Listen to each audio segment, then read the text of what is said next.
This girl stays pinned to the concrete while a rich bully showers her with cash and insults her dead dad. But why? Because she needs to see how far the monster will go. A minute later, she teleports the rich girl high into the air and watches her drop into the freezing ocean. She stares with dead eyes as her tormentor drowns. We rewind to one of her earliest tests to see where the madness began. She hits record to log the date, calling out a high-rise rooftop as the starting line for test number 32. She skips the final goodbyes. She's dead set on pulling this off and throws herself backward into the skyline. But a split second into the drop, the plan breaks. A surge of light catches her mid-free fall. It blasts her completely out of the city skyline and slams her straight into the dark ocean. She breaches the surface, throwing out a sarcastic complaint to cover the fact that she has no idea what just happened, but the tide doesn't care and drags her right back under. She finally stumbles into the shallows, pulls out her glowing phone, and clocks the readout. 50 kilometers, in a single unbroken jump. The GPS readout makes it official, a new record. She stands in the freezing surf with a huge grin, because the test is a success. She's a teleporter. How do you even celebrate something like that? The air cracks as she runs the skill again. She drops straight from the beach into her bathroom and hits the faucet to wash the salt off. The sudden noise of the shower is the only warning her mom gets. She wants to know when Mina sneaked back into the house, so Mina just plays it off and blames it on feeling stuffy and taking a walk down to the ocean.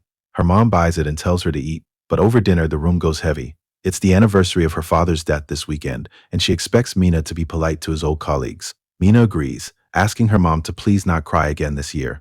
Then the quiet takes over. All the adrenaline from that 50-kilometer jump drains out, and the only thought left in her head is the dad she lost. The memory always drags her back to the exact same day. Her mom tears through a police station, fighting off an uncle just to get her hands on the guy who killed Mina's dad. Mina shuts the noise out, forces her eyes open to the city skyline, and buries it. Time to run tonight's test. She chains her teleportation skill across the rooftops, working out the hard limits of her build, a 1 to 2 second cooldown between jumps, and a maximum of 24 moves before her stamina bottoms out. She tries overlapping her teleportation jumps, but the skill glitches out mid-cast. She drops the connection in a panic, and the spatial distortion snaps her right back to her starting point. Test number 2 is the Bank of Daehan. The test moves to cold hard cash, and she pulls 5 billion won out of the vault to check her payload limit. Back at her desk, she logs the success with a clean conscience. Reckless greed is a quick way to get caught. The crosswalk light flips for the morning commute, and she talks herself out of warping to class because flashing superpowers in a crowd is a terrible move. A black luxury car blows the intersection. It barrels straight for the students. A red-haired girl watches from the curb, and this is the part nobody saw coming. The red-haired girl inside the luxury car doesn't even flinch. Watching her coast pass proves to Mina that the only power that matters is money. Back in class, she runs the numbers on her options. Teleporting to school risks exposure, and hitting a bank puts a giant target on her back. She toys with the idea of shaking down a criminal syndicate, but the math always leads back to the same place. Her grand cosmic gift just boils down to petty theft and dodging airfare. That depressing thought kills her focus. She bails on the lesson and slips out to an empty utility shed to figure out her next move. She slips into the utility shed and checks the sight lines to make sure no one is watching. She stares at the ceiling, then she fires off the skill. A split second later, she drops into a dead freefall high above the city skyline, admitting that even if this power doesn't fix her bank account, it did teach her something. The world looks a whole lot better from up here. She lets gravity do the work and tips backward into the open sky. The concrete rushes up, but she runs the skill at the last second to kill the fall, sticking a hard landing inside a warehouse. She catches her breath. The power is insane. She stares down at her hands, trying to work out her next move, when a cheerful voice cuts through the quiet to coax someone named Chan-hee into smiling. Mina creeps toward a sliver of light and peeks around the doorway. Red lipstick drags across Chan-hee's cheek to sketch out a ragged smile, and Rua tells him to stop crying before dropping a slur. The brunette next to her gets the humiliation on camera. Mina clocks the setup through cracks in the warehouse door. This isn't a shakedown, it's a show. Chan-hee just sits there broken. Rua brags that the makeup is a fresh prototype from her family's company, admiring her handiwork. The brunette jumps in to mock his exclusive friend privileges, watching tears cut straight through the red grease on his face. The rest of the crew laughs it up, hyping Rua as a total artist while she asks if the look is good enough for his club. Gihan barely looks up from his phone, asking why they waste time on things that don't pay. Yura keeps the camera rolling to catch the memories while the bleached kid begs for the footage so he can get in on the joke. Rua decides the look lacks moisture and blasts Chan-hee against the wall with a hose, asking why he's fighting it when he's finally getting pretty. The crew loses it when she pitches taking him to a club for his big debut. Mina takes the whole scene in through the cracks in the door. Trash. She turns her back on the warehouse. Getting involved with Rua is a guaranteed mess, so she figures she'll just use her power and drop out. That's the part nobody in this room sees coming. Rua drops Mina's name like a threat. She hovers over So Chan-hee like a total menace and asks if the girl is scared. She hates being ignored, and as the shouting spikes, Mina weighs her options. If she runs her teleportation skill right now, will they catch it? She does the math, decides it's a bad bet, and pushes the door open. Rua clocks her the second she steps out. She plays to the crowd about why Mina didn't just answer the first time, then throws her head back and sighs, fake disappointed by the lack of a fight. This is where it gets ugly. Rua steps in and swings, throwing a heavy backhand right across Mina's face and plays the hit off as basic discipline, because the girl has no manners. Mina drops to the concrete, glaring up at a menace who just laughs the silent resistance off. She shoves her glasses back up her nose and tells herself to endure this, keep her head down and behave. Rua drops the one line that shatters the defense. She wants to know if Mina is trying to show off that she doesn't have a father. She plays the crowd perfectly, weaponizing the trauma for cheap laughs by reminding the crew that Mina's dad was famous enough to make the news. Rua wraps a hand tight in Mina's hair, yanking her head back to mock the dead police officer who got a little too cocky. The dam breaks, and Mina screams at her to stop. Rua just smiles, thrilled to pull a real reaction out of her at last. This is the moment everything turns. Rua shuts the defiance down fast. She swings her bag straight into Mina's face, shoves her backward, and drops her hard onto the concrete. The act is over. She talks like a judge handing down a sentence. Nobody speaks to her like this, and she drives the point home with a vicious stomp. The crew just watches the show. The blonde kid faking concern over the broken glasses while Gihan complains about wasting time on a beatdown that doesn't pay. Yura catches every second of it on her phone, and Mina retreats into her own head. She forces her eyes shut and begs herself to just endure it. Mina swallows the breakdown. Endure. The cash hits her head a second later. Rua showers her in bills, telling the girl to buy decent glasses and stop dressing like trash. Mina stays pinned to the concrete, forced to listen while her bully calls the slap a payday and offers to fund plastic surgery if she wants to take another hit. Rua turns her back on the wreckage, ordering both kids to stay after school so she can take them somewhere nice. She tells her crew to go easy on the fatherless kid, giving Yura the perfect opening to ask exactly how the man died. And that's the part nobody in this alley saw coming. The casual cruelty leaves Mina frozen in place, but Rua shoots down Yura's guess about gangsters to lay out the pathetic truth. Her dad died trying to break up a random bar fight. Something inside Mina finally snaps as Rua brands the tragedy a stupid joke. She waits for the quiet submission she always gets, but the tears never come. Rua screams the second gravity takes over, shouting Mina's name in a panic. Mina doesn't flinch, staring right back at the girl who made her dad's death a joke to deliver a dead-eyed reminder that she told her to stop. Rua thrashes, but Mina fires off a second skill to pull herself out of the fall, leaving the bully to crash straight into the water alone. Back in the alley, the ocean takes Rua under, choking out her frantic screams for anyone to save her. The ocean drags Rua down, pulling her away from the surface light until she just stops fighting. High above, the sky stays clear, and the water rolls on in the sun like she was never even there. Panic hits the alley the second the crew realizes Rua is missing, washing right over Mina as she crouches in the dirt and works out what just happened. She watches them scramble and the reality locks in. Nobody saw her make the girl vanish. The secret is hers, until she looks up and clocks Chan-hee. He hasn't moved, still wearing that smeared lipstick grin, leaving Mina to spiral over exactly how much he just witnessed. Then the blonde guy loses his mind. The punch connects, launching Chan-hee backward into the trash bins. Gihan steps in fast, screaming at Gyungwoo to lock it down before he triggers another outburst. But Gyungwoo doesn't even hear him. He just wants to know where Rua went, screaming in Chan-hee's face while the kid chokes on his own blood. Gihan grabs his shoulders, warning him that going feral on school grounds is a straight ticket to the news. The threat never lands, and Gyungwoo just hauls Chan-hee back up to shake him like a rag doll, roaring for an answer. Mina watches the blood hit the pavement, realizing someone is going to die right here. She has to step in and save Chan-hee before Gyungwoo beats him to death against the dumpsters, but using her power right now means giving away exactly how she made Rua disappear. She stares at the three of them, the psycho blonde, the guy pretending to hold him back, and the girl happily filming the assault, and wonders why she shouldn't just wipe them all out, telling herself it wouldn't even matter because guys like this are just trash. Gyungwoo drives his sneaker straight down for Chan-hee's head, cutting through a desperate scream to stop. Behind the cracked lenses, Mina finally snaps. This is where she crosses a line she can never walk back from. Before Mina can unleash her power, the three bullies freeze. The homeroom teacher just caught them dead to rights, shouting their names across the courtyard. Gyungwoo curses, but Gihan tries to play it off, throwing up his hands and claiming they were just helping the kid up. The timing is a lifeline for Mina, and she drops the build-up, ready to slip away without exposing what she is. But Mr. Jung isn't buying the act. He points straight at the blood-covering Chinese face, branding the attack way too serious to ignore. The trio just stares, realizing they are out of excuses. And that is when a new voice calls the teacher's name, dropping Mr. Jung's jaw and ensuring it gets worse from here. Gihan doesn't flinch, picking at his ear as he tells the teacher to stop making a fuss over nothing. Mr. Jung starts to snap back, but the words die in his throat and drops the one question that flips the entire power dynamic in the alleyway. When is Mr. Jung going to pay back his 50 million won? He owns the teacher, and he makes sure everyone in the alley knows it, mocking the guy for lacking the basic intelligence to hide from his creditor. Mr. Jung folds. He just stands there sweating while a teenager drags his terrible investment history. Now she sees how deep the hole actually goes. He didn't just drain his own savings, he borrowed from a student to chase it. But then the smile drops. He wants to know where Rua is. Mina watches the shakedown, fully aware she's the reason the girl is gone. Mr. Jung panics, stammering out that the school's chairwoman, Rua's grandmother, just called because she can't reach her. That call is exactly why he tracked this crew down, hoping her friends could give him a location before his career tanks. He doesn't know it yet, but the only person with the answer is standing right next to him. Mina stands over the scattered cash, asking her dead dad what she's supposed to do next. Then Rua's voice cuts through the panic, smiling like it's a game and admitting she just killed someone. The words lock Mina up, but the voice isn't finished. While Mina locks up in the warehouse, an actual hit is going down in a Philippine alleyway. A scarred assassin stares down his mark and keeps it simple. He already collected the cash to kill him. The guy completely folds, begging for his life right as the axe comes down hard. The strike echoes through the empty alley. The body count goes up by 1, and the assassin is already on his phone calling the job in. He tells his handler he wants to clock out early for his daughter's birthday. He plays it off like a chore, but the thought of seeing her pulls him right out of the hit.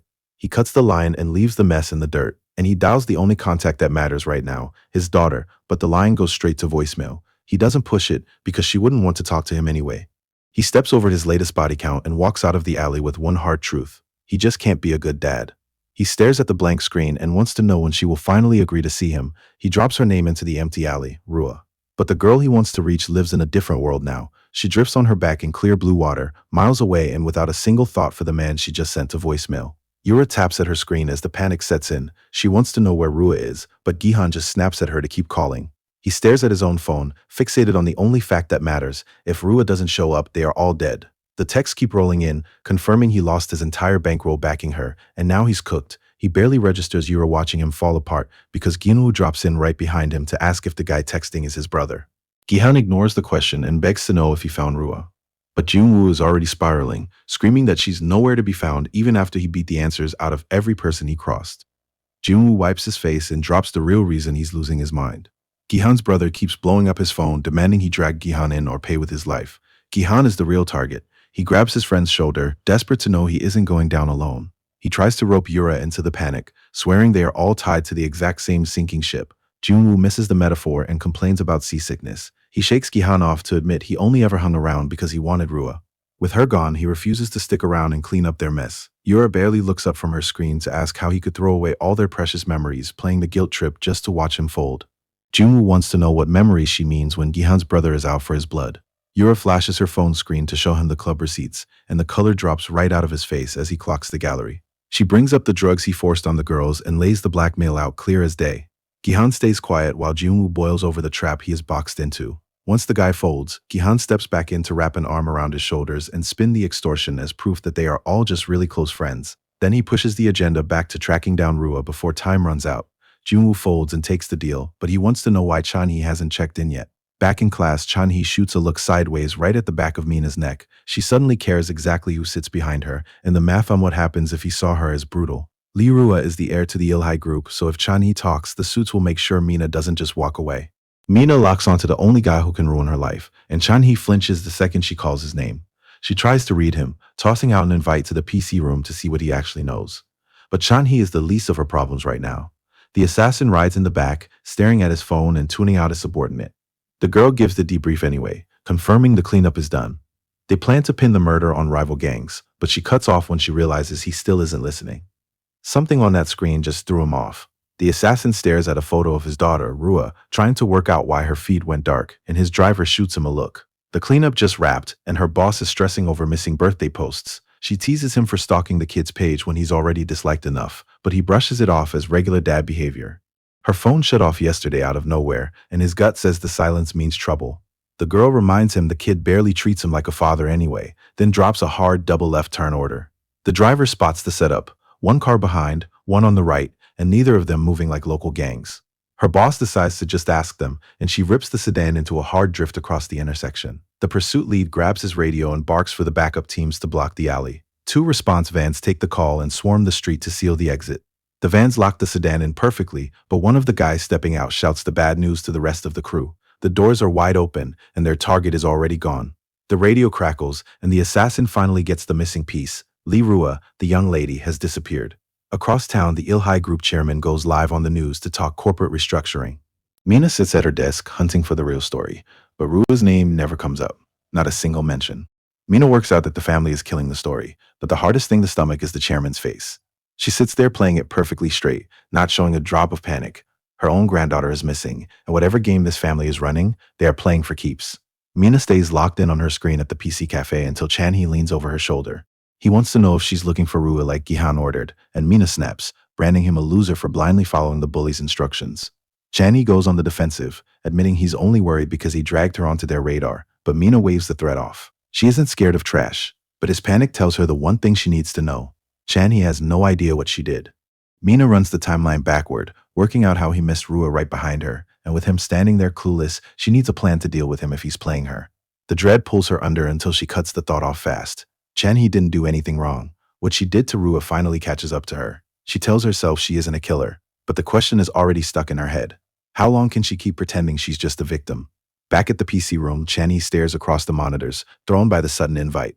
Just the two of them? Mina doesn't blink, playing the hangout off as a straight threat. She tells him she's keeping him close to make sure he keeps his mouth shut, locking down the only loose end she has left. Chan-hee isn't buying the tough act. He knows the cost of being seen with him, tells her he'll handle his own mess, and bolts before she can stop him. Mina sits at the monitor, annoyed by the whole lone wolf routine. Out on the stairwell, Chan-hee tells himself this is the right play. He needs to be the only one taking the heat. Back at the desk, Mina is still cursing him out when a breaking news alert cuts through the room, freezing her in place the second she catches the broadcast location. A knife rampage is unfolding right outside this exact building, and Chan-hee just walks straight into it. The broadcast warns everyone to stay inside, but Mina already knows the location and shouts Chan-hee's name. Down on the street, a guy in a baseball cap hacks his way through the crowd, screaming for everyone to die and wanting to know why they keep following him. Chan-hee steps out the door just as a girl takes a blade to the back. He freezes as she hits the pavement at his feet. Instinct kicks in, and he drops down to check on her while the man with the knife looms right behind them. The attacker pants through the adrenaline rush. A sick smile spreads across his face as the delusion takes hold. The guy with the knife loses whatever is left of his mind. He screams that they are all in it together and brands them government dogs as he lines up the kill shot. Chan-hee doesn't even try to run, and instead throws his body over the bleeding woman and waits for the end. The blade never lands. Mina drops straight out of the sky and drives both sneakers into the man's face. Mina drops her weight on the attacker as he thrashes, swinging the knife wild while she tries to talk him down. Chan-hee just freezes up, completely shook in the background, so Mina handles it herself, shifting her grip to drive the guy flat into the pavement. She locks onto the bloody blade right in front of her face and doesn't flinch. Then a massive flash rips through the street, leaving Chan-hee staring at empty air. They're just gone. They drop out of the flash hundreds of feet above the city, and it takes Mina a second to work out what she just did. Pulling him up here was pure instinct, and now they both have to survive the drop. She scans the gridlock streets below for a spot to put him down safely, but the guy in her hands just screams for her to let go. He thrashes wild to break free, swings the knife blind, and slices right across her bare palm. Her grip snaps. She locks onto him as the gap between them opens. The guy thrashes in a blind rage, ripping himself free with the bloody knife. Mina stares at her slashed palm, and the body count from the hallway hits her all over again. A young guard bleeding out on the floor. Another life this menace just took. The gap between them tears wide open as he plummets toward the gridlock streets. She doesn't try to grab him again. The city lights rush up to swallow his fall. The shock drains right out of her face, leaving her locked in on the drop. You can't save someone who fights this hard to die. The concrete takes him. He hits the pavement hard enough to scatter the gridlock. The panic spikes, then shifts the second the crowd puts it together. The man bleeding out on the asphalt is the guy who was just stabbing people. Sirens cut through the chaos as police push the mob back, trying to pull Chan-hee out of his shock, and chokes on her next breath. Again, she stares through her cracked glasses at the red streak across her palm. The adrenaline burns away, leaving her shaking on the crushed metal as the blood finally registers. The body count registers before she can even process the fall. She grabs her head, choking on the thought she's been out running for years. She just killed someone again. The weight of it locks her in place under the hood. Down on the street, the media is already packaging the chaos, confirming 4 casualties from a random stabbing with 0 fatalities among the victims. The perpetrator is dead, but the witnesses are shook. One guy swears someone in a jacket slammed into the attacker before they both vanished, while a girl waves her phone around to prove she caught the impossible drop on camera. The raw footage rolls, showing the exact second the panic kicked off as Yoon started swinging his blade into the screaming crowd. Mina slams into the killer on the live broadcast, leaving the crowd staring at empty air. Seconds later, the anchor confirms the guy fell out of the sky and died on impact. The report pivots to the missing Ilhe Group granddaughter right as a tattooed man drives a golf ball into a simulator. He isn't worried about her safety. She was his wallet manager, and with her gone, his coins are locked and his portfolio just crashed 98%. He wants a name for whoever leaked the liquidation rumors. Gihan and the rest of his crew are pinned against the door by a wall of suits, while their investor asks why he ever backed kids like them. This is where the bill comes due. Hwang spells it out for the crew. Nobody runs a portfolio as a favor to an idiot brother. Gyun-woo tries to hold his nerve under the glare, but the boss cuts straight to the bottom line. He invested in one asset only, Lee Rua, the Ilhe Group's primary heir. He hefts the iron onto his shoulders. He thought he was keeping his operations clean this time, but the legitimate route just closed. Chan-hee holds out a white backpack through the rain, pushing past his own trauma from the attack just to ask if the bag is theirs. Mina watches the rain, handing over the white backpack she snagged before the cops locked the street down. Chan-hee thanks her, but he's pressed, asking if being a gopher is just hardwired into her. He stares at the pavement like he can't stand the handout. Mina just eats the verbal hit, apologizing for misreading the room as she turns to walk away. Chan-hee stops her before she gets far. He drops the attitude and asks the real question: how she pulled off that impossible drop onto the killer. The question catches Mina off guard, leaving her stranded in the rain without a ready answer. But the real fallout is miles away under a clear blue sky. Two kids are killing time in the sand until the tide rolls in and the boy spots something drifting in the surf. He freezes.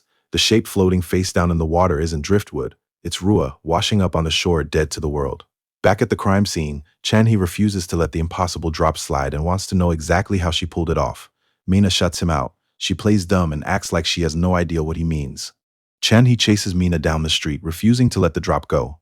She spins around and tells him to back off, but he ignores the brush off and points straight at her bandaged hand. He spells it out. The injury matches the exact moment she tackled the murderer.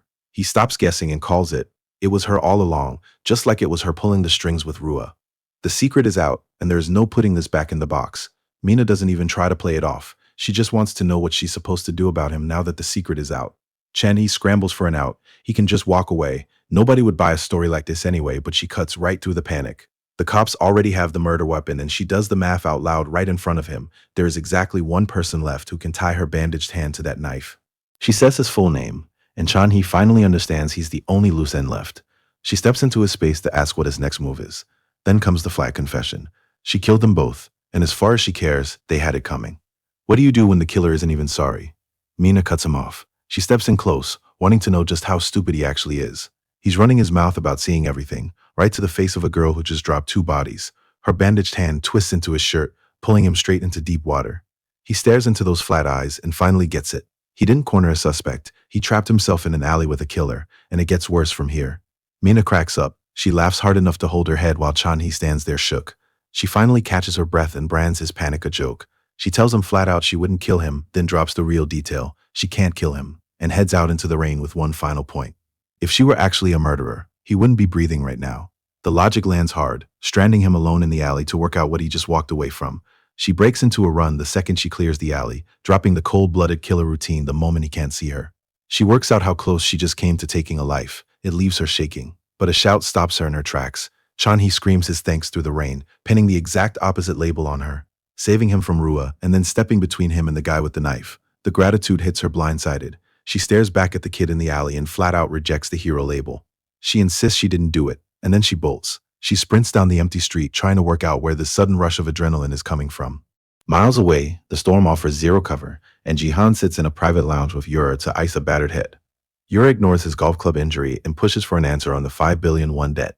He has 1 week to find the money before the chairman drains his blood to settle the difference. Gihan blames Rua for vanishing with the crypto wallet and curses Juwon-woo for bailing on them. Desperate, he demands the blackmail photos Yura kept of Juwon-woo to force a way out. Yura stays quiet. The silence stretches. Gihan works out what that means. Gihan snaps, screaming that he's the only one taking physical hits for this disaster, and when Yura tries to run defense for their missing partner, he just sweeps the table. Gyun-woo walks in mocking the tantrum, and Gihan spits his name like a curse. The newcomer drops an ultimatum from his brother to hand over the 5 billion won portfolio fast, but Gihan refuses to fold. He knows if he gives up the method, the brother takes everything.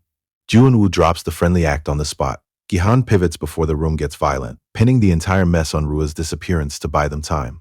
Gyun-woo takes the bait, but Yura just sits in the wreckage, tired of constantly getting played by the princess's whims. It only gets worse from here. Rua always pushes her luck, forcing Gihan to run the math on their timeline. She isn't dead and will turn up eventually, but they can't sit around waiting. He tells Gyun-woo to hit up every club in the area, and after processing it for a second, the kid is locked in, bolting out the door to track her down. Yura brands him a stupid bastard since he was actually supposed to be watching them. Then Gihan pivots straight to her. He wants the names in her album called up right now so they can sell off the flower Rua left behind. The local news already turned the PC room stabbing into a spectacle. A witness goes on camera to talk about the sea of blood, but the network pivots to what the public wants, the ghost who stopped the rampage. Another witness tries to piece together a savior in a field jacket, swearing the stranger dropped in out of nowhere to keep the body count from spiking. Mina takes the whole broadcast in from her bed, tracking every word as they spin the near tragedy. Then the woman on screen drops the only verdict that matters. The man deserved to die. Chan-hee's desperate gratitude rings in her head, thanking her for saving him twice. She gets it. She calculates the angles of this new reality from the dark. Meanwhile, out over the city, the broadcast confirms the cops have zero leads on the unidentified savior. A blonde woman tracks that same report from behind the wheel, checking the rear view to ask her stressed-out senior if this sudden hero narrative adds up. This is where the real problem starts. The senior riding shotgun rubs his face and gives her a tired yes, because the real problem is waiting for them at the top of the tower. Up in the penthouse, he watches the city lights until footsteps pull him around. An older woman walks in, flanked by a heavy security detail, and he greets his mother-in-law. She doesn't answer, her face already wrecked by grief. He tries to play the family card, but the chairman is already holding the newborn, freezing him out with a reminder that she expected the bare minimum of a man when he took her daughter. He cocks the bundle in her arms, and it all clicks, forcing him to lunge for the door to claim his kid, but the chairman shuts him down before he can finish the word. She cuts him out of the picture right there in the hallway, branding the baby with her own family name, Lee Rua. This is the moment he lost everything. The scarred senior runs the math, 16 years since the chairman claimed the kid. He waits in the hallway, bracing for their very first meeting. It only gets worse from here. He finally gets to call her his daughter out loud, but all he can do is pull the white sheet back and look at her stitches. 16 years of waiting ends on a cold table. The medical staff delivers the verdict, confirming the body, watching the heavy silence drop over the room.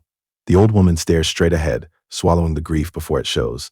Closing his daughter's eyes with an apology she can't answer. The chairman stops right behind him. She cuts right through the moment, telling him flat out she didn't bring him here to play the grieving dad.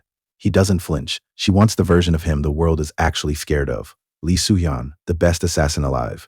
She wants the head of whoever put her granddaughter on this table, and he takes the job without turning around. The body count starts now. The old woman draws a hard line and says she isn't his subordinate because what she's about to do is for the girl on the table. She tells him to step up and be a father for the first time, and the world's best assassin breaks down. But out in the city, 5 days go by, and the school is clueless. Rumors bounce around the classrooms about her studying abroad since her whole crew is missing, and by the time the hallway chatter turns mean, kids are joking that maybe she died somewhere. Mina just keeps her head down and walks through the noise. They're laughing about a dead girl, and she's the only one who knows it's true. The guilt she is supposed to feel never shows up. She put 2 people in the ground, a sin that should be eating her alive, but the loud chatter on the stairs tells a different story. She works out the truth right away. The whole crowd is in a great mood, and it leaves her with a simple question. How do you regret a murder that fixed your whole world? A shout pulls her around, and Yoon Chan-hee, her old fellow victim, waves a nervous hello. He is just one more kid with a brighter face today, and it confirms her theory. The body count was worth it. Yesterday the kid was a battered mess, but today the weight is gone. Mina spots the glow up and lands on a cold private verdict. She did a good job taking Rua out. She brushes past him anyway, telling him to stop acting like they know each other. When he asks why, she stops and throws his own words back at him. Didn't he brand her a murderer, and isn't he scared? Chan-hee panics and swears he never called her that, insisting he only thanked her for what she did. He falls into step right behind her, promising he wants to pay her back. He just chose a killer, and he does not care. Mina mocks the idea of payback and asks if he plans to bring her a magic seed like a fairy tale bird, but he scrambles to insist it doesn't have to be a grand gesture. He swears he just wants to make himself useful, so she throws out a test. 1 black coffee. The low price stuns him, so she plays it off like her head is just foggy from a bad night of sleep. He asks if that is really it, and she bluffs a threat to walk away. The move breaks him, and he shouts a panicked refusal before swearing to hit the store right now. He takes off sprinting down the hall, and Mina watches him go with one clear thought. Being a gopher is just built into his nature. Down at the vending machines, he is already proving her right. 2 cans of coffee hit the tray, and Chan-hee grabs them humming to himself, already locked in on his new gig as Mina's personal gopher. Then a shadow drops over him, and he stops dead. Gihan takes a sip of the stolen coffee and suggests a quick chat. The talk moves straight to the roof, where Gyumu launches Chanhee backward and bounces him hard off the glass fencing. Chanhee hits the deck, clutching his head. Gyumu was a menace about it, laughing about the flight, but Gihan skips the jokes and wants to know why Chanhee makes things so hard on himself. He gets right in the dirt to pull the real answer. Where is Mina? They were supposed to be looking together. Chanhee stammers that he doesn't know. He usually folds right here. But this time he pushes back, telling his bullies to go find her themselves. Gihan flashes a fake smile and asks him to repeat that. He taps his bandaged ear to claim he can't quite hear him, and then the smile vanishes. He gets right in Chanhee's face to play deaf, while Gyumu asks why he keeps making things so hard. Gihan lays out the deal. Find Rua, or keep dealing with them. Chanhee hits his breaking point, but he still forces out the one thing they don't want to hear. Without Rua backing them up, they're nothing. Gihan decides the coffee doesn't cover it and orders Gyumu to strip the kid's pants off. The blonde dives straight in for the grab while Chanhee screams. Gihan's phone buzzes right as Gyumu flips the kid upside down, so he takes the call while Chanhee screams his lungs out. Yura is calling from the warehouse Rua left behind. She says the setup is no joke, but wants to know why it sounds like a war zone on his end. Gihan tells her to hold on and turns back to the beatdown. He tells Yura to photograph every corner for a future delivery while Gyumu throws another punch. Gihan strolls away to finish his chat, tuning out the noise. Chanhee begs them to stop, but Gyumu slams him down to finish the humiliation. The kid breaks. Gyumu dangles the kid by his collar, playing the reluctant bully who just hates getting his hands dirty, right before he drops the act and drives a fist straight into Chanhee's gut. He chains the hits together until his victim cracks, sobbing about his own brother picking on him, a confession that only amps Juwon-woo up as he dives back in for the kill. A voice snaps across the roof.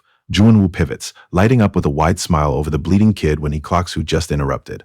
Mina doesn't flinch, even as he pins the blame for the beatdown squarely on her. He uses Chanhee as a bloody prop, towering over her to see if she folds. She doesn't give him an inch. Juwon-woo flashes a wide grin, claiming she has perfect timing since he was already hunting for her. He drops her full name, steps away from his victim, and asks if she came up here for a beating too. He brings up Rua, warning that she really should have found the redhead first, because if she didn't, he's going to kill her himself. Mina doesn't blink. The massive height difference means nothing. She just stares up at him without a single ounce of fear. She looks at his laughing face and wonders how many bodies he stepped on to get this comfortable, and when he grabs her to force an answer, she's already worked out the problem. No one has ever punished him. His anger turns into panic the second his feet leave the floor, because Mina launches him clean off the edge of the rooftop. She promises to give him the pain he's been missing as he drops screaming past the construction crane and slams into the concrete. It gets worse from here. Mina watches the drop with zero reaction, letting Juwon-woo scream over a leg that just snapped at the ankle. She smiles and tells him he's overreacting. He clutches the bone and looks around. The panic hitting harder than the pain. He didn't land on the street, and they aren't at school anymore. Mina brands the place the Tower of Repentance, leaving Juwon-woo stammering as his brain stalls out on how they even got here. She steps down from the ledge, laying out the new reality. It's an abandoned construction site, and it's the perfect spot for him to sit and face his sins. Gyuwoo hits back, screaming that he doesn't have a single thing to repent for. Mina lands next to his ruined leg and steps hard on his chest, forcing the air out of his lungs in one ragged scream. She lays out the terms, repent, promise to live right, and he gets to walk away alive. But Gyuwoo isn't buying it. He lunges with a murder threat, only for Mina to shut it down with a single word, wrong. The world flips and he slams into the concrete face first. He thrashes on the ground in agony while Mina just watches. She looks at him like he's a different species. She leans in and wants to know why he insists on living so recklessly. She wants to know if the concept of consequence ever crosses his mind, but he just spits blood and tries to hide behind his big brother's name. Mina just looks at him, grabs a fistful of his hair, and drops him straight down the scaffolding with the final verdict. He is just a dumb, evil piece of trash. He hits the lower deck hard. She steps up to the wreckage and asks if his head is finally clear, and Gyuwoo folds. He coughs up blood along with his first real apology, but if he thinks saying sorry fixes this, he is dead wrong. It gets worse from here. Mina leans over the wreckage, telling him an apology is a good start, even if Chanhee is the one he actually owes it to. Gyuwoo lies flat on his back and begs for his life, swearing he'll do whatever she wants. She doesn't buy a word of it, and Gyuwoo drops the act, grabbing a jagged rock and swinging for her head with a feral scream. The ambush fails. Mina just looks down at him, finally writing him off completely. She locks her grip onto his collar and drops a single command of her own, die. Junwoo is finished, but the fallout is just getting started. Over in the school stairwell, Gihan works the phones, ordering his crew to flip their hidden stash into cash. The guy on the line hesitates, and Gihan snaps, screaming that they don't need Rua's permission when she's the one who tanked their operation in the first place. He kills the call and leans back against the door, trying to clear his head. Gihan steps onto the rooftop looking for his partner, annoyed the guy is nowhere in sight. He spots Chan-hee on the deck and drives a sandal into the kid's head to force him awake. Chan-hee groans, and Gihan shouts at him, wanting to know where Gyeon-woo went. He gets his answer a second later. Gyeon-woo drops out of the sky and craters into the concrete. Gihan freezes, and Chan-hee blinks at the bleeding body next to him, trying to work out what just happened. It gets worse from here. Chan-hee scrambles backward and screams the blonde kid's name, but Gyeon-woo doesn't answer. Gihan freezes, his body overriding his brain as the terror takes over, until he looks up to find the answer. Mina stands high above the blood on the ventilation unit. She flashes a smiling peace sign, and the last piece of Chan-hee's sanity snaps. The whole food chain of this school just flipped. Energy still crackles off the school rooftop, but miles away, a scarred man taps a tablet pulling up the faces of Gyeon-woo, Chan-hee and Yura. He's starting with these three. His associate points out the chairman already cleared them, but he knows the math doesn't add up. A high schooler doesn't end up 50 kilometers out in the ocean because of other kids. They aren't the killers, but they hung around Lua, and her father swallows the ugly truth that they know more about his own kid than he does. He plans to squeeze them, hard enough to rip the reason she died right out of them. A cold tension rolls off his shoulders, leaving his associate trailing behind a father who just turned into a full-blown revenge demon. This is where the body count is going to jump. It's a bad time for a crush. But one Hari watches the man stalking down the street and just melts. She treats this disaster as her opening and promises to give his mission everything she has. He throws her a blank look before something stops him cold. He clocks the flashing lights down the block, and the revenge run hits a wall. The school entrance is already swarmed by squad cars and an ambulance. Mina slips away from the sirens, but the scarred man clocks her the second she passes. Something about this kid's aura stops him cold. She walks right past him, having no idea she just brushed shoulders with the worst thing on the street. He tracks her long enough that Hari wants to know what's wrong, but he watches the girl fade down the block and brushes it off. He lets her walk. One Hari takes over the principal's office with a scarred man standing guard by the window. She cuts the small talk and calls in the homeroom teacher. An Jung-ho bows so low he nearly snaps in half. He tries to play the helpful educator, but the massive guy in the back has him sweating, and An asks who he is. Hari flashes a sharp smile and asks if he really needs to know. An folds on the spot, and Hari gets to the point. She knows a student died today. She drops 3 photos on the desk, Gihan, Yura, and Gyeon-woo, and wants to know if the dead kid has any ties to them. The school's quiet cover-up ends right here. The panic hits An Jung-ho the second the photos land, and Hari drives it home by stating that Gyeon-woo turned up dead on the rooftop today. Lua's father stays quiet in the back, watching the 2 school officials process the body count. An is shook. The scarred man steps in and calls the teacher by name. He wants to know what his daughter's daily life looks like, and he isn't looking for the standard parent-teacher script. He expects every single detail. Down the hall in the storage room, Yura listens to her call go straight to voicemail. Down in the storage room, Yura is already pressed about guarding the stash alone. She jumps back when the door slams open, and Gihan stumbles inside, battered and gasping for air. When she asks where Gyeon-woo went, Gihan screams out the only answer he has: dead. He can't explain it beyond the kid dropping straight out of the sky, but he knows exactly how Chairman Hwang will handle his brother dying. He tells Yura to grab the product and run, shutting down her complaints about their buyers with a promise that they either pack up or die. The phone buzzes in his pocket. Gihan curses and zips the duffel shut. He dives for the storage cabinet, ignoring Yura's confusion, but the warehouse door creaks open. Chairman Hwang steps inside, already mocking their little setup. Gihan freezes, desperate to know how the boss found them. Yura just smiles, dropping the act to tell him her debt gets wiped for this. She played him the whole time. Gihan snaps and lunges at her, but Hwang steps in and smokes him with a steel pipe. Gihan spits blood, reeling from the steel pipe while Chairman Hwang brands him a scammer. He folds instantly, pleading from the floor that he was just about to clear the debt, but Hwang isn't buying a word of it and drives his heel straight into the kid's throat. A shout from the back cuts the beating short. They found the stash. The guard checking the duffel bag can't believe the haul, running the math on the packets to easily over 5 billion won. Hwang grinds his shoe down harder, genuinely wanting to know what is wrong with this country that a bunch of high schoolers are moving 5 billion won worth of product. The game just got a lot bigger. Hwang grabs his ringing phone, ready to brush off whoever is interrupting the interrogation. He spots the caller ID and shifts into polite business for a detective on the line. That front drops the second the cop delivers the news. Gyeon-woo is dead. The warehouse goes dead quiet. Down on the floor, Gihan stops breathing, working out that the boss just got the worst possible news while standing right over his neck. Hwang doesn't lose his mind, just leaves strict orders to pack up the stash while he heads for the hospital. It gets worse from here. Hwang tells his men to lock them up, but Yura folds. She throws her hands up to beg for mercy and blurts out that she just found out Gyeon-woo died. Hwang stops. He turns around and asks the obvious question. How does she know Gyeon-woo is dead? Gihan curses her from the floor because she just handed over the one secret keeping them alive. Yura stammers for a second, but she panics and points straight at Gihan to save herself. Gihan screams her name, but a hand clamps over his face as Huang hauls him up by the hair and wants to know if he killed his brother. Huang drives him into the floor and promises to kill him right here. Gihan spits out blood and folds, offering up a scapegoat to save his own skin, so Huang demands the name. Across town, water hits the sink as Chan He locks himself in the bathroom, panting hard while the adrenaline crashes. His grandmother calls through the door, worried about a dead student, and Chan He plays it off. The question freezes him in place. He doesn't know it yet, but this is the last quiet moment he gets. He chokes down the panic and shouts through the door that he's fine. While across town, Mina and her mom stand out on their balcony, living out the final normal night they get. The morning commute runs a little different for the Ilhe Group president. She blows off a room full of waiting executives just to personally drop her granddaughter at the front gate.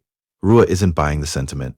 She stares out the tinted glass, already checked out, while down on the pavement, Mina keeps her head down and tries to survive the morning rush. The black car tears through the crosswalk, scattering the morning commute. In the back seat, the chairman wants to know if Rua is still salty about shutting down her little side project. Rua defends her setup, but her grandmother isn't buying it. Coins and local junkies don't make a business. She sizes her granddaughter up, but Rua just grins. It was super fun. All she had to do was wave a bit of cash, and the school's worst bullies would blush and follow her around like dogs. The chairman cuts right through the bragging. She tells Rua that's exactly why she needs to learn more, and the shift in tone stops the girl dead. The chairman looks out over the city and points out that money doesn't fix everything. Some things run on madness. She drops the comparison right there in the car, telling Rua she sees her mother's eyes in her. The memory is still stuck in her head. The night her pregnant daughter walked out, choosing a man over the family empire. Logic didn't work, and love didn't work either. She catches that same wild look staring back at her now, but Rua cuts the tension by throwing her arms around the older woman. The chairman freezes. Rua just holds on tight and swears she isn't like her mom. She flashes a bright smile and promises she will never betray the family. It is exactly what the president needed to hear, and she settles back into her seat, buying every word of it. The quiet shatters when the driver calls out, pointing through the windshield at Lua's father, who just planted himself in their path. A second later, he's in the back seat, asking if the chairman actually tracks what the kid does at school. The older woman doesn't flinch, reminding him she'd never leave her granddaughter alone. He isn't buying it, because normal high schoolers don't operate like this. He wants to know exactly what made her this way, but the chairman shuts him down cold. Nothing happened. He sits there boiling over, but the chairman doesn't flinch, bragging that Lua isn't some broken kid at all. She had everything under perfect control by 17. The old woman praises the girl's talent to rule, and that snaps his last nerve. He lunges across the car and grabs her collar, desperate to know what she did to his kid. The chairman just looks up from the leather seats and shuts him down cold. She isn't his daughter. The truth lands. She watches the fight drain right out of him, and the man folds back against the door, gutted by a single sentence. The truth finishes breaking him, as long as he tracks down the person who killed Lua. That promise puts a target on someone's back. His grandma reads the panic and tries to check his face, but Chan-hee plays it off, pushing her back inside to rest up for her night shift and hurrying down the walkway before she can ask anything else. The second he clears the building, the act drops. He feels the bandages under his chin and works out the math. These cuts aren't going to heal fast. Mina drops the question right over his shoulder, asking if the bruises are okay, and Chan-hee nearly jumps out of his skin as he spins around to ask how she even tracked him down. She points out she used this exact same power to get him home last night. It all comes back. Junwoo's ruined face bleeding out in the dirt. The girl standing in front of him did that. The adrenaline is finally gone, and the bill comes due. His stomach violently revolts, sending him doubling over to dry heave in the alleyway while Mina hovers. She quietly holds out a tissue, acting like she didn't just casually remind him she can pull apart a human body. He takes the tissue and stammers out a thank you, wiping his mouth as it all comes back. He turns to her and asks the one thing he needs to know. Did Junwoo actually die last night? Mina confirms it without missing a single beat, actually smiling as she wants to know why he isn't thrilled about it. Chan-hee just stares at her. She walks away like she just did him a massive favor, pointing out that with the gang's leaders permanently gone, nobody is going to mess with him again. She beams at him, expecting a thank you, but Chan-hee just stares, frozen by how casual she is about the body count.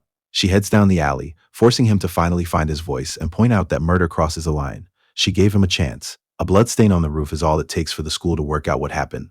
Junwoo is dead, his whole crew is missing, and the class doesn't even try to hide their relief. They wish out loud that the other bullies would drop dead too. The room finally feels safe, but Mina just tunes it all out. She is locked in on a live broadcast from a public investigator, tracking a convicted monster who set the entire country off 10 years ago. This is where her targets start getting bigger. The police try to cut the investigator's broadcast off, but Mina stays locked in. Chan-hee spots the screen over her shoulder, desperate to know if she's seriously going after this guy. She gives him nothing but dead silence in return. Instead, she just recites the case file. The child victim died from the trauma 2 years later. Because the girl died after the original trial wrapped up, The monster walked away without any extra time, and Mina refuses to let that slide. Chun-hee chases her right out of the building, begging her to drop this before it ruins her life. Her answer shuts him down cold. She never asked for his opinion. It gets worse from here. Mina stops in the hallway to toss the word right back at him, stepping into his space to ask who got the most out of what happened. Then she leans in, asking if he just wants to keep the payoff all to himself. Chun-hee folds and walks away. Chun-hee chases after her, nearly running over a classmate in the doorway before realizing he just sprinted straight into the girls' bathroom. He's stuck stammering out apologies while the only person he came to stop walks right out of reach. This is the moment everything turns. Chun-hee backs out of the doorway and stammers apologies to the glaring girls, but a familiar voice drops his name. He whips his head around and spots Mina standing right there in the hall. She pulls on her jacket like nothing happened, flashes a small smile, and mentions that a certain guy just happened to be home. Chun-hee freezes. He tries to work out what she means, but the hallway explodes a second later. Students scream at everyone to check YouTube because the monster from the news just took a fatal drop out of his own apartment window. The body count goes up by 1. A crowd of kids eats up every brutal second on a live feed. How long can Chun-hee keep pretending she had nothing to do with this? A streamer screams into the camera that his channel caught the whole drop on tape, and half the school crowds around the feed to watch the body hit the pavement. They want to know if guilt finally pushed the guy over the edge, but the streamer is busy paywalling the full video right up until someone snatches his gear. Chun-hee clocks Mina walking down the hall and stammers out half a question. She just gives him this empty look and brushes the whole thing off, claiming she was in the bathroom, and that is the part nobody saw coming. Down at the morgue, Junwoo lies on the steel table covered in fresh surgical scars, his neck cleanly snapped. The medical examiner tells Lua's father the fracture is consistent with a massive fall. That leaves them with one impossible problem. They found the kid on a rooftop. The investigator points out the glaring hole in the physics. There are no tall buildings anywhere near the drop zone, and wants to know exactly why an Ilhe group secretary is standing in his morgue. He pushes for a connection, asking if this ties back to their little princess and that beach incident. She just plays dumb. Her polite act drops instantly as she suggests he'd live a lot longer if he stayed a lowly detective too. He laughs off the threat, admitting he'd back off if he could, but he knows the dead kid on the table way too well to walk away. He spells out the real powder keg they're sitting on.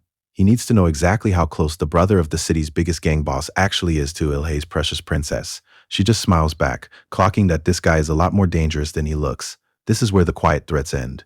Cho plays the threat off, but the act breaks when an officer rushes in to announce the victim's family just as Hwang Gun-seong steps through the door. He drops his name but folds the second he looks down at his brother on the steel table. He slams into the glass and screams the kid's name, and while Cho casually confirms the IB, the Ilhe associate quietly tells her guy exactly who they're dealing with. And this is where the powder keg lights. The grief rips him apart. He spins on the only targets in the room, wanting to know why they're hovering over his little brother. Cho doesn't flinch, tossing out a quiet curse that pushes Jun-seong into a wild right hook. The associate barks a warning and grabs the gang boss by the shoulder. She tells him to get it together because he still has a funeral to handle. The reminder checks him. He swallows the violence, but the pain has to go somewhere, tearing out in a raw scream that shakes the hallway. Cho tells the grieving boss to walk and drops a sharp reminder that they pulled strings to smooth things out today. Lua's father gives a cold nod and takes the elevator down. He works out exactly what's wrong with the scene they just left. Jun-seong never once asked why his little brother died. The associate wants to know if they should back off. Miles away across the city, Mina's mother comes to a desperate conclusion. The city skyline rushes past them in free fall, Mina gripping his wrist while Chan-hee locks up. He just screams, missing the look on her face as she tells him he doesn't know the first thing about her, and then she lets go. Chan-hee drops alone, tearing through the branches and bracing for the ground. He doesn't hit the ground. Mina leans in and tells him to breathe. He works out that he's sitting on a cliff edge instead of a sidewalk. He wants to know where they are, but she just tells him to pull it together. She was scared too the first time she teleported this high up. The panic finally breaks as he looks up, taking in the whole city stretched out below them under a sunset drop. Mina asks if it's cool. She admits that since getting her ability, she hunts for views like this. They're parked in a restricted zone, past the warning sign on a slope too steep for climbers. Mina brushes off the danger, and Chan-hee is too busy staring at the skyline to care. He tells her it beats the view from the city observatory. Mina leans over his shoulder to brag about a spot with no glass in the way. He starts to say her name. The sheer freedom hits him. She gets to live like this every single day. She offers him a straight deal. Keep his mouth shut, and she'll bring him out here all the time. Chan-hee just laughs and points out the obvious. Even if he did spill the secret, nobody would ever believe a word of it. Mina leans in close enough to make Chan-hee jump and asks if he plans on running his mouth. He swears he won't, so she reaches out and tells him to hold on tight. Across town at the morgue, Hwang Gun-seong stares down at his brother's stitched-up corpse as the medical examiner clears the body for release, but Gun-seong snaps at Inspector Cho for bringing up a funeral because he refuses to bury Gun-woo until he catches the killer. Cho warns him that the case isn't an official murder yet. Cho calls after him and begs the boss not to make things worse over what might have just been an accident. Gun-seong turns. He grabs the inspector by the throat and tells him to play dumb, spelling out exactly why he slips the man cash in the first place. He walks out with his crew, and whatever happens next is going to get ugly. Across town, the Il-hei Group associate pulls his profile up on a tablet. The screen lists him as a CEO and head developer, but she reads him for what he really is, a standard street thug. Why is Lua tied up with a guy like this? The associate warns him it is not that simple, because Lua is the anchor for Gun-seong's whole crypto scam. She blew up a massive payout, took zero cut for herself, and left the boss pressed. Lua's father clocks the movement through his scope. Jun-seong steps out onto the street with his crew, and the father tells her to tail the yellow SUV so they can ask the guy exactly how he plans to hit back. This is where the board resets. Light crashes onto an abandoned rooftop across town, dropping Chan-hee and Mina onto a broken couch. He wants to know where they just landed, and she smiles, her secret base. Mina claims the half-finished shell is her own, relying on the mountain location to keep the place off the grid. Chan-hee clocks the massive board. Dozens of Polaroids map out every spot Mina has already hit. She uses them as visual anchors to dial in a destination. He wants to know if she can just skip over to the States. Her record is a single massive jump to the coast that left her dead on her feet. Right now, the loudest thing in the room is her stomach asking for a refill.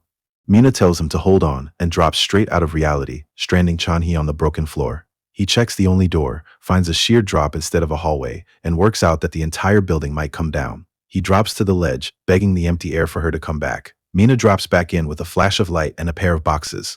Chan-hee pops the lid. Starbite donuts. Mina flexes the real perk of her power. No matter how famous the bakery is, she gets to skip the line. But sugar is just the warm-up for what comes next. They sit on the ledge to watch the sun go down, and she figures a cafe right on this spot would be an instant hit. She bites into her donut and tells him straight up she's a romantic. Chan-hee just listens while she says the world is way more beautiful than people think, and if she had stayed a normal kid down on the ground, she never would have found this kind of joy. She turns to him with the only question that matters. Does he still look at her and see a monster? Chan-hee freezes. The fear he had 10 minutes ago is gone, and she isn't a monster. Chan-hee tries to talk her into dropping the hero act and just enjoying life, even if the sheer scale of her power still throws him. Mina stares out over the water and runs the math out loud. She never ate anything radioactive, never fell into chemicals, leaving a massive blank on why she got picked. Then she looks back at him, and it clicks. She stands up with the answer. Saving his life 3 times wasn't an accident. This is her duty. Chan-hee just stares, out of words. Chan-hee grabs her shoulders to shake some sense into her, and when Mina leans in to ask if he's scared she'll get caught, he pushes back. He doesn't care about the risk. The girl who saved his life is breaking down right in front of him, and he refuses to let that happen. Mina lets the silence stretch as she stares at him, taking in his ridiculous kindness until a small smile breaks through, and she admits she made the right call in saving him, patting his chest as she folds and agrees to back off for today. She looks him right in the eye and makes the promise. She won't kill anyone. Chan-hee breathes out and finally lets himself believe it. But when he wants to know if she is sure about that, she doesn't blink. No. They run into Kang Gi-han out on the street, and when Chan-hee asks who worked him over so badly, Gi-han skips the explanation to drop a wild accusation instead. He brands Chan-hee a murderer, a claim that stops Chan-hee cold. Mina steps in to brush it off as the rambling of a guy who just caught a beating, but that only makes Gi-han snap at her to stay out of it. He doubles down and swears Chan-hee is the only one who could have pulled it off. He screams that the fallout almost got him killed, so Chan-hee hits back fast to remind him who actually almost died. Gi-han folds under his own terror. He insists none of this would have happened if Chan-hee hadn't dragged him to that rooftop. Chan-hee screams that the whole accusation is ridiculous, but Mina has heard enough, so she steps right up to Gi-han and brands him a piece of trash. He flinches when she wants to know if she should throw him out too, just like Rua. Electricity crackles right behind them as a huge thud drives a taser straight into Chan-hee's back. The kid drops before Mina can even turn around. And that's when the real ambush begins. The crew drags them out to a blacked-out warehouse in the middle of nowhere. Jun-seong walks through the doors, and his muscle falls in line to report the catch. They have the kid secured upstairs. He doesn't even break stride. He orders the place locked down so tight not even a bug gets inside. It gets worse from here. Jun-seong stands over the kid in dead silence, skipping the threats entirely. He just drives a fist straight into Gi-han's gut. Gi-han spits blood and panics. He tries to pull up his ability, but the strike scrambled his head. He can't form the image he needs to cast it. A few feet away, Chan-hee thrashes against his ropes, blindfolded and gagged while a brutal ringing tears through his skull. Jun-seong doesn't let up. He hammers the teenager while Gihan begs for mercy and screams Chanhee's name. Nobody answers. A guard keeps watch in the background while Gyun Seong winds up for a heavy strike, asking if they think he's a joke. His brother died right in front of this kid's eyes, and he plans to collect on that debt right now. Gyun Seong drives his fist straight into Gihan's face, wanting to know how the kid can possibly have no answers for him. Jun Seong mocks the pathetic apologies echoing through the warehouse, and wants to know exactly what he's sorry for. Chanhee finally breaks. He says he never should have held back on the rooftop. He blames his own hesitation for this entire mess instead of begging for a way out. The confession snaps the boss's last thread of restraint, and he swings a massive fist straight down at the chair. Chanhee just watches the blur coming at his face. The massive fist connects, but the kinetic force bounces straight back into Jun Seong's arm, leaving Junwoo and the crew shook as the boss catches a face full of his own recoil. The blast launches him backward across the warehouse floor, while Chanhee tips backward in the wooden chair and hits the dirt. Jun Seong drops screaming. His thugs scramble to pull him up while Junwoo panics, wanting to know what just happened, but one look at the kid tells him the truth, and it gets worse from here. He stands over the bleeding man and wants to know which floor the boss is on, but the rest of the crew just tries talking tough. They box him in to ask who he is, and he doesn't flinch. He just repeats the question one more time. They don't get the chance to answer. A girl in a leather jacket digs a box cutter into one of their wrists, smiling right into his face as she dares him to keep running his mouth. The thug under the cutter can't get a word out, just choking through blood while the associate keeps the blade jammed at his mouth. She clocks her senior watching and snaps into an awkward grin, saying she's got the question, and she'll ask it right. The cringe lands a second later. She just went full thug in front of her boss again.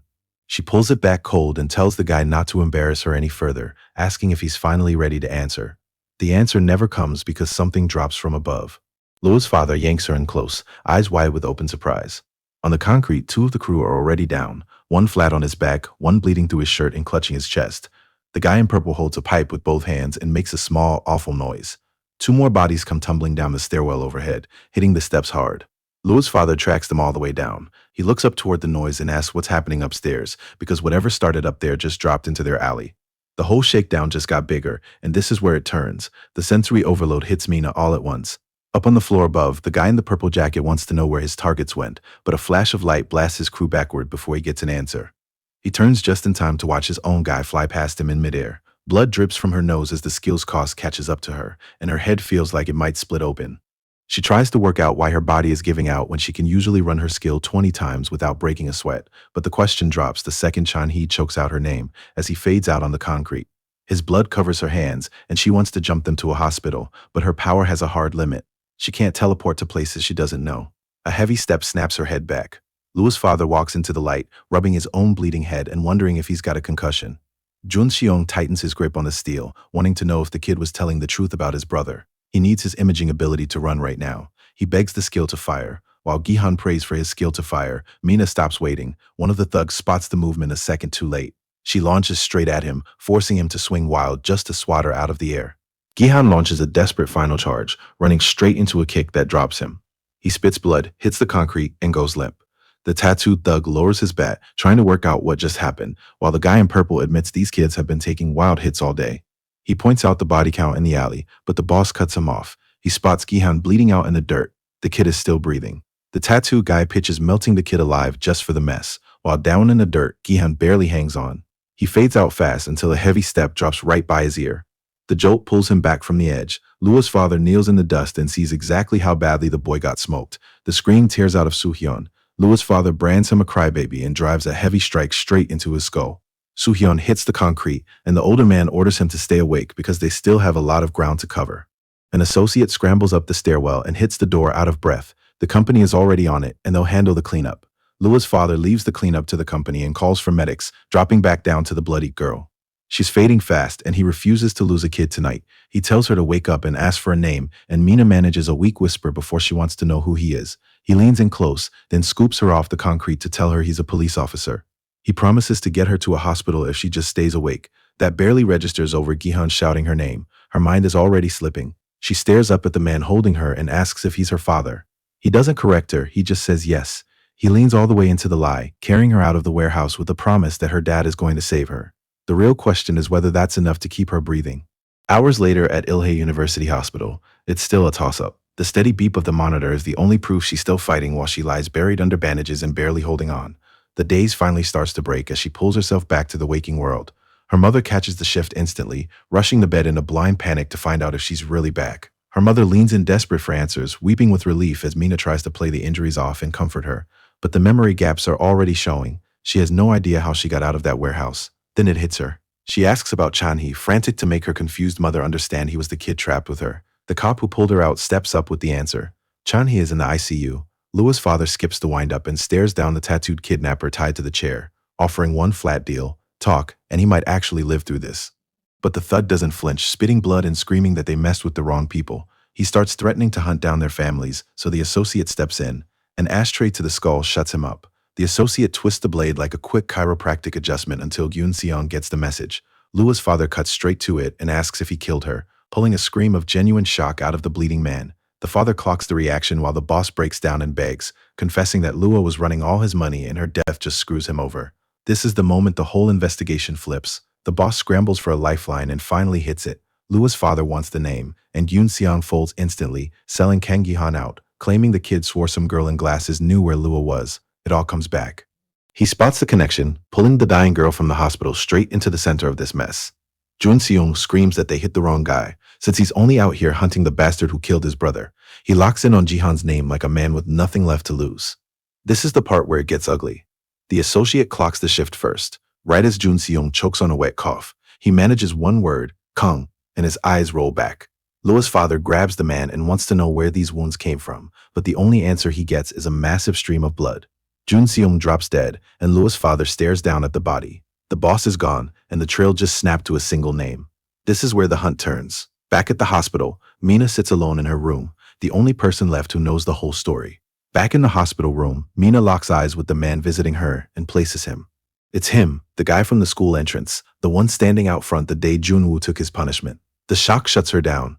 Her mom fills the gap, branding this giant of a man as the brave detective who rescued her from the kidnappers. He doesn't blink at the fake title. He just rubs his neck and plays it off like he carried her out after she passed out. Her mom keeps the gratitude coming, sold on the brave detective cover story, and Lua's father just takes it. He plays the humble hero, letting the lie sit while Mina stares right through him. How long can she keep pretending to buy this guy's act? He tells the room the kidnappers are all locked up and the danger is over. Mina catches the gap in his story because she remembers the bodies dropping down that stairwell and knows no one walked away from that.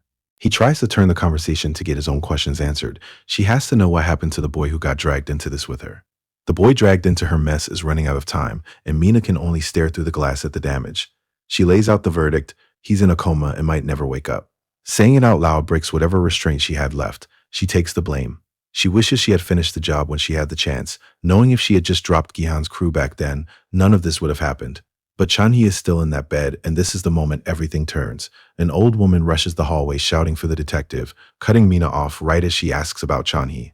It's Chanhee's grandmother, and she only wants to know one thing: did they catch the person who put her boy in that bed? Lua's father tries to talk her down, but she just collapses against his chest, demanding what a little kid could have possibly done wrong. She begs to know why he had to go through it. That single word hooks itself right into Mina's head. She gasps because she knows exactly why, and this is the part nobody in the room saw coming. The memory hits Mina and breaks her. She folds right there on the floor, gasping for air while her mother screams for a doctor. By the time they get her back in bed, the panic is gone and she is just a hollow shell. Her mother begs for a response, but Mina just stares right through her. Lua's father sees exactly how this is going to go. He isn't getting a single answer out of this girl today, not while she's trapped inside her own head. He backs off and says he's leaving, which only makes her mother scramble to offer him coffee, ignoring his refusal as she takes off down the hall to grab a cup anyway. She sits there trapped in her own head, but right before he walks out, she finally speaks up, skipping right past her own safety to ask what happened to the person who put Chanhee in that bed. He clocks the panic in her eyes and delivers the verdict flat out. The culprit is dead and she doesn't have to look over her shoulder anymore, a sudden finality that just freezes her. He put the guy in the ground himself, and the finality of it freezes Mina to the sheets. He heads for the door and tells her to drop the guilt. The punk just got the punishment he earned. That word breaks something loose, and she flashes back to a bloody knife in her own hands. She breaks down sobbing, choking out that she handed out the punishment. He talks right over the confession to promise she's got nothing to worry about. The official story just cracked wide open. He brushes it off, spelling out that delivering the punishment is just his job, and the relief hits Mina hard enough to pull a broken thank you from her. Where the associate wants to know their next move. The investigator admits he clocked the kid hiding something, but he couldn't exactly push a traumatized patient. The associate calls the trail dead. Hwang Gyun-seong is gone, and the body count swallowed up everyone else at the warehouse. He refuses to call it a loss, banking on the corpses to still give up a few clues. Back in the hospital room, Mina stands over Chan-hee's bed. She stares down at the quiet hum of the machines, whispering his name as the guilt just drags her under. Chan-hee hasn't moved an inch, but the silence in the hospital is the only quiet left in the city. Lee Soo-hyun braces himself while the Ilhae group chairman wants to know what went wrong. Lee Ji-hyun takes a slow sip of her tea, then looks at the black body bag between them and asks if a corpse can speak. Soo-hyun doesn't flinch. He sticks to his script and insists the report went through, but Ji-hyun isn't buying it. She smiles over her cup and mocks how easy it is to just drop a file and walk away. Ji-hyun looks down at the mess in the bag, pointing out the obvious. A guy this busted up can't answer questions. When Hari steps up to back her senior, insisting Soo-hyun ran the job perfectly. The chairman shoots her a dead-eyed stare, but the rookie keeps pushing, dropping the real reason the man is dead. His chest just randomly burst open. Soo-hyun barks her name to cut her off, choosing to take the hit right there. He claims the secured item in the fallout. Ji-hyun takes the admission, reminding him the debt still stands as she walks past. And while she lets the failure slide today, she promises the next mistake means his disposal. When Hari watches the threat land in tight silence, she stops short of the exit. She wants to know what happened to the kids Hwang Gun-sung dragged into this. Soo-hyun runs down the list, confirming Chan-hee's coma and Mina's upcoming discharge, but the chairwoman wants to know exactly what they know about her granddaughter. If the answer is too much, they get permanently silenced. That's 2 high schoolers she just put a hit out on, and she wants every trace tying back to Rua scrubbed. As far as she's concerned, a kid already in a coma just makes the cleanup easier. Soo-hyun finally pushes back, reminding his boss that these kids are Rua's actual victims, but the chairwoman just turns the logic right back on him. A victim is just a liability that needs to disappear. She writes the whole thing off as a mother's duty, leaving her head of security stuck with a choice he never wanted to make. Kang Gi-hyun plays the innocent high schooler for the cameras, but off-screen he's shook. He failed to kill the one guy who tied into Rua's death and saw his ability. So he runs a desperate play, branding that exact witness as the monster who put Chan-hee in a coma. Mina isn't buying a single word of the cover-up, staring down the lie with the vow to drag the real culprit into the light. Lua's father is already moving, skipping the wait on Gun-seong's autopsy to lock straight onto Gi-hyun. It gets worse from here. When Hari steers the car through the night and flags the next problem, Mina knows about Rua. The car speeds down the empty street while Lua's father runs the math. Gun-seong wanted blood for his brother's death, which means Gi-hyun likely played the gang boss from the start. But that leaves a massive hole in the story. How did a high school kid know exactly who put Gunwoo in that hospital bed? Lua's father smirks as the real picture forms. Gunwoo didn't just slip down those stairs. The cover story is dead. Soo-hyun catches the hole in the story, and his brain goes straight to the next problem. He tells her to turn the car around and leave Gi-hyun for later, because he needs to see Rua's body himself. A nervous doctor tries to block the morgue doors, stammering that the chairwoman locked the room down until the funeral. The security detail steps up to enforce the order, and one of the suits tells him to back off. This is the part where the cover-up breaks down. The lead guard makes the mistake of grabbing Soo-hyun, ordering him to clear his visit with the chairwoman first. Soo-hyun catches the wrist and snaps it back, dumping the screaming man to the tile just as the rest of the detail rushes him. He doesn't even blink. The second suit gets smoked just as fast, hitting the ground hard. The doctor watches the violence and folds. Soo-hyun steps right past him, warning the remaining guards that he's here for his daughter and they'd better stay out of his way. The doctor begs him to stop, but Soo-hyun tunes the panic out and steps right up to the metal table to finally see his daughter for himself. Across town, a very different family reunion plays out. Kang Jung-woo never got to see his daughter grow up. Mina talks to the memorial like she always does, but this time she showed up without her mom, needing to clear her head in private. The words stick in her throat for a second, then she drops the truth. She killed someone. And the face flashing through her memory confirms exactly whose body is resting on that metal table right now. It wasn't just one. The real body count is a lot higher, and she doesn't flinch as she lets the truth hang in the air. She calls out to her dad one last time and leaves the room to the quiet. Across town, a delivery scooter pulls up to a quiet apartment block as the driver grabs a confirmation photo, leaving the late-night order right by the door. The plastic bag hits the floor, but the door jerks open and Ji-hyun screams at the courier to shut it before Kang Mina gets there. He sits shaking in a trash-filled room. The courier just stammers and pulls the door closed, and Ji-hyun drops back to his monitors to bite his nails raw. Ji-hyun chews his thumbnail down to the quick, desperate for an out, and pitches the courier on a wild theory about a syndicate with more muscle than the police. The panic drops away into a smile as he names his lifeline, a faction that wants Kang Mina more than anyone else. That's the part he's dead right about. Across town in the Ilhae Group headquarters, an associate announces Lee Soo-hyun's arrival. Chairman Lee Ji-hyun tells them to send him straight in. The scarred enforcer steps through the double doors and wants to know what the job is. Chairman Lee Ji-hyun cuts straight to the accusation, wanting to know if he really assaulted her bodyguards and laid hands on her granddaughter. He tries to bring up Lua's autopsy to explain himself, but the old woman bites his head off before the name even clears his mouth. She brands him exactly what he is, a mercenary on the Ilhe Group payroll, not family. The only reason he gets to play detective with police resources is because she allows it, and without her backing, he's just a criminal who crossed the border illegally. He gives her that one, openly admitting to the murderer label, which turns his next question into a thinly veiled threat. Is she really sure she wants to let a guy like that off the leash? Ji-hyun wants to know if he's threatening her, but Soo-hyun doesn't flinch, telling the chairman to follow her own logic and do exactly what a grieving parent would. The sheer audacity pulls a shout right out of her. Then he drops the vow. He is going to bring her the head of whoever killed Lua. Ji-hyun clocks that he means every word, shouting his name and ordering him to stand down before he starts a bloodbath. The standoff breaks when a shout cuts through the hall, and Hari shoves past a guard to get inside. Ji-hyun snaps at the sudden intrusion. The guard tries to apologize, but Hari thrusts her phone forward and tells Soo-hyun this cannot wait.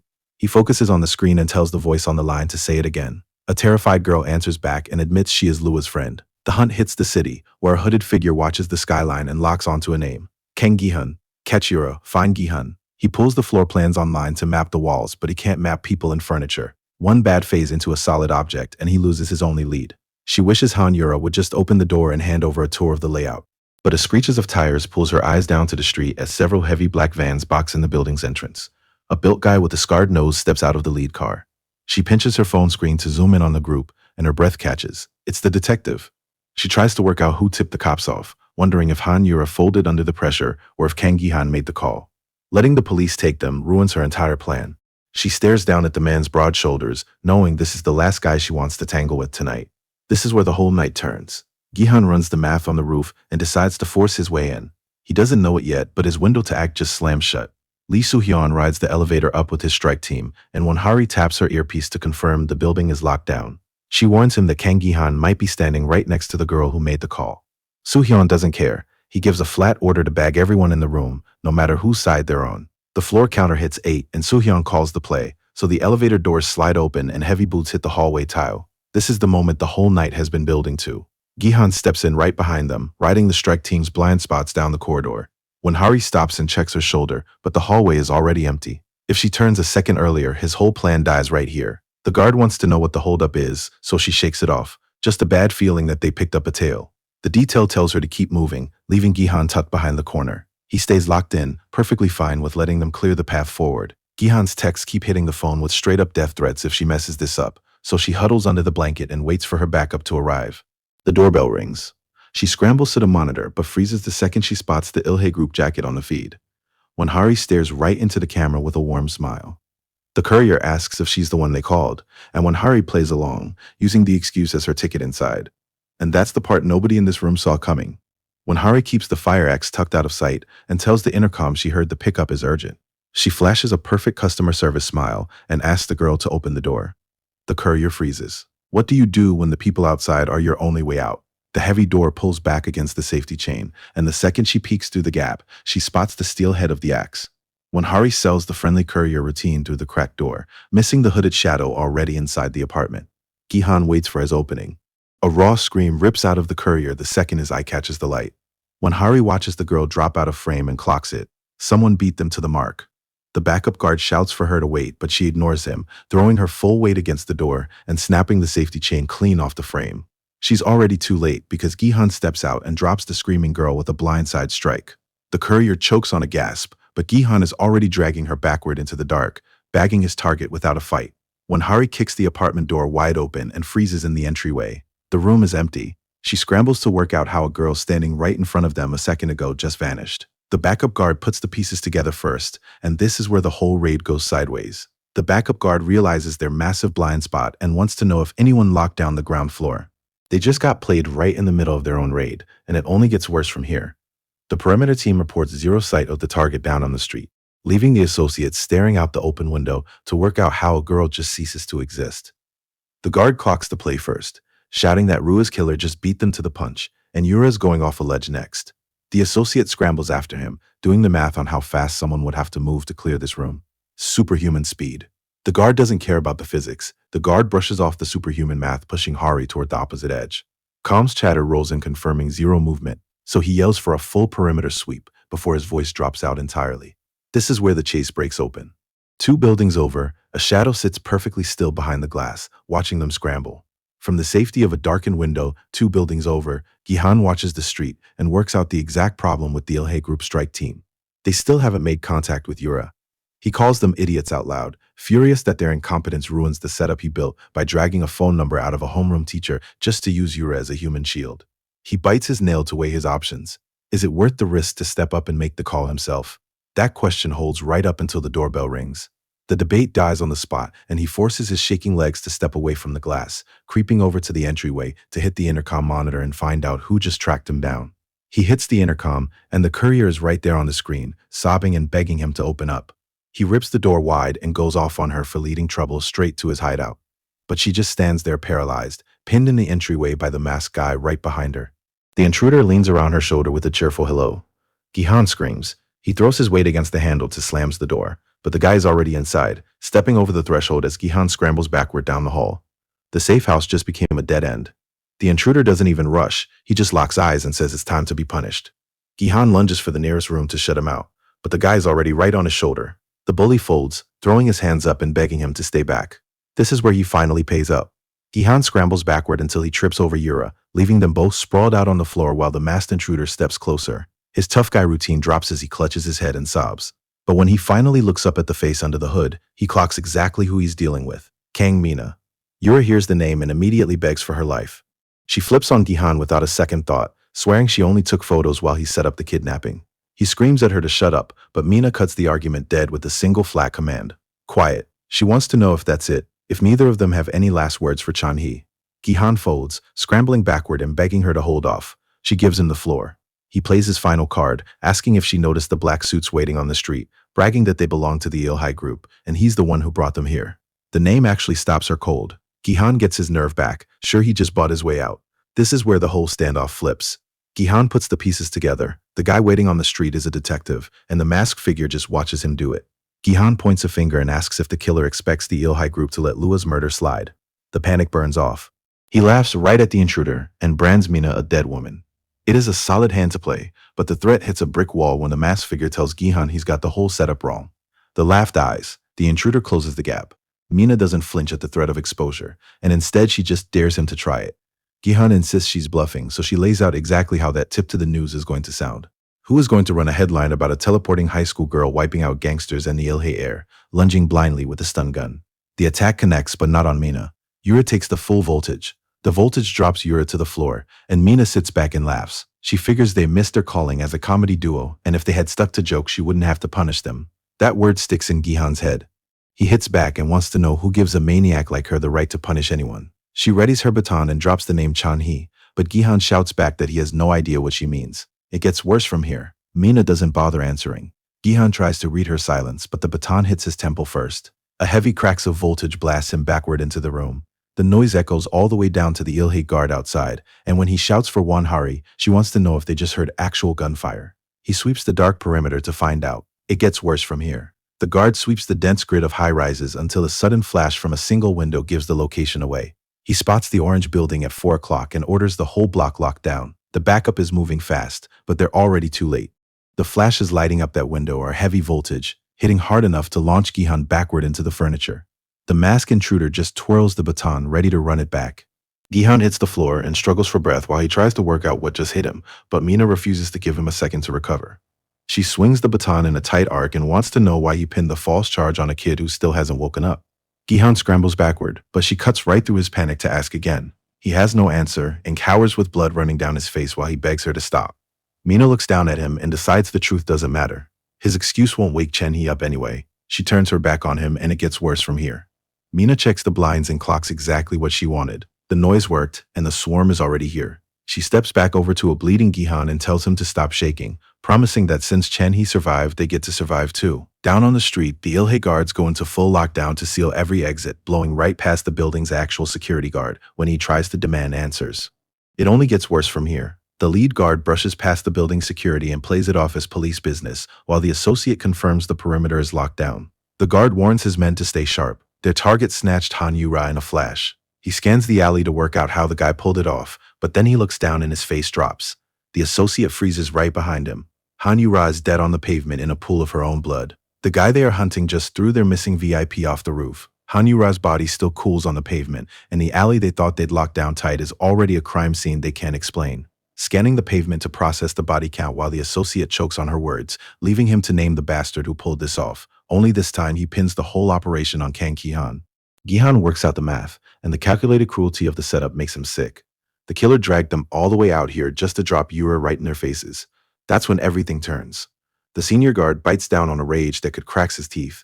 Hari works the comms, scrambling to throw every remaining team at a target that just vanished, but the veteran shuts it down and pulls everyone out. He tells her to face facts. They both saw what the kid can do, so treating this like a standard manhunt is a joke. The failure guts her. The guy who killed Rua just walked right through them. The veteran doesn't even answer. He just stands there, vibrating with the murderous need to hit back. The veteran loses it, ripping a roar out of his chest that echoes off the city skyline. But it gets worse from here. Somewhere else entirely, Gi-han is in total freefall down a jagged stone shaft, bouncing hard off the rock face, pinballing deeper into the dark as the chasm just keeps opening up under him. Then the floor catches him. He crumples into the dirt, clutching his chest and screaming out the impact. Gi-han gasps for air in the pitch black, scrambling in the dirt to work out where he landed. A phone flashlight cuts through the dark, pinning him to the floor while the masked figure looms over him. The light shifts just enough to reveal the girl under the hood, and he clocks her face. Kang Min-a. She brands him a coward, asking how he can put Chan-hee in a hospital bed and then cry this hard for his own life. Gi-han scrambles to pass the blame. He offers to do whatever she wants, desperately reminding her that she promised to let him live. Min-a grinds her teeth. The deal is already starting to cracks. She shuts down the pity play, telling him to save his begging for Chan-hee. Gi-han stays locked on his knees. She reminds him of the deal. He walks away breathing if he pays the toll, then pulls out his phone and shoves the lock screen in his face. She wants the password. Gi-han blinks, trying to work out her angle. He doesn't know it yet, but that little device is where his whole life falls apart. Mina wants the password, and Gi-han caves, telling himself he's playing along since his coin data is double encrypted anyway. The question freezes him. He throws her promise to let him live right back at her, but she cuts him off to lay out the trap. They are sitting in a collapsed tunnel deep inside an abandoned mine, a spot it took her multiple teleports to secure. This is where the deal breaks for good. She brands him the one who killed Han Yura. The accusation scrambles his brain, and as he screams back in panic, Mina looms over him to spell out the exact frame job. The Ili group just watched him commit murder. Out in the city, those same guards are already tearing the streets apart to find him. Gi-han finally works out the shape of the trap. She played him the whole time, and this wasn't an escape, it was a burial. He hits the dirt and screams while Mina turns her back, flashes a cold smile, and says goodbye. A pillar of light snaps her out of the cave. Gi-han claws at the dark and begs the empty rock for a rescue he is never getting. This is where the nightmare really starts. Gi-han screams her name until his voice breaks, but Mina just stands outside the sealed cave, tipping her head back with a smile to shut it all out. She lets the silence stretch before her eyes snap open. This was never just about getting even. Back at the hospital, she stands over the real reason she ran the setup. She looks down at Chan-hee through the life support tubes and asks if she did good. She asks if he's mad she took another life, but backing out isn't an option. This is barely the start. Gi-han was just a single branch, and she plans to pull up the rest of the tree. She leans right over his mask with a flat ultimatum. If he wants to stop her, he needs to wake up and do it himself. A nurse cracks the door to check on the noise, but Mina is already gone, leaving her to brush the sound off while Chan-hee stays out cold. The news hits the school fast. Han Yura took a fatal drop, and Kang Gi-han is missing. Guys in the hallway want to know who keeps picking the bullies off, while the classroom crowd tallies the body count. They loop the coin scam and Chan-hee's hospital stay right into the daily drama. Two girls up front start wondering if Lua is next on the killer's list. Mina listens from the back row. If someone actually takes Lua out, she might just fall in love, but that quiet peace breaks when someone starts screaming out by the front gate. Mina pushes through the crowd to find a blonde guy shoving students around in the street, and she has to wonder exactly what kind of mess just rolled onto campus. The guy with the camera argues with the security guard at the gate to keep his stream going. He plays himself off as an investigative journalist to justify filming the students, but Mina clocks the setup right away and isn't buying it. The camera swings her direction, and the streamer shouts her name for the whole street to hear. He brands her as the rumored psychic girl. He brings up the stabbing she stopped by the PC cafe to hype up his chat and eats up the spotlight as he promises a massive reveal. Mina just stares back. Who on earth is this guy? Mina tries to work out how she got made, running through every possible leak. The streamer shoves the footage in her face, grilling her about the stabber who dropped dead, but someone cuts him off right as he plays up the self-defense angle. A heavy hand yanks the streamer back by the collar. The scarred man snatches the phone to check out this psychic girl rumor for himself, ignoring the guy screaming to get it back. He locks eyes with Mina and drops a quiet greeting. This is where the real problem starts. Mina stands there at the school gate with her bag still on her shoulder, and every road out of this just closed. He drops her full name like they're old friends, and Mina locks up. So she scans the crowd for a quick exit. But the streamer breaks the standoff by stepping up and demanding his broken phone back. The scarred man throws him a dead-eyed look. It gets worse from here. The streamer spots the blood and loses his mind, screaming for his phone back before he calls the cops. The scarred man catches the pointing finger and gives it a quick twist. The bone snaps. The streamer screams, dropping to the asphalt to clutch his ruined hand. The suit tells him to be thankful it ended at one finger. He warns him to walk away before they report him as a pervert, but the kid tries to deflect, hitting back with threats of an assault charge. That's when the scarred man flips the phone around to show the screen, an entire camera roll packed with upskirt shots of local high schoolers. Hari just brands him the kind of trash society doesn't need. The guy tries to play his camera roll off as some kind of superpower investigation. Nobody buys it, and the crowd swarms him with their phones, forcing him to break into a dead sprint down the block. Mina watches the mob chase him out of sight, relieved to figure out he wasn't targeting her specifically. He was just creeping on every girl in the school. A deep voice right behind her asks if she was really scared. She freezes. The scarred man steps up and gets straight to business, asking for a minute of her time. Mina tears into the massive parfait, brushing off the scarred man's doubt by claiming that studying burns calories. Hari jumps in on the free food too, playfully calling him Sunbae and getting told to keep quiet. Mina drops the joke to give him a straight thank you for handling the creep and picking up the bill. He waves it off as standard police work, but Mina clocks the lie the second he says it. She knows exactly who he was moving with the other night, and it definitely wasn't the cops. Mina wants to know who he really works for, Ilhei, or just a dirty cop on their payroll. Either way, she needs to find out what they know. She plays along, instantly dropping her guard to ask if the two of them are dating. Hari folds completely, thrilled by the idea, while Mina pushes the act by warning the cop he's way too old for her. He just stares at her. The innocent routine lines up perfectly with Rua, who had promised this exact target would speak much more nicely than expected. He sits across from her now and finally catches the warning. It gets worse from here. Mina holds the smile while she works out just how much they know, and when she drops the spoon, the innocent act dies with it. The cop just waits for the real story. Mina pivots. She forces a sob and runs a new play. She tells them her memory of the incident is still full of holes. Then she sells the trauma hard, crying that scary people snatched her because of Gihan and made her watch Chanhee get beaten half to death. She feeds them the rest of the lie and claims a sudden flash wiped her memory clean. She buries her face in her hands and plays the guilt angle hard. If Gihan hadn't stepped in, Chanhee wouldn't be in a hospital bed right now. She forces a sob about being framed and peeks through her fingers to make sure the act lands. The scarred cop clocks the story, so he asks why Jihan would pin a massive murder on two teenagers. Mina leans right into the logic. How could two weak students ever take down a guy as big as Junwoo unless someone pushed him off a building? The cop just stares back and runs the math on every word. The trap is set, and she just has to see if he steps in. She keeps the act going, and Hari buys the whole routine. The cop acts sorry for pushing her but insists he needs the facts, and she feeds him the exact answer he wants to hear. He pivots straight to the real target to see what else she knows about Kang Jihan, and she stalls just long enough to make it look real. Then she drops the hook and asks if they actually think Jihan killed Junwoo. The cop runs the math. He says he won't know for sure until he finds the kid. Mina tells them she needs to wash her face and throwing cold water over her eyes to kill the panic. Hari waits right outside the door, leaving Mina to grip the sink and try to hold her act together. Back at the table, the cop stares into his mug. He clocks the pattern. This is the second time, and he's starting to put it together. Rua and the associate keep bleeding together in Mina's head, an overlap that rattles her. She pulls herself out of the thought to read the scarred man's card, Lee Soo-hyun, Seoul Police. He leaves his number and keeps the door open on the investigation, while Hari tries to walk back her hostile routine from earlier. A frantic shout cuts the apology short as Mina's mother sprints down the sidewalk. Soo-hyun takes the credit for the save, admitting he called her in advance since questioning a minor without a parent crosses a legal line. Mina forces a nod, sweating through the relief that this interrogation is finally over. Soo-hyun drops one last request for her to call if any missing pieces from that day surface. She promises she will, sending pedestrians scrambling in a panic. Mina tracks the fallout from her own bed, waiting for a police statement that never comes. Streamers run the math on human energy transfer to prove the clip is a fake, while skeptics write the whole incident off as an AI stunt for views. Mina just lies there, watching the internet tear itself apart over the chaos she started. It gets worse from here. She clocks the mistake right away. Saving Chanhee had to happen, but dropping her power in public was a massive slip. It tracks that a guy like this would show up at her school to milk the hype. He runs a channel called Undercover, and at a glance he just looks like some washed streamer chasing views, but it doesn't add up, because even with the views on the table, singling her out specifically makes no sense, and that means he's playing a different game. Her uncle Hyung-yeon finally walks through the door, bowing to her mother and apologizing for the delay before he clocks Mina in the doorway and lights up. He asks if it's really been since she started high school, handing over a box of juice with a joke about how much she's grown, but Mina shuts the height talk down fast. They settle around the table, but the warm reunion drops into heavy guilt the second Hyung-yeon brings up the hospital. He is a police inspector, yet he couldn't protect his own niece when things went sideways.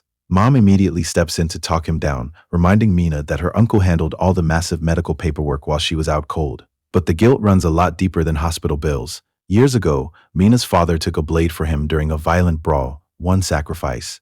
It shaped the rest of this man's life. Hyung-yeon admits he is nowhere near fit to take his brother's place, but looking out for Mina and her mother is the only way he can even try to pay it back. Her mother shuts the apology down, telling him they appreciate the help. Mina backs her up from the table. Her dad would say the exact same thing, and her uncle has zero reason to carry this guilt. The fork drives hard into her plate as the calm act drops. The only person who should be losing sleep is the guy who killed him. The outburst hits a raw nerve. Her mother panics, demanding they stick to the agreement and never bring that man up, but Mina ignores the warning to run the math out loud. 13 years for getting drunk and taking a life. 7 left on the clock. Her mother rubs her face and pleads with her to drop it, begging her to just live well for his sake instead of feeding the anger. Mina locks the anger down, leaving her uncle sweating as he tries to work out if he just imagined the whole thing. He pivots fast, changing the subject to the kidnapping. Mina tunes right back in when her mother brings up Detective Lee Soo-yeon's visit yesterday. Hyung-yeon clocks the name. He watches his niece casually spear a piece of fruit and laughs the leftover tension off, confirming the detective takes his job seriously. The isolated pieces of this case are finally starting to collide.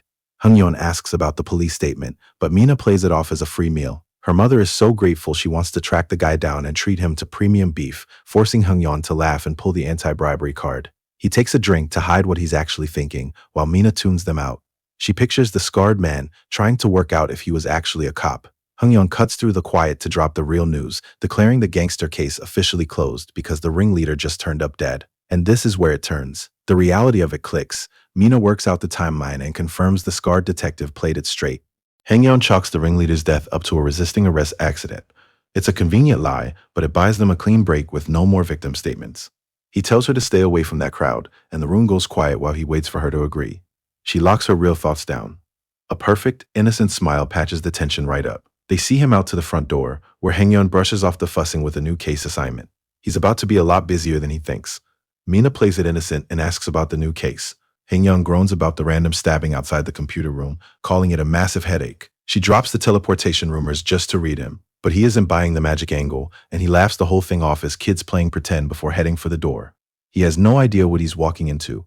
Hyung-yeon grabs his head the second he steps outside. He catches himself second-guessing his niece and shuts it down fast. He blames the paranoia on the dead ringleader who went after her. The protective rage comes rushing right back. Across town at the precinct, a cop watches the parking lot and brands the new arrival a gangster. He isn't exactly wrong about the look. The man catching the heat is Lee Soo-hyun. He walks in with a badge and a face built for the cartel. This is the guy picking up the trail. The guy isn't taking the hint, and he pushes hard about the silver briefcase to find out whose DNA is inside. Soo-hyun just keeps walking and tells the man he'll share when there's something worth sharing. The local seethes. He chases them up the stairs with weak excuses about evidence protocol until Soo-hyun pulls rank and name drops the higher-ups. They hit the archive room, where the defeated cop pulls a blue box off the shelf and hands over the prize. A bloody kitchen knife sits sealed in plastic. The weapon from the computer room stabbing is back in play, and it gets worse from here. Outside the precinct, everything looks quiet, but inside, the local cop refuses to drop it. He shoves the blue box forward, wanting to know if playing cop is working out. He leans into Hyung-yeon's space to ask if he had his fun. Hyung-yeon locks down his temper while the cop pushes harder, throwing a direct bribery accusation and dropping Hwang Gun-seong's name to force a reaction. He gets one, flinching under Hyung-yeon's glare, but instead of backing off, he snaps and grabs the inspector by the collar. The female officer tries to step in, but Hyung-yeon waves her off without a single blink. The real fight starts right now. The local cop lashes out and grabs Hyung-yeon's collar, trying to flip the pressure by demanding why he approached Kang Mina.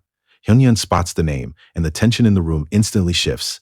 He doesn't back off, instead telling the cop he will kill him on the spot if he ever touches his niece again. That calm smile makes it clear he isn't bluffing. But before the threat can fully sink in, a rookie bursts through the door in a blind panic. Whatever is happening outside is about to blow this whole case wide open. The rookie is too shook to give a straight answer, stammering about the sky until Soo-hyun pieces the panic together. A body fell. It landed right in the middle of the courtyard. The squad scrambles for an ambulance, but the first officer on the pavement calls it off. The guy is already gone. But the corpse isn't the real problem here. Sitting dead center on a squad car is whoever dropped it. pulling a swarm of cops to the pavement as they scramble to trace the shattered body. The lead officer yells for an ambulance but kills the order. He clocks the guy is already gone. The squad freezes when they spot the real threat sitting dead center on their patrol car, but the stranger doesn't give them a word. Tasers come up. The officers order him down, trying to play this like a standard arrest. He tracks the shouting cop from under his hood, reads the room, and drops out of sight in a flash of light. They fire at an empty roof. It gets worse from here. The frantic report makes zero sense. A dead guy in the courtyard and a suspect who just blinks out of existence. The detective works out the pattern on the run, matching this exact trick to the computer room and the Junwoo case. He doesn't even finish the thought before a ring of light flares across his path. He throws his hands up and brakes hard because the impossible is sitting right in front of him. The masked suspect just waits on the tile and drops a casual greeting. The detective catches the voice, but before he can place it, the hallway explodes into another blinding pillar of light. Frantic reports flood the radio with simultaneous sightings on the roof and the fourth floor, but the detective finally works out the trick. It isn't a squad, it's just one guy playing them all. Down in the archives, the stranger drops out of the light right on his mark. Agent Nam pushes into the corridor with a full tactical unit, locking his taser on the target. The cops pull their triggers, but the stranger blurs straight through the crossfire and drops Nam's name. The squad freezes. He's already standing right behind them. The floor drops out from under Nam, slamming him hard onto green concrete in front of a startled guard. He works out the impossible math. He was just 3 floors down, and now he's on the roof. Back in the corridor, the rest of the squad isn't waiting for answers. The steel ram hits the lock. The door shatters. And the lead officer drives her strike team straight through the breach. The lead officer pulls her swing short, catching herself because the guy scrambling on the floor isn't the target. She wants to know why a detective is hiding inside the storage room, and he snaps back that he ran from the blast outside. He rips into her for almost crushing a cop on her own team, reminding her they swore the suspect would attack this spot. The shouting dies the second a shadow drops over them. The masked suspect is already here. He's crouching on the cabinets right behind their heads. The officer refuses to buy that this is real even with him right in front of her. The detective loses his nerve and brands the guy as superhuman. The stranger knows exactly what he needs to get out of the room and stops playing the cornered victim to let a predatory weight bleed into the air. Lee Soo-hyun hits back before the panic can set in, driving all his force into the spot where the suspect just stood. He realizes a second too late he just obliterated an empty desk. The detective whips around to find the target perched right over his shoulder. He screams a warning to Hari. The intruder is already blurring right through the gap. This is where the whole operation falls apart. Hari wants to know how they are supposed to catch a guy moving like this, especially when the stranger drops right into the wrecked office and the rest of the squad boxes him in.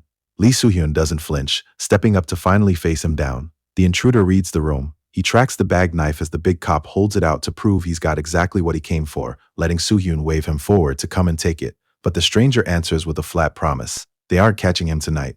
The voice pulls the detective up short, and he stares up at the cabinets. He works out the math. This guy is built entirely different from the suspect in the footage. Soo-hyun is impressed about the footage, waving the knife to see if that weird speed beats a kick straight through the skull. The masked figure shifts, sliding a rope down to the squad's feet before blurring into motion, snatching the evidence straight out of Soo-hyun's grip. A short laugh drops from above, freezing the female officer in her tracks right before a shockwave blasts Soo-hyun off his feet. The older detective screams and covers his head, bracing against the sudden flash. The glare clears. The stranger grips the bag knife. He runs straight up the storage racks, leaving the squad gasping on the floor below, and tosses down a quick thank you. He holds up the prize and tells them he's keeping it. The cops just got played in their own house. Soo-hyun lunges forward to stop the escape, but the suspect is already gone, leaving the squad gasping for air in the middle of the wrecked evidence room. Soo-hyun grits his teeth. A whole team of cops, and they just got smoked by one guy. Back at the safe house, Hari patches Hyunyeon's back and clocks the problem. The strike hurt like hell, but the actual skin damage is barely there. Hyunyeon catches the pattern. It's the exact same wound Chairman Hwang took, just scaled down. He asks how she's holding up, and she waves off her own injuries. Hyunyeon puts it together. They aren't dealing with a normal thug. This has to be an ability. But the real problem is the voice the guy left behind. Hyunyeon knows he's heard it before. He just has to figure out whose. That's the thread that unravels everything. Back at the station, the assistant pulls up the victim's file on a tablet and stammers out the details. A note was pinned to the man's back, and he's officially dead. The chief snaps at him to watch his mouth and tells the room to play the body off as an ongoing investigation instead of a murder. He turns on Hyunyeon and asks if his team even knows how to write a report. He lists off their failures. The suspect and the method are both marked unknown. Hyunyeon doesn't flinch. He refuses to write down anything he can't prove. The chief slams his fists into the table, and his men just sweat through the lecture. They have the thief's voice on tape, so the boss throws the department's weight behind the hunt and blasts the order across the building to bring him in on sight. Down in the tech lab, the work is already done. The expert pins the voice to Kang Gi-han by running the stolen audio against Han Yura's old clip, and Heng-yeon stands right over her shoulder for the playback. The track rolls through the boy's threat and the masked thief's exit. It's the exact same guy. Lua's face smiles out from the digital file, and the expert has to call Heng-yeon's name twice to snap him back before asking if Kang Gi-han really just wiped out his entire friend group. Heng-yeon can't make the motive work, because Gi-han was pulling in massive money thanks to Lua, and a kill order makes zero sense. The expert isn't buying the hesitation. She points at the monitor and reminds him they all watched Gi-han use his powers to drop Heng Yura, so the body count belongs to him. Heng-yeon shuts his eyes. It all comes back to the wrecked evidence room, right down to the masked thief standing in the debris and mocking them for handing over the files. He looks down at the matched audio tracks. The thief is Gi-han. The police have the right name, but they don't understand the setup playing out across the city. Gi-han sits in the dark and runs the voice clips again, thanking the original owner of his body for leaving behind so much raw material. He tells the dead kid he's about to become a hero. He pulls up a target list on his laptop and promises to use that stolen voice to hunt down the people who beat the system, stepping up for the victims left behind. This is where the real hunt starts. Gi-han wants an audience for this next move. He scans the news feed and skips past the everyday drunk drivers who actually face justice. The next mark has to be deliberate.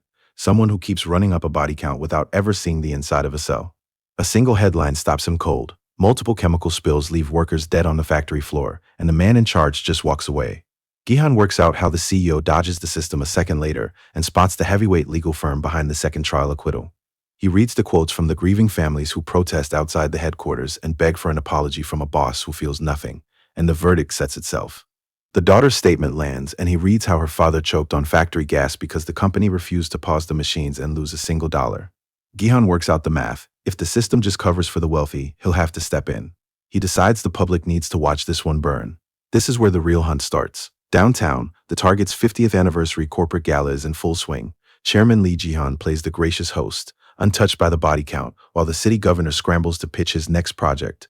The governor wants to talk business, but Chairman Lee shuts him down with a polite lie about the prime minister. She spots a better target across the room and ditches the politicians to cross the floor.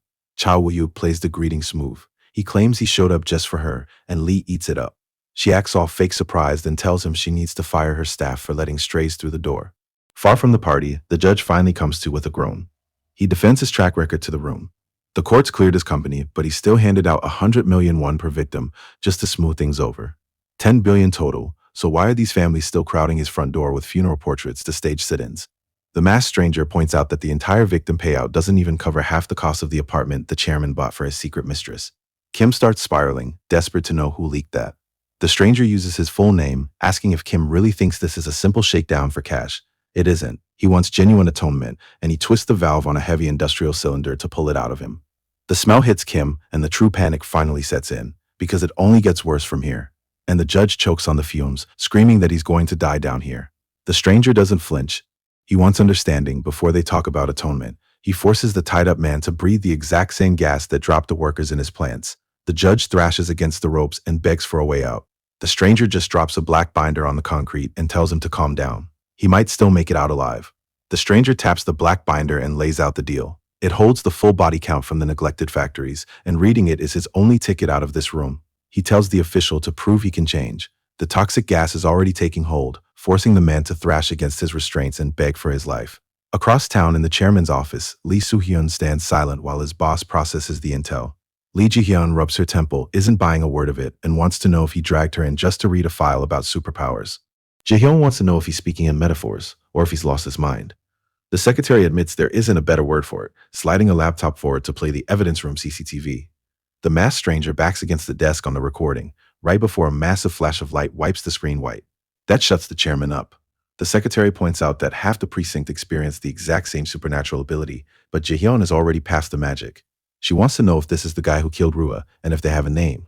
Soo-hyun doesn't flinch as he gives it to her. His name is Kang Gi-han, and he is their prime suspect. Now they have a target. Soo-hyun lays out the track record, noting how Gi-han vanished from the rooftop using those exact powers, and the DNA pull from his usual spots locks it in. Soo-hyun hesitates before floating a problem she doesn't want to hear, and when she snaps back a look, he puts his read on the table. The kid wants them to follow. The whole trail is a deliberate provocation. Ji-hyun smiles and tells him to stop overthinking it. Trap or not, they are going to take the shot. They don't know it yet, but they are walking right into the teeth of it. Ji-hyun shuts the hesitation down cold, ordering him to bite the bait so the guy holding the rod shows himself. Soo-hyun confirms he's already moving.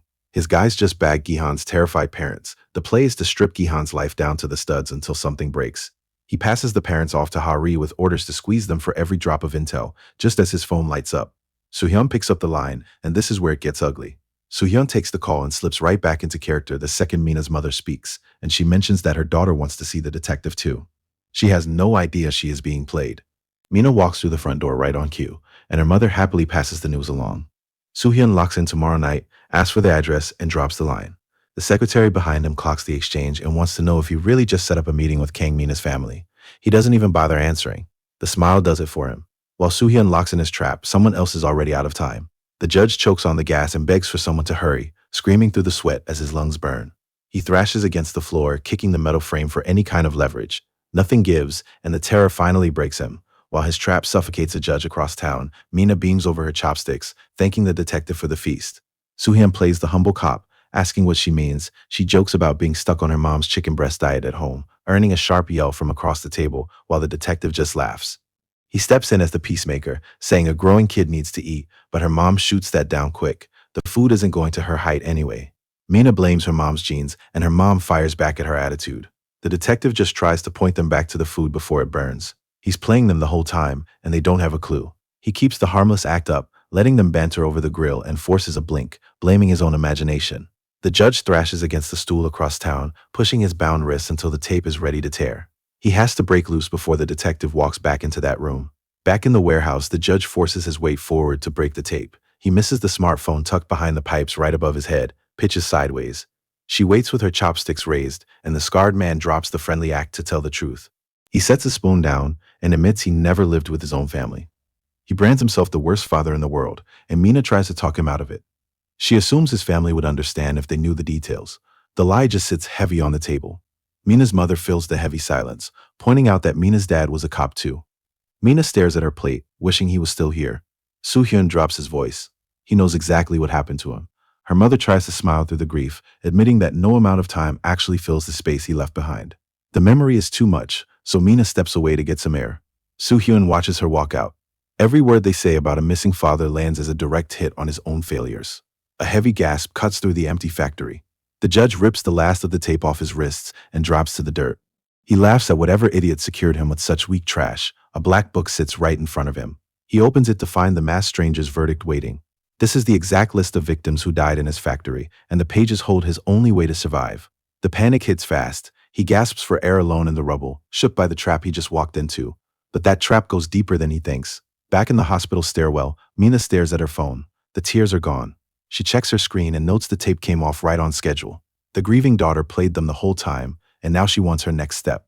The judge stares at the black book, looking for a way to live, but the second he reads the terms, his panic breaks into a manic laugh. He brushes off the idea of victims as total nonsense. He chucks the ledger into the rubble, shouting that he hasn't done a single thing wrong. And Mina tracks the feed from the hospital stairwell. The grieving daughter act is dead, and her eyes flash cold red over the phone as she watches him toss his only lifeline. She already laid out the rules. His survival was in that book, and he just left it in the dirt. Soohyun steps onto the terrace and breaks her focus. He reads her posture, but Mina pulls an earbud out and slips right back into her innocent act. She tries to pin the visit on Gihan, so Soohyun pivots and asks if she shared a class with Rua. The name lands. He wants to know where the missing girl is, but Mina plays it cool and asks if something happened. Soohyun asks her to keep this quiet, since it hasn't hit the press yet. Then he names the girl. Lua went missing in the middle of the ocean. The news lands hard. Mina lets out a stunned gasp, and Soohyun watches her face to see if she folds. She doesn't, going wide-eyed and playing him perfectly as she asks how something like that could even happen. Soohyun drops the bait by mentioning Gihan's message, and when he says she knows exactly where Lua is, Mina doesn't fold. She just looks down and warns the cop that Gihan is talking about an ugly story. It goes all the way back to Rua, who treats the courtyard like her personal playground where she hoses Chan-hee down for fun, turns on Mina with a brutal slap, and drops cash at her feet with a smirk to buy new glasses. A memory that leaves the cop sweating as the real picture finally clicks into place. Mina locks onto one specific afternoon, with Rua playing nice and telling them both to stay late so she can take them somewhere special. Back on the roof, Mina says she bailed, working out the kind of setup waiting for them. Soohyun can't wrap his head around it and wants to know why a high schooler would even go that far. But Mina hits back, asking if having a reason would somehow make the abuse okay. Then she drops her verdict on the missing bully. The world really is unfair. She spells out the hypocrisy straight to his face. The school and the cops ignored Chan-hee's suffering, but now that the bully is missing, the whole city cares. Meanwhile, across town, the judge is out of time, scrambling at the heavy door lock as his lungs give out. Back on the roof, Soo-hyun stops her before they head inside. She just listens as he drops a genuine apology, telling her he gets why she's bitter.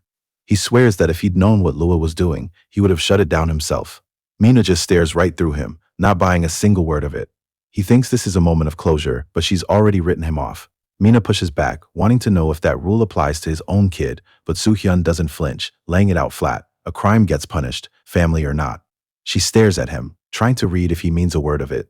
And that's the part nobody in this room saw coming. Across town, the judge runs out of air inside a sealed industrial tank, screaming at whoever locked him in. The heavy lock clicks open, and he forces the hatch wide, thinking he just bought his way out. He didn't. The sudden rush of oxygen triggers a massive blast that tears straight out the opening, catching him right in the face.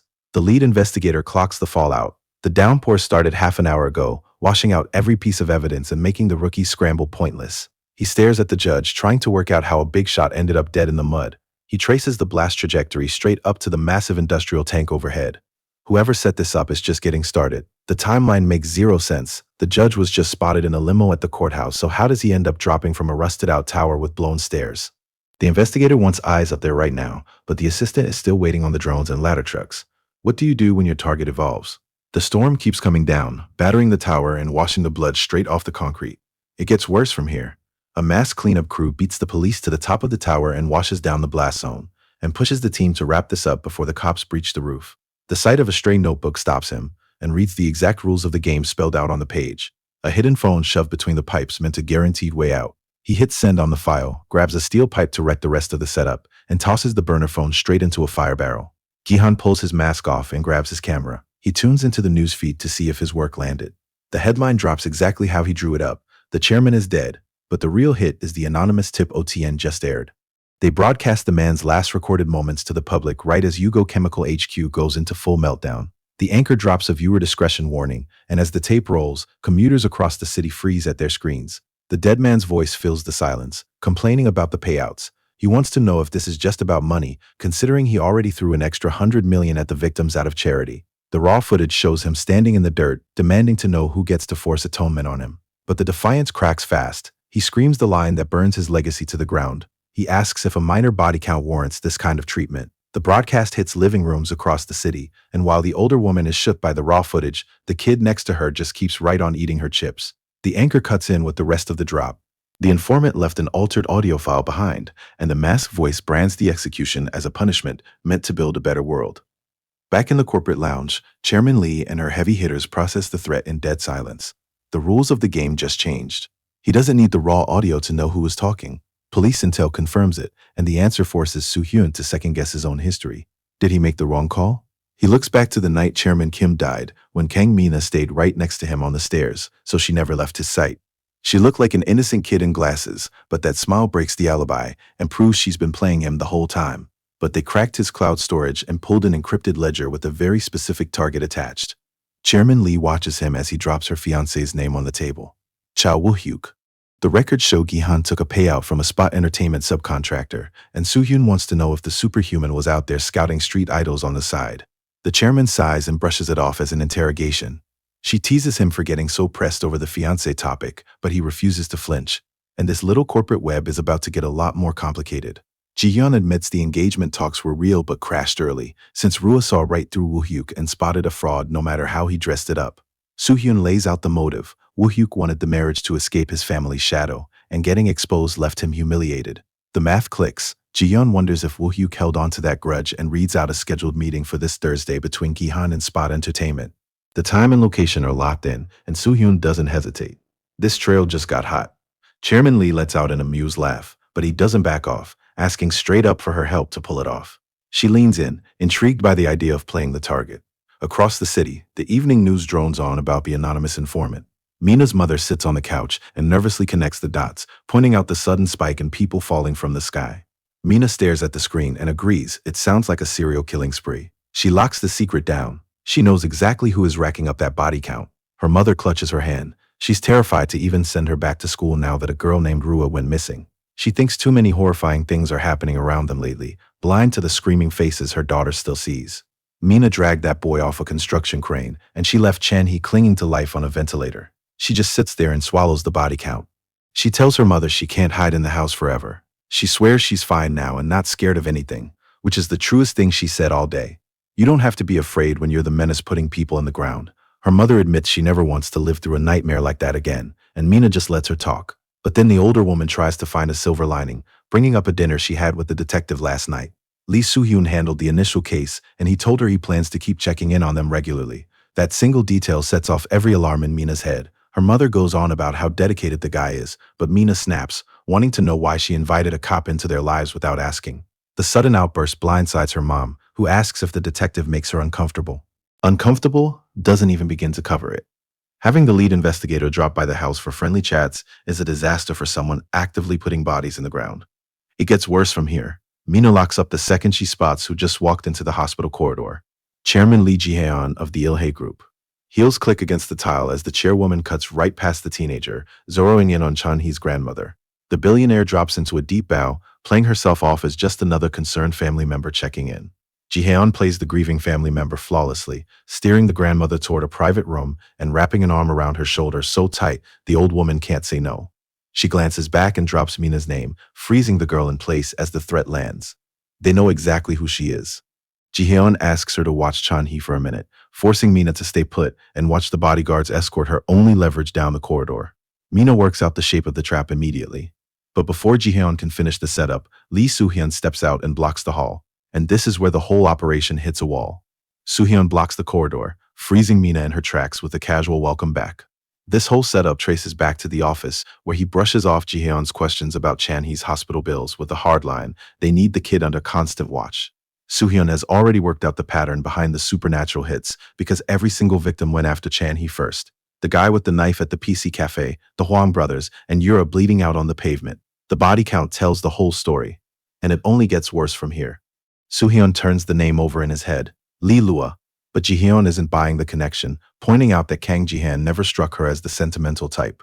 Soo-hyun admits they don't know the full play yet. Keeping Chan-hee locked down is the only way to draw the culprit out. Ji-hae makes the call, agreeing to have the Il-hae Foundation officially sponsor the kid, giving Soo-hyun the opening to push for one last thing that needs her direct approval. Mina clocks the detective in the hallway and wants to know why he's walking around with the chairwoman.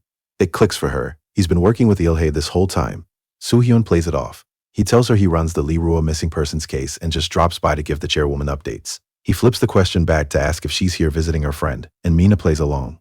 She lays on a fake concern, asks how the search is going, and claims she prays for Rua's safe return. How long can she keep playing the victim?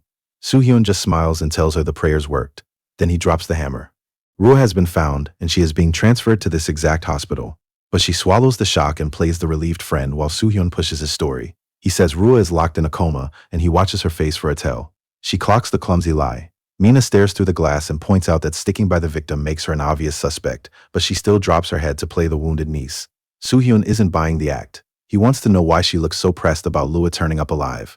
Mina pivots fast to push the heat off herself and onto Chan-hee. He doesn't see the angle coming and listens as she admits the police might be thrilled to close a case, but asks if Chan-hee would actually want his tormentor to wake up. She kills the scared kid routine the second she looks back over her shoulder. Nobody wants Lua back, because the whole school hates her. It only gets worse from here. Soo-hyun wants to know how bad it actually got, but Mina shoots down the word bully right away to brand it as one-sided violence, telling the detective he doesn't get it. The second Lua went missing was the first time Chan-hee looked like he had a chance, which begs the obvious question of whether Lua staying would have completely broken the kid. Mina watches the detective work through it, and Soo-hyun gives the only answer left. Lua already finished the job. Mina watches the realization land. The detective drops his gaze, carrying the weight of a kid who's already broken. He cuts the standoff short, claiming he has business to handle before backing out of the conversation entirely. Soo-hyun leaves the ward behind, pushing straight through the lobby crowd until he isolates himself in the elevator. Soo-hyun drags himself into the parking garage, trying to clear his head, but the secretary steps out of the elevator right behind him. He catches her expression and works it out. She heard the whole exchange. She tries to smooth it over, stammering that the press release on Lee Lua's survival is ready, but cuts herself off when she reads his face. He looks like he's about to drop, forcing her to rush forward and grab his jacket. Soo-hyun doesn't pull away. He just asks her if she remembers how many people they've killed. The hollow look in his eyes says it all. Drug couriers, double agents, journalists who push too far. The body count is over 30, and if hell is a real place, he knows exactly where they belong. Hari doesn't flinch at the body count, begging him to just finish what he started and take his vengeance, forcing her to swear she'll stick by him straight to the bottom of hell. He points out she just guaranteed he's going to burn, sending her into a frantic backpedal. He cuts the panic short by dropping her name. She snaps to attention. The evening news runs the headline question: are these recent falls just coincidence or a serial killer with a twisted sense of justice? Professor Lee Juho goes on the record to brand it an ideological serial killing. He points out that every target was picked for a reason, which is exactly why the public reaction is in horror. Out on the street, a student tells an interviewer straight up that the man deserved it. Huang was complete trash who beat kids for fun and forced drugs on them. But the anger goes higher than just street thugs. Mr. Yoon's father grips his shirt and screams that the bastard finally got exactly what he deserved. She stares straight into the camera to challenge the vigilante, wanting to know if fear actually fixes anything. The broadcast echoes across the skyline, where Mina sits perched on a water tank. She takes a bite of her sandwich and scoffs at the panic, figuring that if people are so shook about getting targeted, they should just stop doing bad things. The logic is about to be tested. A breaking alert cuts the feed. Lee Rua is being rushed to the hospital. The broadcast claims Rua is somehow in a coma, but Mina isn't buying a word of it, so she clocks the headline for exactly what it is: straight bait. Still, she never actually confirmed the kill. She knows Soo-hyun is playing her by banking on that exact doubt, but the obvious trap just brings out a smile as she steps off the tank. She's ready to tear the whole board down. A new alert hits the screen, and sirens tear through the district as fire trucks swarm the streets below. The live feed confirms it. Someone torched a building, trapping people on the high floors. She stands on the roof and weighs her options. The hospital trap is obvious, and she wants to see what they built for her. But real lives beat a setup, so she drops the game and walks away. Across town in the decoy hospital room, Soo-hyun stares down at the crude mannequin they tucked under the sheets. The bait failed. Would anyone really fall for a trap this simple? Soo-hyun defends the crude setup to Chairman Lee, arguing that the oldest combat traps always get the highest body count. He maps out the room's invisible layers, tracing the infrared grid that covers the bed and every single vent. He banks his entire strategy on that sensory wipe, certain it drops any teleporting superhuman straight to the floor. Chairman Lee punctures the pitch with one basic question: what if the target just walks away? Soo-hyun doesn't flinch, figuring an insult this obvious will irritate the kid enough to force a fight. The figure in the yellow hazmat suit leaps straight off the edge of the burning building. Soo-hyun spots the problem, seeing that the target's speed beats human perception in every way. He wants to know why someone with that kind of power refuses to use it in secret. Back at the fire, the crowd panics because the flames are too high for the ladder trucks and the stairs will take too long. But they don't need the stairs. The stranger drops right into the middle of the street with the rescued civilian in his arms, and the emergency workers just freeze. The stranger hands the choking civilian to the medics and promises to pull out the rest, giving Soo-hyun the opening to work out the psychology behind the play from his office. He watches the target dive back into the flames and brands the entire rescue run as an unconscious need to show off, a theory Chairman Lee buys. Soo-hyun lays out the bait, an unserious trap built on fake news about Rua, and puts himself right in the killer's head. If it were him, he wouldn't hide. He'd walk straight in and smashes the setup to pieces. Down on the street, the stranger hits the pavement with another save, clearing the smoke. This is the moment the whole chapter has been building to. A firefighter holding a thermal scanner stammers out a question, but the stranger cuts him off. Another civilian hits the pavement. The guy looks up into the sky and works out exactly who just saved him: the superhuman. High above the street, the stranger drops onto a choked balcony right in front of the trapped workers, shoves a heavy rope forward, and orders 3 of them to grab on. The news crew freezes. The cameraman calls the stunt impossible, but the reporter screams to keep rolling right as the yellow-suited figure slams onto a fire truck in front of them. The reporter snaps into professional gear, yelling into his mic that a literal miracle is unfolding at the XX district fire. Paramedics scramble across the asphalt to treat 6 trapped citizens pulled from the flames in seconds. The live feed hits the network, hooking cafe patrons and freezing people right in their living rooms. The whole city gets the message at once. Miracles are real. Inside the suit, Mina is tapped out, and she knows she needs to leave before anyone starts asking questions about how she just cleared a burning building. A nearby reporter is already hyping up the 15-person rescue, but as he pushes in for an interview, a guy in the crowd points out the people still trapped on the smoking rooftop. Mina makes the hard call to let the incoming helicopters handle the rest. She has nothing left to give, so she turns her back on the flames and walks away. Mina is done. She turns her back on the burning building and pushes through the crowd, but the heavy gas mask makes her fight for every breath. The live feed of her escape is playing across the city, and her mother sits frozen in front of the screen. They think the mystery hero is just going to fade into the smoke. Instead, she looks back at the cameras and throws up a peace sign. That is the image this city will remember. Light rips up from the pavement. The reporter screams into his radio that the superhuman is running it back, watching the masked figure dive straight into the inferno for another pass. Lee Soo-hyun tracks the feed from the observation room. Chairman Lee steps up to the monitors, pointing out he nailed the profile. Nobody throws a peace sign in a disaster zone by accident. It just proves this guy's need to show off overrides everything else. Mina buries her face in the sheets, and her AI voice trick won't hold up forever. Anyone with decent instincts will spot the lie, which means she knows exactly who is already onto her. The scarred man has already worked out who she is.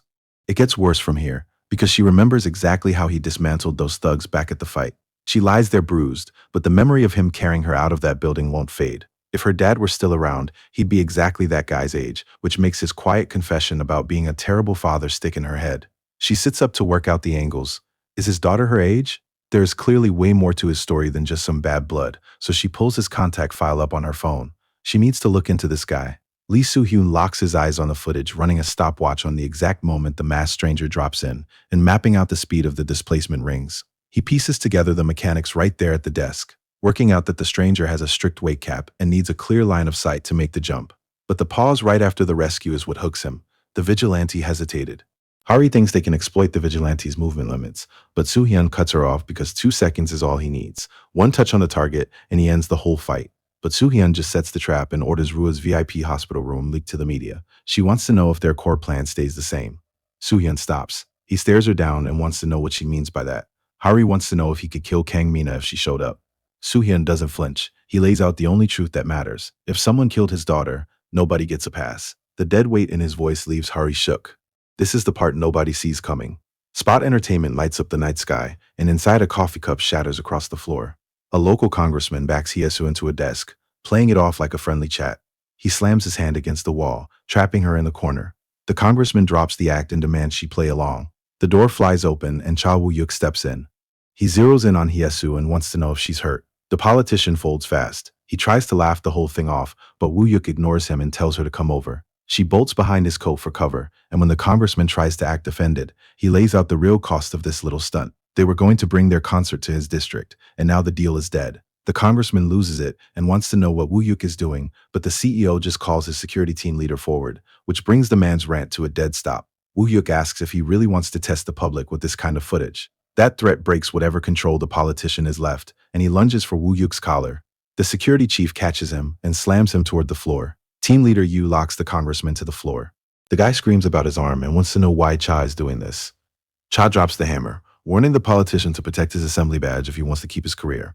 With the man cooked, Cha calls the meeting over and tells Yu to drag him out, then pivots to Hyesu to step into the savior role. He promises her full protection and throws in a personal ride home to seal the deal. She buys the whole act, thanking him on her way to the lobby while his security hauls the trash out of sight.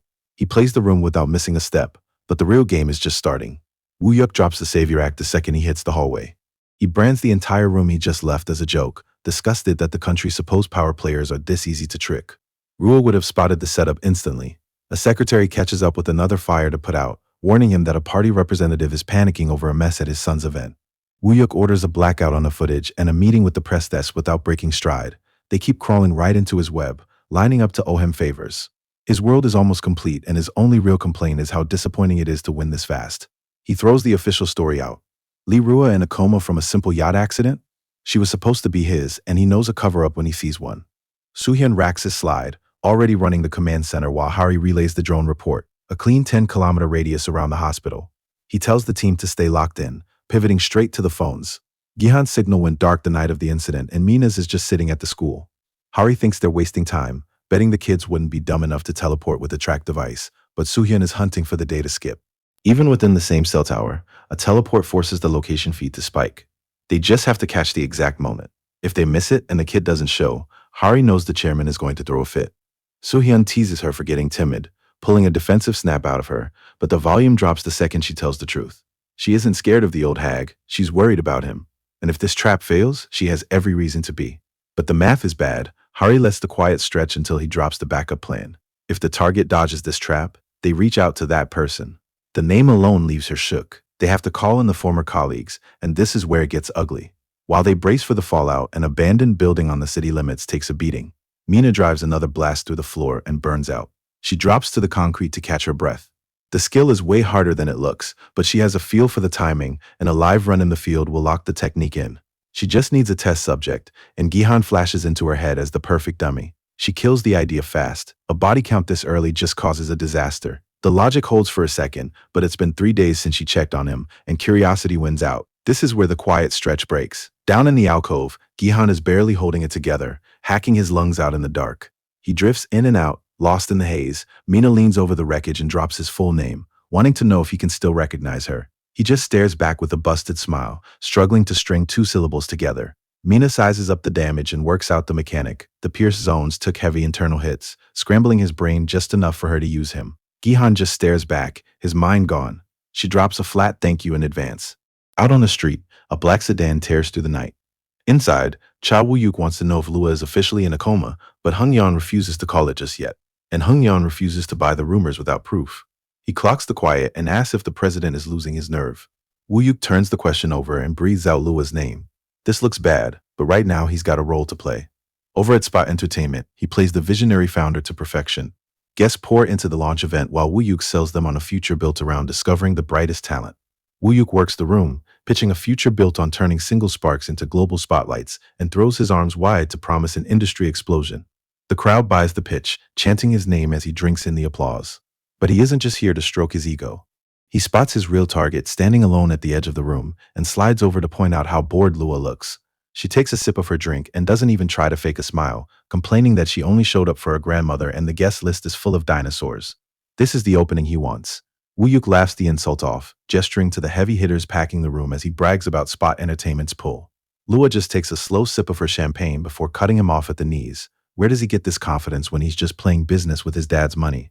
The smile slips, but he recovers fast, leaning in to claim that people like them just have to work the resources they're handed. Lua shuts the comparison down flat by pointing out she hasn't even seen pocket money since middle school, a reality check that leaves Woo-yuk sweating as he works out how badly he misstepped. Lua laughs right in his face, treating his big speech about assets like the punchline of the year. Woo-yuk panics and begs her to lower her voice before the whole room hears them. Before he can run damage control, a friend crashes the conversation to drag Lua away, and when he reaches out to salvage the moment, she turns back and finishes it. The engagement is off. She doesn't even bother softening the blow, flatly telling him he just isn't charming enough. Woo-yuk is left standing dead in the middle of his own party, completely smoked in front of the crowd. His head drops and the polished CEO act dies. This is where the mask comes off. The polished CEO act dies the second he's alone, replaced by a quiet promise to make Lua beg. But a random yacht accident isn't the payback he wants, so he heads out to clock her condition himself. Across town, a guard runs down the security checklist outside the hospital's VIP room. Drones clear, routes secure. Mina stays under, wired into the room's defense grid. Hari yawns through the downtime, bored out of her mind waiting for a hit squad that never shows. Hyun-yeon just laughs it off, offering to toss her through the door to test the alarms. That's the part nobody in this room sees coming. Hyun-yeon takes the delay as a data point. Between the 10-kilometer drone perimeter and the agents choking the front doors, a ground approach is locked out. Inside, blackout curtains kill all line of sight into the ICU. Even if he bought the lie about Lua, Hyun-yeon bets the guy won't stay away without seeing the body himself. Hyun-yeon waits out the silence, ignoring the secretary when she isn't buying his confidence to point out they're no different from the guy they're hunting. A tech expert bursts into the room with an urgent drone report. Hyun-yeon snaps around for a name, but the guy can barely stammer it out, sweating through his collar as he tries to read the live feed. Kang Mina is walking right out of the subway station in plain sight. Hyun-yeon drops his smile. That doesn't fit the rules at all. Mina strolls right through the station crowd with a snack in hand, completely unserious about the massive operation trying to pin her down. The head investigator runs the numbers. A 1-minute window is suspiciously tight, forcing him to work out exactly what Mina is trying to pull as the countdown bleeds to 40. Mina hits the 60 mark, and the distance works out. She's run enough tests to know exactly where she stands. Detective Hari clocks her lingering outside the ICU and steps in to ask what she's doing here. Mina plays it off with a polite bow and asks for Lee Soo-hyun instead, while the head investigator listens to every word through his earpiece. And this is where the game turns. Hari holds her ground and keeps the hallway locked down, so Mina switches angles and drops a new lie. She says she came for Lee Rua, a name that spooks the head investigator on the wire and prompts Hari to ask if the two girls were even friends. Mina plays it cold, answering that she just wants to see if her bully is going to wake up for her punishment or if she's a lost cause. But Hari shuts the conversation down anyway and tells the student to clear out. Mina doesn't argue, staring up at the detective while she figures out a way around the roadblock. She sizes up the gap. 7 meters sit between her and the VIP doors, and Hari is blocking the only path. She can't check inside from here, and Hari tells her it doesn't matter anyway. Mina drops her head and tells the investigator on the wire to watch closely. Her eyes flash red. He works out the play a second too late as she fires up the superpower. It gets worse from here. A black luxury sedan pulls up outside the hospital, and the reception desk freezes as the nurses spot exactly who just walked through the doors. Cha Woo-yuk strides through the sliding doors, letting the hospital lobby soak in the CEO of Spot Entertainment before whispers flood the floor. everyone assuming he's here for Li Rua. His secretary points out they could have taken the back door to skip the circus, but Cha prefers playing the room on purpose to feed the crowd exactly the fantasy they want. He knows how pressed the chairman is going to be about this stunt, and the thought makes him too happy to hide it. Out in the surveillance van, the head investigator chokes on the name. He watches the feeds as his assistant panics over the CEO applying for visitation. The reception staff has no idea there's an active operation, leaving the police without a single excuse to stop him. Then the investigator works out the real problem. It gets worse from here. Chairman Lee Jihan pieces it together, wondering if Wu Yuk's grudge against Rua actually ties back to Kang Gihan. The head investigator decides it's a long shot but worth checking out. Cha Wu Yuk hits the hallway. The investigator works out the variables and kills the operation, barking over the comms for Hari to grab Mina and pull out. Hari tries to fight the retreat, but she folds the second he warns her that Wu Yuk spotting the kid blows their cover. Mina just stares up at her, waiting for the next move. Mina ignores the retreat order. She locks down the connection she's been holding and runs a 1mm backward teleport. The skill rips its target from wherever he was hiding, slamming a guy in a parka right into the middle of the hospital corridor. Hari freezes, instantly clocking who just dropped into her lap, the superhuman. Up on the comms, the head investigator works out what the kid just pulled, and the entire operation flips on its head. The trick to the play is the timing. Mina hides her teleportation flash inside the static pouring off the superhuman so his massive body covers her tracks. Hari takes the opening and rushes the target. She snaps out her baton and hits the power. The electrified steel slams home. The voltage surges, but the target just eats the hit, forcing the head investigator to yell for the GPS tracker before the guy recovers. Mina runs the skill again. A sudden flash rips the target right out from under Hari's hands. The investigator works out the math in real time. He tanked the lethal shock and still pulled off a jump. The spatial backlash blows the doors wide open. But when the dust clears, the man in the parka is gone. Mina sits exactly where he used to be, and that's the part nobody in this room saw coming. Mina wants to know exactly what he installed.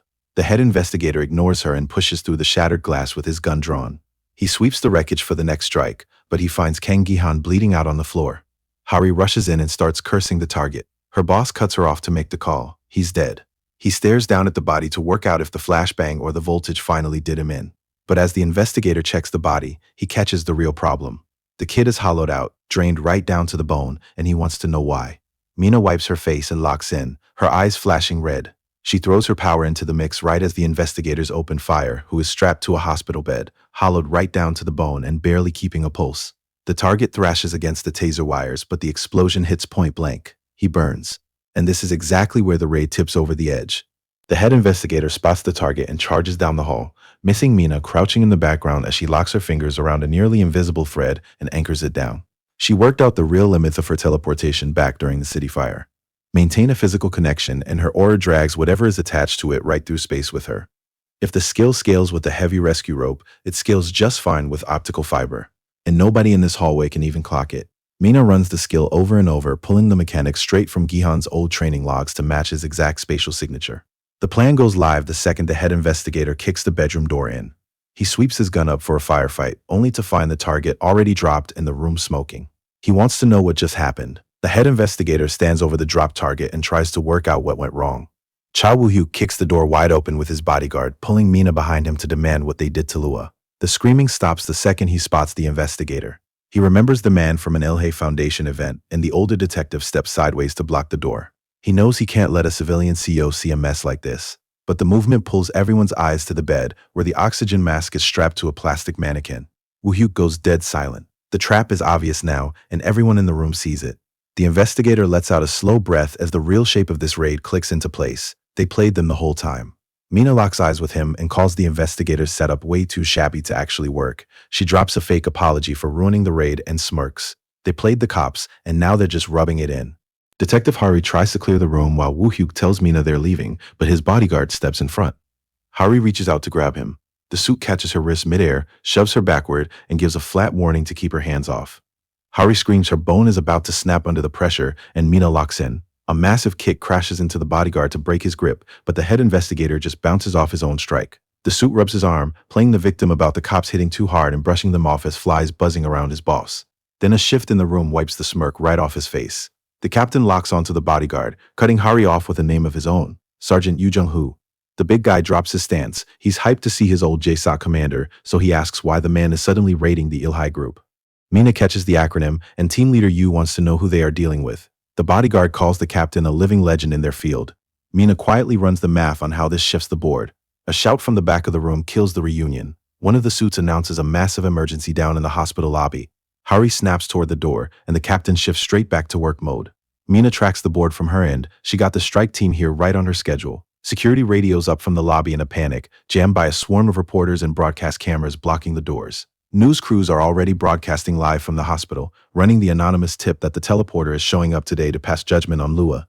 Chairman Lee slams her desk, her grip on the narrative gone. And it gets worse from here. Chairman Lee chokes on her own rage, furious that her cover-up is getting ripped apart by nobodies. Mina just walks right through the chaos she built. A superpowered vigilante executing a chaebol heir is the ultimate scoop, and the media swarms the hospital like wolves smelling blood. Yu Jung-ho clocks the noise and wants out before the cameras catch them. Yu agrees the show is over, but he leaves the captain with a promise. They're going to meet again, because after today, he's got a lot of questions. And he isn't the only one. Mina hangs back in the ruined doorway, still desperate for answers, but Yu slides right up to her, dropping a heavy hand on her shoulder to offer a safe ride home. He tells his sergeant to grab her, talking right over her protests, and Captain Lee clocks the setup. Yu leans in way too close, forcing a yelp out of the kid, and Lee hits his limit. He steps right into their space, ordering them hands off. Yu smirks and plays innocent, swearing he's just looking out for a law school girl in a crisis, but Lee isn't buying it, dropping his final warning to leave the kid alone. Mina watches the standoff hold until Harry breaks it by screaming for her senior to snap out of it, warning they need to seal the room before the press breaches the floor. Lee holds the line against the fixer just long enough to make his point. He orders the kid straight home, and she promises to stay out of trouble. Yu pushes one last comment about having questions left to ask. Mina calls his bluff on the walk home. She just lets the silence stretch until the memory clicks, Rua giving him that exact same look over a glass of champagne. He finally puts the whole thing together. Out in the city, news networks confirm a full police lockdown at Ilhe University Hospital. Their actual objective is already done, and it only gets worse from here. Mina runs the math from the back seat. The traps are gone, and Rua's body was a prop. She served up a fake hero to keep the cops busy, and now she needs to lay low until the noise dies down. But the quiet doesn't last.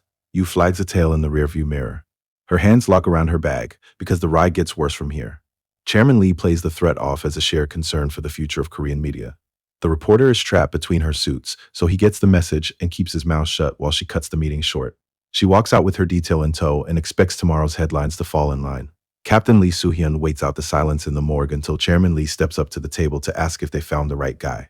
The captain unzips the heavy black bag. The corpse inside is Kang Gi-han, and the captain brands him a superhuman. Chairman Lee studies the body and refuses to buy that this kid took out her Rua. The captain shuts that down, swearing the boy went straight for the girl right in front of him. That single witness statement changes the math for everyone in the room.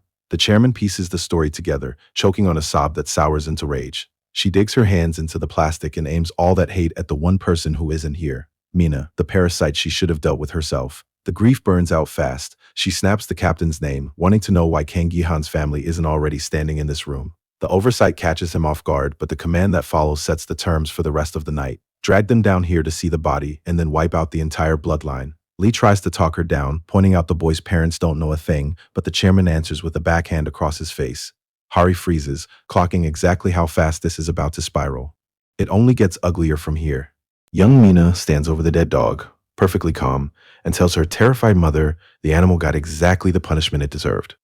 Mina tells her not to worry, standing over the mess without a flinch, and the disconnect paralyzes her mother. This isn't shock. The kid actually thinks she's right. She holds out the bloody kitchen knife like it's a gift, forcing a choked gasp out of the woman. Desperate to find a threat that registers, she drops to the floor and grabs her shoulders, warning her that Dad is never going to let this slide. Mina smiles through the blood and says she knows, and that's the moment the mother realizes exactly what she's raising.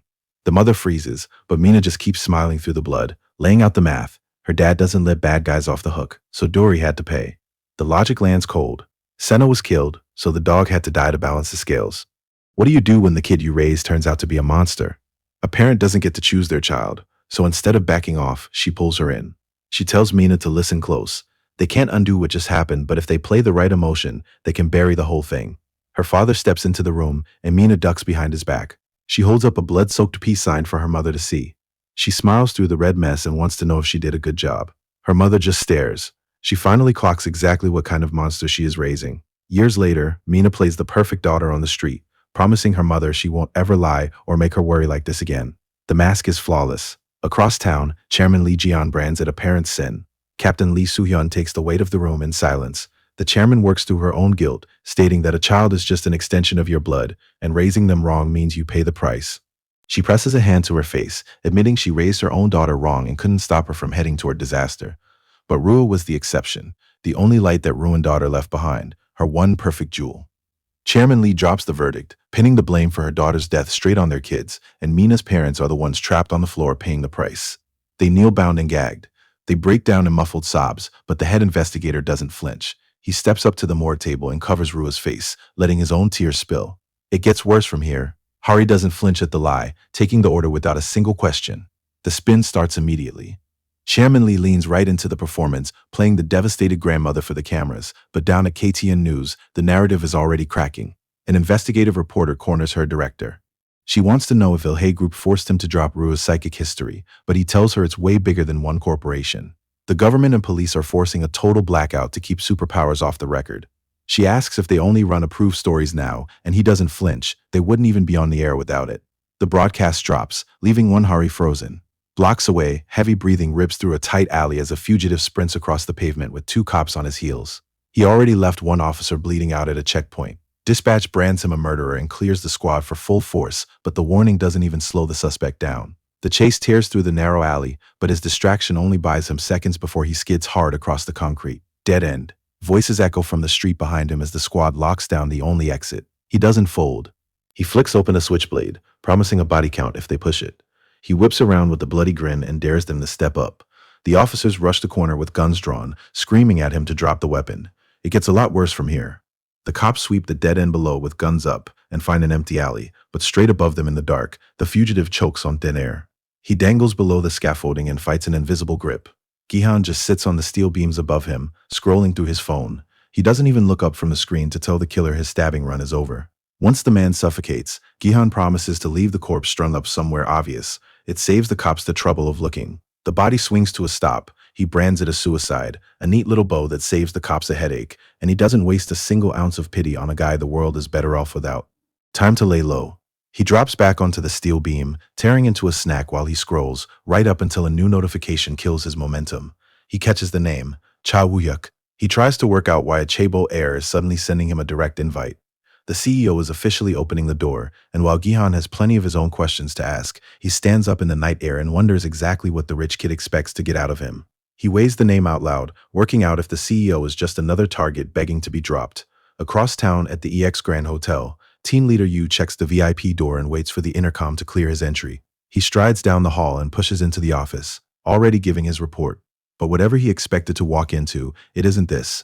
Cha Woo-hyuk sits up in his suite, all smiles, and praises his team leader for wrapping the job up fast. Yu just takes in the passed-out women scattered across the room and lets out a tired sigh. Woo-hyuk puts on a tragic face and claims Lua's death left him feeling empty. He even squeezes out a fake tear to play himself off as a guy who actually cared. Yu isn't buying it, so the CEO drops the act and pivots straight to business. He wants to know if the intel is solid.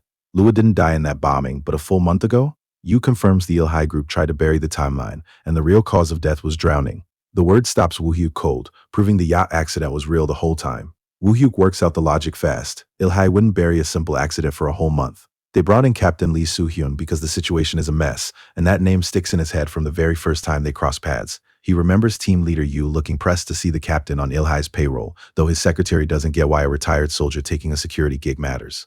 Woo-hyuk knows the real history, and it gets worse from here. A dishonorable discharge was just the start. Across town, Detective Hari nearly jumps out of her seat at the rest of that sentence, a literal kill order.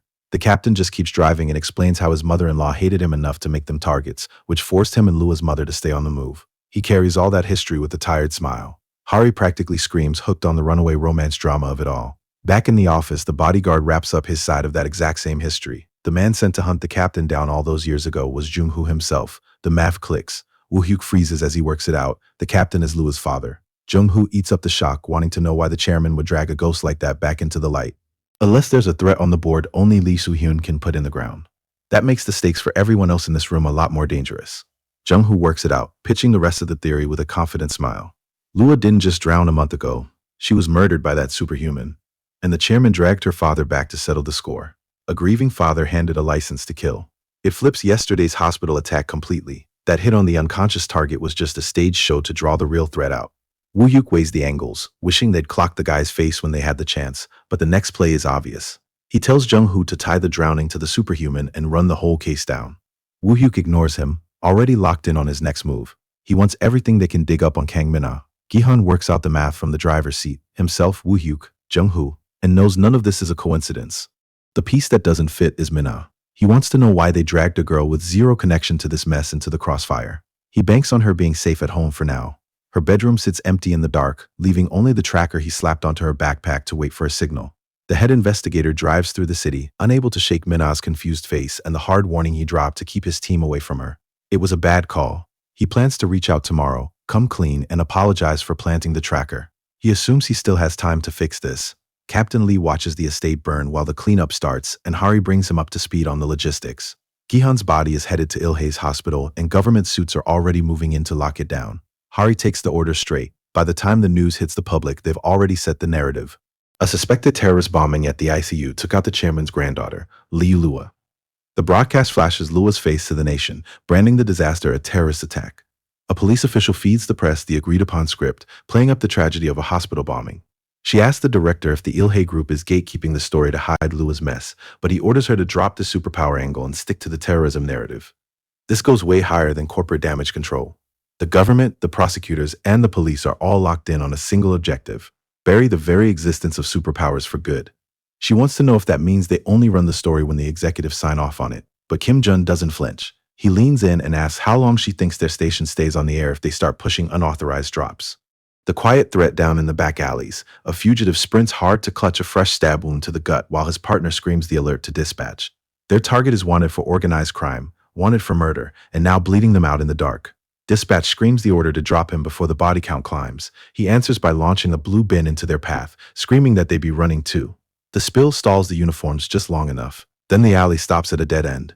This is where the chase goes wrong. While the chase dead ends in the alley, a much bigger problem is getting packed up. Kang Ji-han's identity is locked down while a medical team wheels his body away under government custody. But the state doesn't have the tech to figure out a superpowered corpse, so they pass the problem to Chairman Lee Ji-han. She plans to pull every secret out of him. Captain Lee Soo-hyun wants to know if that means they're dissecting the kid. Ji-yeon points out the guy is a one-of-one specimen, but a new voice cuts in from behind them to call the whole butcher routine barbaric and finds a white-haired woman introducing herself as Chief Choi. She's a government monitor here to keep them in check, and she puts a hand out to make it official. Choi Seon-hwa drops her hand, laughing the moment off and guessing the captain is just too embarrassed to take it. Soo-hyun backs off, pointing out the captain isn't exactly sociable, but he knows the most about their superpowered corpse. Since he's the one who actually brought the guy down, she expects him to help with the research. She flashes a sharp smile, telling them to work closely together.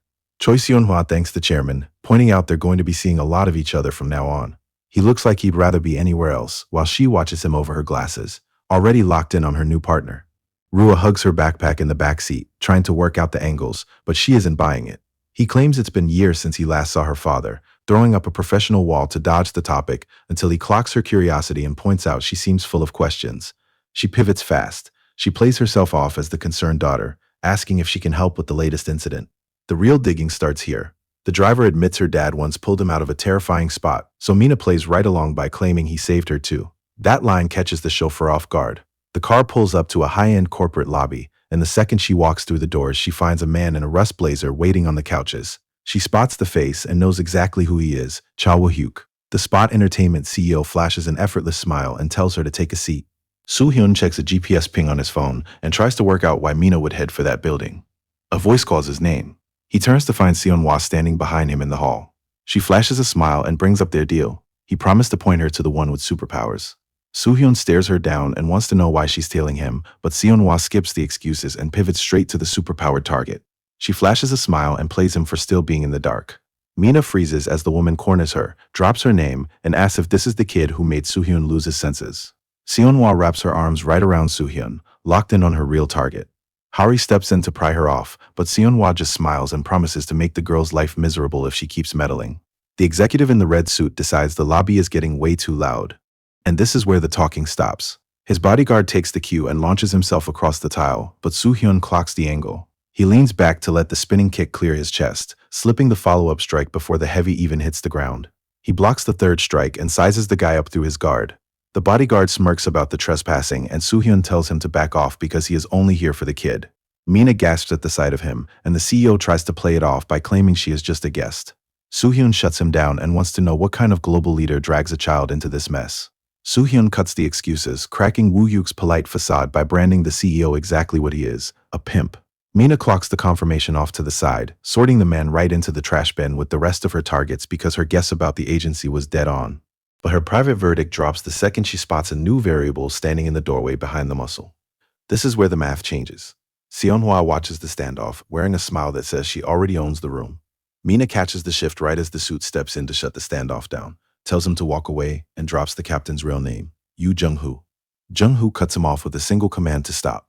The guy smirks, locked in and begging for a reason to hit back. This is where it gets ugly. The gunman tracks him through the pouring rain, calling out his real name right as the captain fights to stay awake. He tells him to stop, but Jung-hoo is already bleeding out and fading fast. It only gets worse from here. Back inside the lobby, the bodyguard blitzes him, landing a heavy right hook that Jung-hoo forces himself to eat right before the suit grabs his collar and launches him upside down toward the floor. Jung-hoo twists out of the hold mid-drop, driving the suit face first into the wall with enough force to rattle the glass. The bodyguard folds. A wet streak of blood traces his slide down the tiles as he hits the floor, completely out cold. The captain steps right past the body, dropping a heavy hand on Mina's shoulder to say it is time to go. They do not stick around to see who else the company sends downstairs. Out on the sunset streets, Jung-hoo finally slows down to apologize for dragging her away without asking, but Mina waves it off. She was more than ready to ditch that lobby anyway. It only gets more dangerous from here. Jung-hoo warns her to stay away from the CEO, and Mina works it out fast. The clean business is just a front, but she wants to know how he tracked her down in the first place. Jung-hoo answers by peeling a tiny chip right off her strap. He holds up the tracker without blinking, explaining he planted it back at the hospital because he couldn't trust Woo-yuk. The blunt honesty throws her. This is the moment she sees exactly what kind of game they are playing. The captain stares at the tracker in his hand, finally working out that the bug wasn't about control. It was about keeping him safe. Over in the black SUV parked across the street, Seonhwa is having the time of her life watching the big man actually get flustered. She leans all over a very pressed Haori, just laughing off the associate's demands to get out of the front seat. Back on the sidewalk, the kid looks up at him and wants to know why he would pull a stunt like that. He lets the question hang for a second. Then he pivots, asking if she remembers the old story about his daughter. She brings up their bad relationship, but the captain isn't sure that word even covers the damage anymore. Jung-hoo lays out exactly how deep the damage goes. He went 16 years without seeing his daughter even once. When the reunion finally happened, he was looking down into a casket. He missed her final moments, and now he wonders if he ever earned the right to be called a father. Mina tries to find an answer, but Jung-hoo beats her to it, admitting he might just be projecting the child he failed to protect onto her. Mina looks up and wishes she could face the girl she's being compared to. She finally asks the captain the one question that's been eating at her. Is she just a stand-in for his dead daughter? The guilt drops him. He bows his head and admits this whole thing went wrong. He says he's sorry again, and Mina covers her mouth to keep from breaking down right there on the street. While they stand there, the fallout hits somewhere else entirely. Back at the office, the red-suited man flips a chair and screams at the empty room, his entire setup blown. The red-suited man comes unglued, screaming about how Mina dragged his operation into the open only to fold the second Lee Soo-hyun gave the word. His battered bodyguard steps in to cut the tantrum short. He reminds the boss that his initial prediction was actually right. That shuts the screaming down fast. The bodyguard spells out the new play, showing how Ilhae Group's biggest liability just walked right into their puzzle. The boss finally gets it. They don't even need to fight Soo-hyun themselves. They just need to light his fuse, step back, and let him blow the witch of Ilhae off the map. This is the moment the whole game flips. The bodyguard drops the one name that ties the whole play together, Kang Mina. She is the perfect mark to set the captain off and light the fuse. And the trap is finally set. Up on a rooftop, Mina catches a shooting star and freezes. The dead man bleeding out on the concrete right next to her doesn't even matter. She only cares that her wish didn't make it in time. She just wanted him to stay with her forever. Down on the street, she finally hits the captain with the one question he can't dodge. Is she just a replacement for his daughter? He takes the hit, offering nothing but an apology. The captain stares at the pavement, muttering that things were never supposed to play out like this. He gives her one last apology, leaving Mina to scrub the tears out of her eyes. She stumbles over her words, fighting to hold on to the only person she has left, but he shuts her down. The case is closed, his job is done, and he expects her to go back to a normal life. He forces himself to look her in the eye. They are never seeing each other again. He drops a final goodbye and steps right past her. Mina watches him go, the street emptying out around her until the panic finally hits. She refuses to let it end like this. He doesn't even look back, forcing her to play the only card she has left. She screams out that she already knew about the GPS tracker he planted on her. She played along the whole time, keeping quiet because she knew exactly what he would do the second she brought it up. She chases him down the pavement, throwing out the only thing she has left, the truth that his tracker felt like someone was finally watching over her. The words catch him, and she pushes harder, begging for a father figure to stay by her side. That specific title carries too much weight. He is a lot of things, but he knows exactly what he isn't. She waits for his walls to break, praying that the one man who made her feel safe will turn around. He shoves his hands into his pockets and walks away while she screams after him, refusing to look back as he drops the final verdict. He is not a good person. One last word echoes down the street, leaving her stranded in the fading light. Up on the rooftop, Mina stares out at the night sky, and a rough cough shakes her from her spot on the ledge. The CEO is a bleeding mess on the roof below. She tells him he held up better than expected, but she's got nothing left to ask. He spits blood onto the concrete and plays his last card. He needs to get home to his daughter.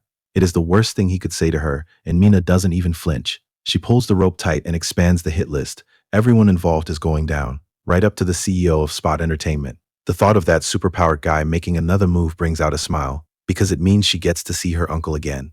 This is the moment the men at the top figure out they have a real problem. Back at the office, the boss wants to know how Deputy Manager Park dropped off the grid right after a sit-down with Jihan. But the room goes cold when he admits the rest of the escort team vanished with him. The body count says they aren't dealing with a normal kid, leaving the assistant to drop the only name that fits the damage. Lee Soo-hyun, working out the math as he goes. If Soo-hyun knows about the CEO and Gihan, this whole operation is exposed. He bursts through the door, interrupts team leader Yu in the middle of a private moment, and grabs the frame to catch his breath. Yu is impressed. He just wants to know if Soo-hyun tracked his backroom deals with Gihan. The assistant tries to walk through the failed strategy, how they were supposed to use Gihan to ruin Lua before both of them vanished, but Yu cuts him off. He doesn't want a history lesson. He wants the new police intel. The assistant delivers it. Gihan is the superpowered killer, and the Ilhe group already swept him and his entire family off the board. Yu freezes. This is the part nobody in this room saw coming. The facts finally line up in Yu's head, and his mind snaps straight back to the body he saw at the hospital. The assistant points out the real threat. If Lee Soo-hyun gets his hands on their transaction data with Gihan, they are cooked. Yu loses it, screaming that Soo-hyun must think he hired the kid to kill Lua. The assistant guesses this is exactly why their security team vanished. Yu covers his face while the assistant tries to brush off an incoming call. The reporter on the line screams about fire as the Spot Entertainment recruitment building burns out of control, forcing the assistant to try and talk him down. Then the floor number drops. The 8th floor, home to HR, and Yu puts it together. The transaction list is up there. A guard bursts through the door with a security breach, shouting that someone just tried to pull data using Deputy Manager Park's ID, a name that stops Yu cold. Down in the flames, the real Park Jeongman's ID rests on his blood-soaked shirt. He bleeds out on the tile, burning alive while whoever took his access makes their next move. And this is exactly how a cover-up starts. High above the burning building, Cha Woo-yup takes in the damage, flipping the stolen USB to see exactly how many sins the company has buried. Down in the office, team leader Yu's assistant finally names the operative who tore through their security. It's Lee Soo-hyun, a guy whose file reads like a nightmare of stealth infiltration and total destruction. But the phantom currently sweating the executives is dead asleep on a couch across town, giving Lee Rua a quiet moment to check on him through the glass. The slightest sound usually wakes him, so the heavy silence proves just how drained he really is. Soo-hyun stays dead to the world. Rua watches him breathe, working out his track record since coming back to Korea, nothing but taking hits. He burns half his energy stressing over Kang Mina, playing the father to make up for losing Lee Rua. She studies his face, trying to remember the last time he actually smiled. She slides over his chest and wonders if she could be the one to pull that out of him again. She closes the gap to find out, and instantly panics. Michelle pushes the door open, catching Rua right over his chest just as Soo-hyun snaps awake. He wants to know how she got past the locks, but she just mocks him for dropping his guard. She calls him dull, ignoring Rua, who ducks behind the couch and swears to kill her for ruining the moment. Michelle waves the threat off. Soo-hyun clocks the shift in her tone and waits for the catch. She lays out the real reason she showed up. She is done tracking the superpowered target, and she expects him to stay out of her way. A heart monitor spikes, and Chan-hee jolts up from the mattress, dragging air into his lungs until his head stops spinning. Chan-hee drags another shaky breath into his lungs, just to prove he still can. While across town, Soo-hyun gets the alert mid-sip. The kid woke up, but Michelle is still standing right in front of him, wanting to know if he expects her to pay for what Rua did to the boy. Soo-hyun clocks the phrasing and hits back, asking if she's finally owning up to her daughter's sins. He stares her down over his mug, waiting for her to crack, but she just smiles. She claims he's too pressed about the victims to think straight. He slams his coffee onto the glass table and demands her point, and this is where the conversation turns. She leans in and drops the one hook he can't ignore. The person who actually knows who killed his daughter is Yoon Chan-hee. The name stops him cold. All this time chasing ghosts, and the answer is tied to a kid in a hospital bed. Across town in a wrecked security office, the young investigator wants the CCTV footage of the break-in. The intruder caught on camera wears a baggy yellow raincoat, and the build is all wrong for their primary suspect. The young investigator is sweating, terrified that their cover is unraveling, and he orders a hit right there in the office to silence the threat. But the assistant doesn't flinch. He puts a hand up to physically cut off his boss's panic and drops a line that changes the whole shape of the room. He wants the thief to open that file. Miles away in a blown-out apartment, the thief plugs in the stolen drive to check his haul.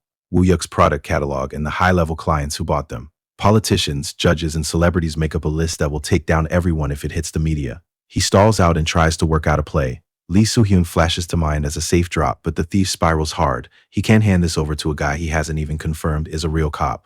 He settles on the exact same test.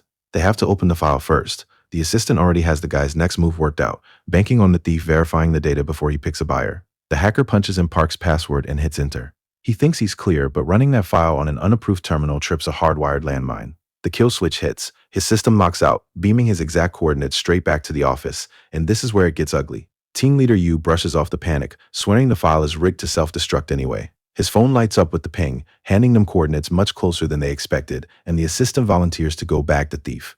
This is the moment the whole play flips. Over at the hideout, the hacker slams into a dead end when the screen flashes red and locks his system down. He stares at the security warning, working out what just happened. He's been played. He shatters the laptop to kill the signal.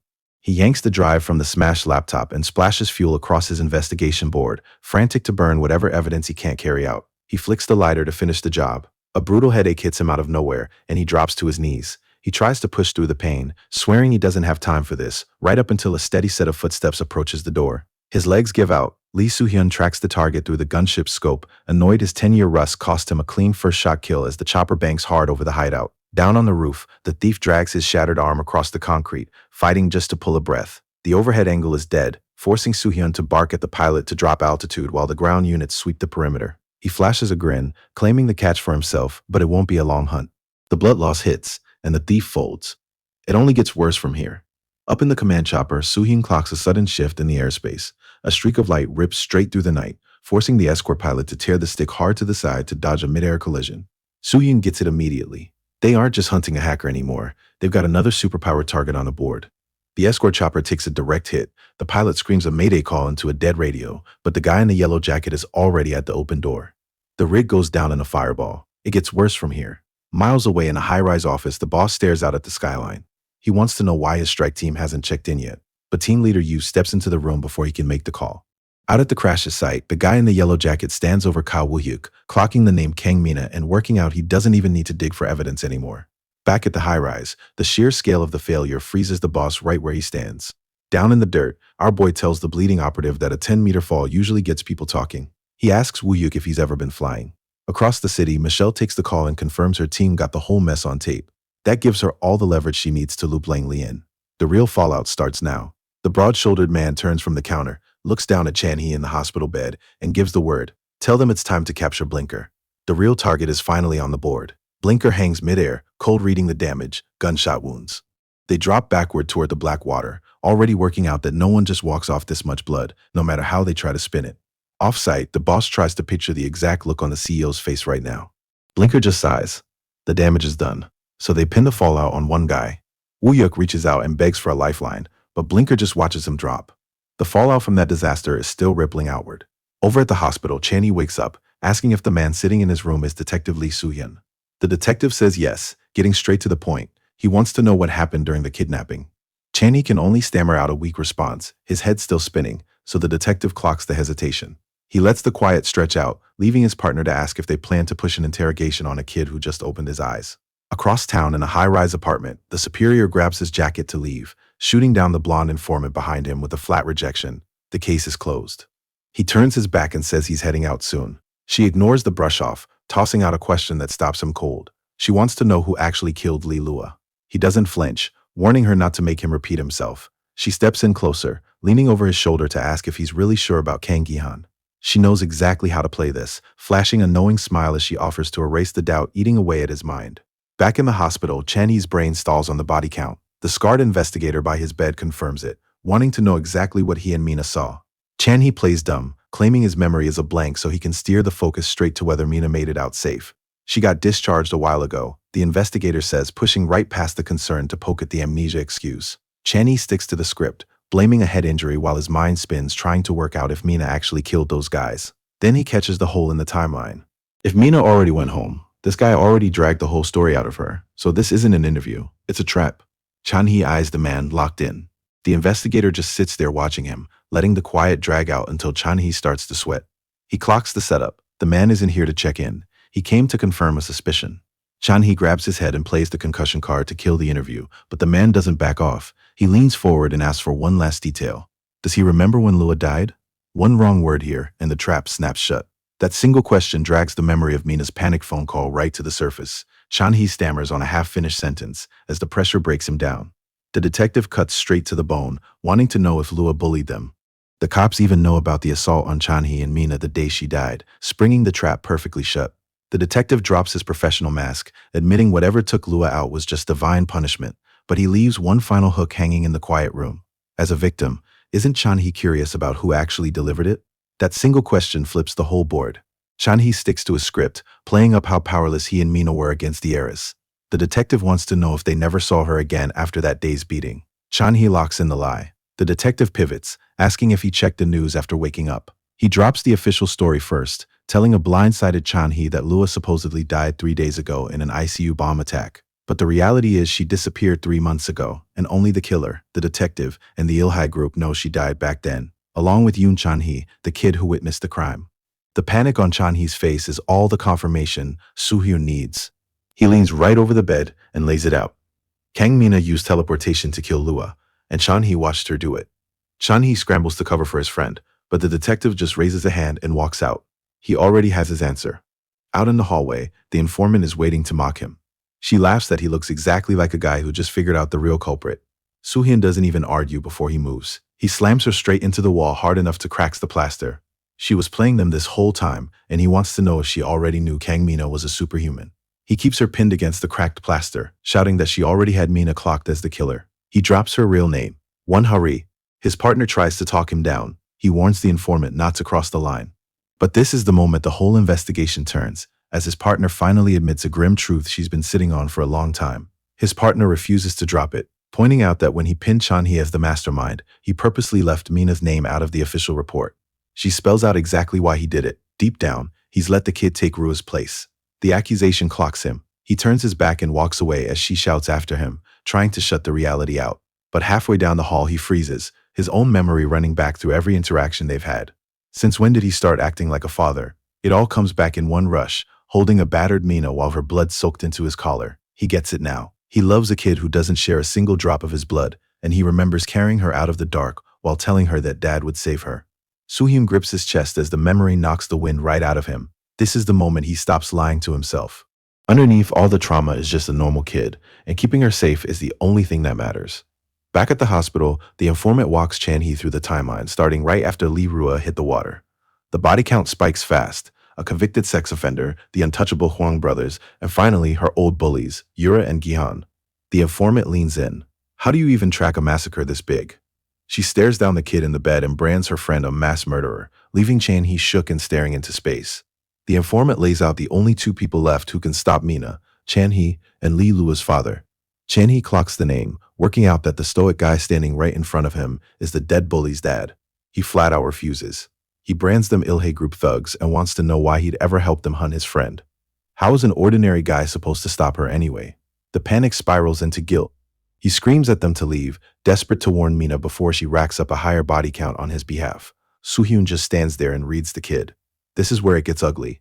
Soo-hyun writes the panic attack off as a waste of time.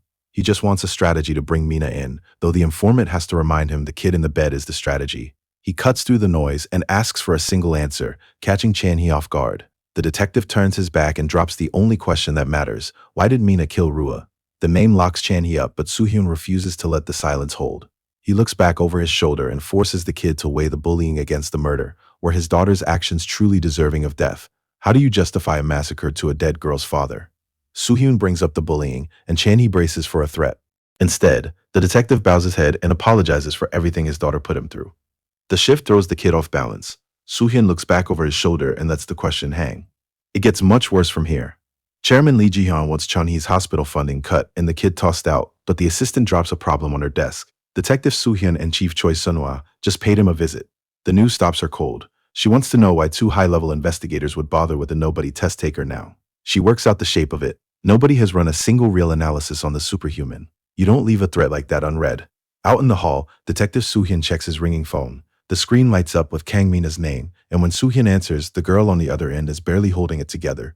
She begs him to save her, bleeding out somewhere in the dark, and then drops the word every cop dreads, kidnapped. Soo-hyun snaps into crisis mode to ask where she is, and his wife clocks the sudden panic in the room. When he checks if Mina is hurt, a man barks an order and rips the phone away. The stranger introduces himself as Cha Woo-yuk. Soo-hyun freezes. The CEO of Spot Entertainment has her. This is exactly where the whole case blows wide open. The name Cha Woo-yuk stops him cold. Soo-hyun wants to know what the CEO is doing with Mina, but the voice talks right over him to say they have business. Back at the monitoring station, the informant tracks the audio waveforms across her monitor. She's been playing him the whole time, banking on Kang Mina to drag the detective out into the open. The voice on the line drops the trap, ordering him to come alone to a designated spot, and tosses a polite thank you to the guy who supplied the voice. The real Cha Woo-yuk sits locked in chains while his captor outlines the frame job. The plan is to clear the prisoner out before anyone arrives. Blinker will stay behind as the battered victim, waiting for a rescue. The trick dies at the command center. The chief runs the audio and asks his team for a read. They tear the recording apart in seconds. The crew clocks the crude AI voice modulation, tracing the data patterns straight back to the software from the last fake-out. The detective's companion wants to move right now and take Kang Mina out before the trap closes. America isn't buying a straight fight with the superhuman, but her partner writes the kid off as an easy sniper target. America shuts that down fast. She brands the girl an unprecedented strategic asset they need to keep alive. That's why they brought Yoon Chan-hee into the room, holding him as the ultimate suppressor to keep their new asset in check. Desperate to draw a line, the boy reminds them he only came because they promised Mina protection, warning he won't sit back if they go after her. America just flashes a brilliant smile and tells him to trust her, playing him the whole time. America leans in and weaponizes the only thing he cares about. Without their protection, Mina spends the rest of her life running. Chun-hee folds. She steps back to lay out the massive operation they've built around the target, forcing Soo-hyun to demand exactly when this tracking began. It starts in orbit.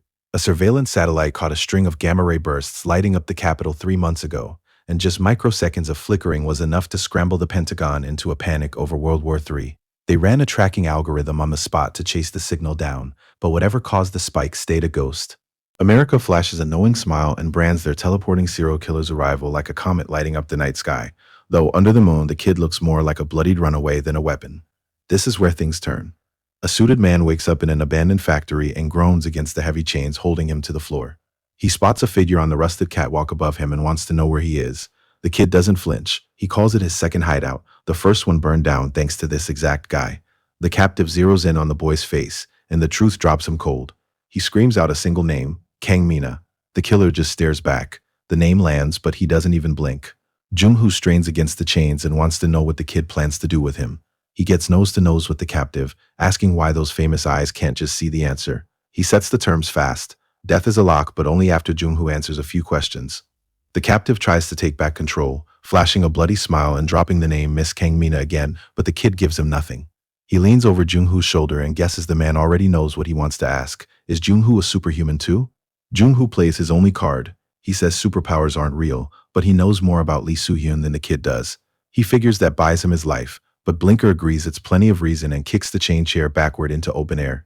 Jung-hoo screams down the massive drop until he hits the concrete hard. He bleeds out on the floor and finally gets it. Teleportation is an actual thing. Blinker drops in right beside him and demands everything he knows. Jung-hoo is smoked and out of options, so he just laughs through the blood and asks where to start. Jung-hoo drops the bait, offering up the story of Lee Soo-hyun's daughter. It stops Blinker cold, because as far as she knows, her uncle's daughter is already dead. A bloody laugh shakes Jung-hoo's shoulders as he clocks the genuine confusion on her face. She really doesn't know. And right here, the leverage shifts.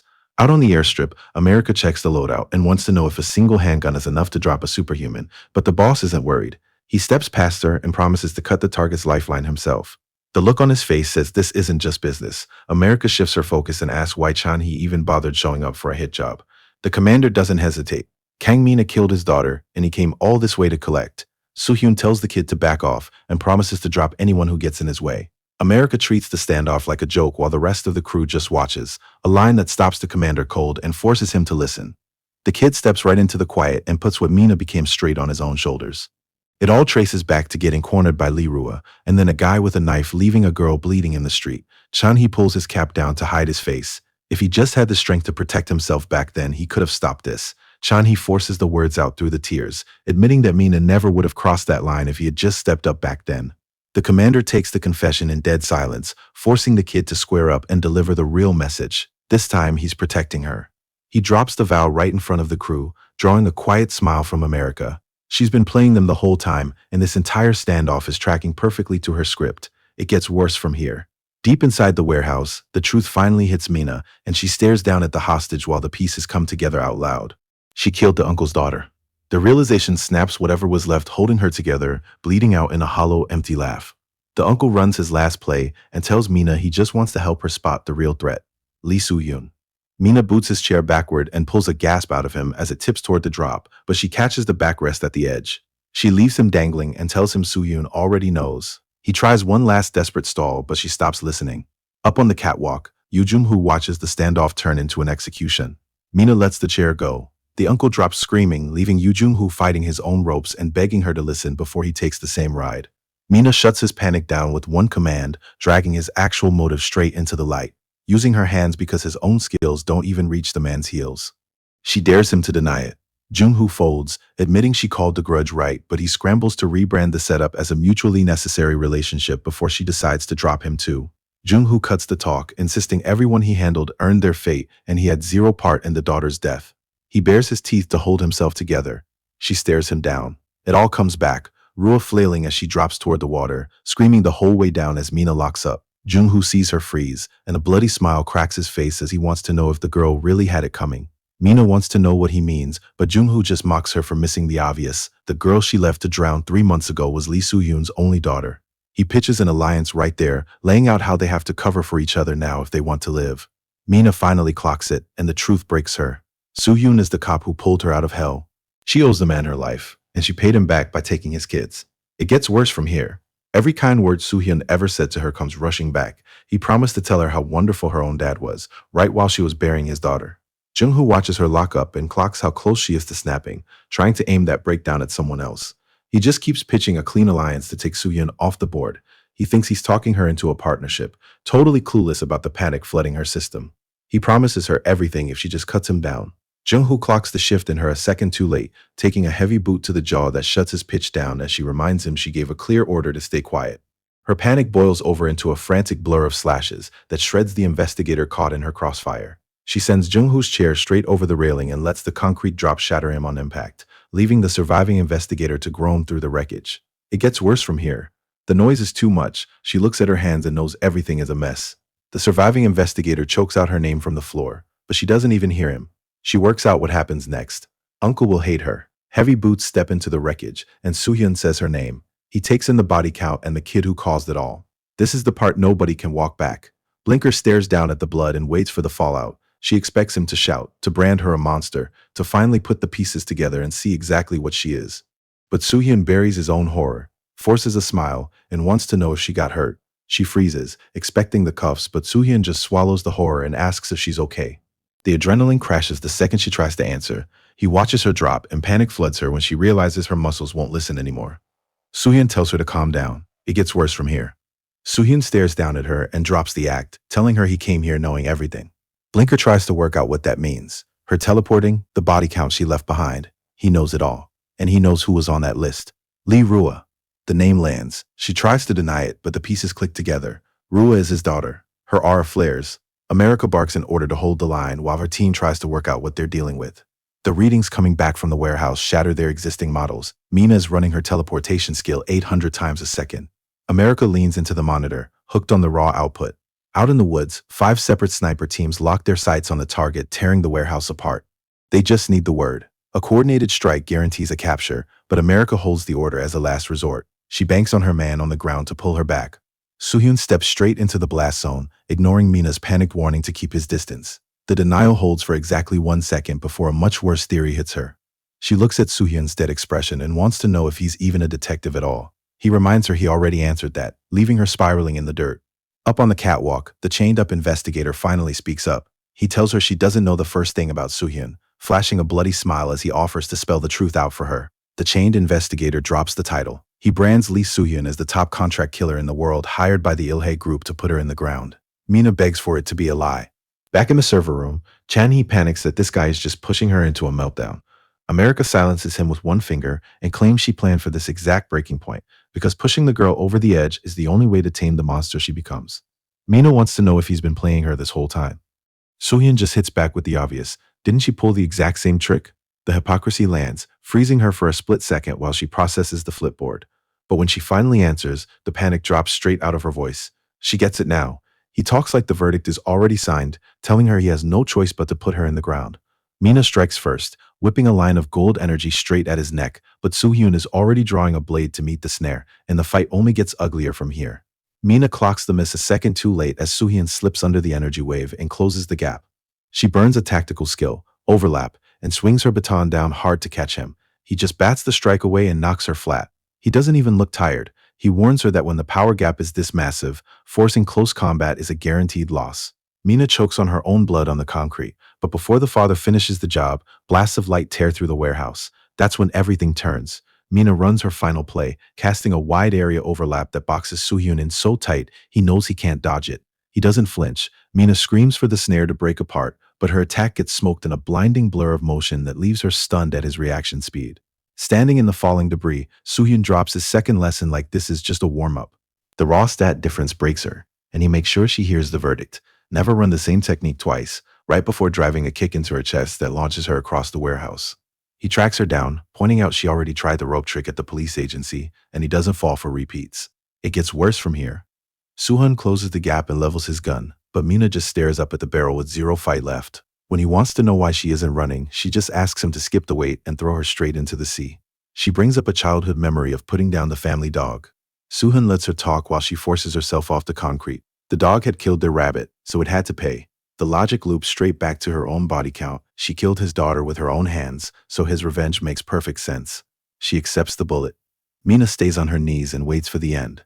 Soo-hyun levels the gun at her chest and says he wants to leave this in her hands. He tries to hold his nerve. The shot is right there, and he only has to pull the trigger to settle the debt, but he folds. His legs give out and the weapon hits the concrete. The grief breaks him, and he asks what he's even supposed to do with her now. The revenge he chased all this way is staring him right in the face, and he just can't take it. Mina stares through the blood on her face and the fight drains right out of her eyes. She wants to know what he would do to her right now if he were her actual father. Soo-hyun looks back with dead eyes and reaches out. She admits she never once showed anyone her true feelings, leaving him as the only person who knows the whole shape of the lie. Soo-hyun shuts his eyes. He owes blood to his dead daughter, but he still has a broken kid bleeding in his arms, and that contradiction forces a choice. He tells her to do what she has to do. The weapon drops to his side, and he offers himself up for whatever verdict she hands down. Mina stares down the barrel and waits for the bullet, but the grief finally breaks Soo-hyun. He drops his arm and safeties the gun. He owes his dead daughter blood, but he knows he can't execute a broken kid to get it. He tells her to get up, offering to teach her everything instead of handing down a verdict, and leaves his hand out in the dim light to see if she takes the deal. Her bloody fingers catch his. This is the moment the whole chapter has been building to. Mina smiles through the blood, sealing a partnership that's going to ruin them both. The assistant investigator stares at the live feed back in the control room, while America claps her hands and cheers that Soo-hyun finally put a leash on the girl. The assistant investigator stares at the live feed back in the control room, while America claps her hands and cheers that Soo-hyun finally put a leash on the girl. The assistant isn't buying it. He leans closer to the monitor and clocks exactly what's wrong with her logic. The feed tells a different story about who actually holds the leash. Soo-hyun didn't just secure an asset, he handed this kid his entire life, and it gets so much worse from here. Michelle stares at the feed, trying to match the blood-soaked kid on the monitor to the Mina she used to know. She wants to know what the play is now. America isn't sweating it, pointing out that while Mina seems calm, she knows nothing about how this side of the world works, but America just smiles. The hard part is over. Mina labeled Soo-hyun as her new father, giving them the ultimate leverage. If those two walk through their doors, America brags she has tens of thousands of ways to talk the kid into anything. It means they just scored a psycho killer who could step right into the CIA. Michelle freezes at the scale of it, but Hari steps in and pushes the stakes even higher. Forget advanced missiles or special ops teams. Mina is the ultimate weapon, capable of taking the northern leader's head in a heartbeat. When Michelle points out that Mina won't just follow orders, Hari doesn't flinch. That is why they brought their senior in to handle it. She pins Michelle with a look, daring her to argue. Michelle confirms the play, making sure the CIA stays off the grid and leaving Soo-hyun to run the front. Hari breaks down the leverage, pointing out that as long as they hold the tracking system, the agency owns Kang Mina. The trap locks tight because Soo-hyun needs their help to keep his fake daughter safe, forcing him to step up as the leash. Michelle sweats as she works out the cold math of it. Hari strips away the girl's past with one look. No more uncontrollable psycho killer. Blinker works out what that word means. They just want to turn Mina into a hitman. America smiles through the outrage, spinning the arrangement as a fair deal and dropping the fact that both Hari and Soo-hyun used to be on their payroll too. That stops the kid cold. America pushes her subordinate to back up the pitch, asking if the old contract terms were really that bad. Hari stares back, letting her own history hang in the silence. Then a sniper report cracks over the radio and wipes the smile right off America's face. The guy Mina abducted, Yoo Jin-hoo, is currently scrambling over the roof, making a blind run for the tree line. And just like that, the quiet negotiation is dead. Jung-hoo sprints for the tree line and throws his battered body into the dark. Back in the surveillance room, America tries to work out how a chained hostage slipped the net and figures the earlier impact must have broken him loose. Out in the woods, the sniper locks the runner in his scope and asks for the shot. America kills the idea. Loud gunfire right now will just set Mina off. She orders the snipers to stay locked on Soo-hyun, then patches through to the ground units with a new set of rules. Every rifle comes up, the hunt is on, and this time they have full authorization to kill. Heavy boots sweep the tree line, missing the bloody hand gripping the weeds just inches away, while the long-haired investigator stays low and reads the tactical gear on the hunt teams. Force recon. His boss is dead, so he slides down the ridge, out of a job and needing an exit fast. But a twisted smile breaks through the dirt on his face. He keeps picturing Soo-hyun taking the girl's hand back at the warehouse. Miles away in her office, Lee Ji-hyun rubs her temples. She sits in dead silence, blind to the knife aimed right at her. Across the city, a tech clocks the live feed and starts sweating over Mina, asking if they're really running it this way. The chief doesn't flinch, ordering him to pull every tactical unit back except the snipers. The entire operation revolves around this kid now, and down in the alley, the woman finally steps right up to Soo-hyun to drop her real credentials. Michelle Lee, CIA Directorate of Science and Technology.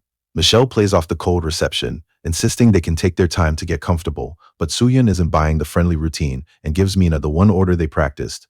The kid reaches out, catching the agent off guard, and locks her grip right before the displacement hits like a bomb.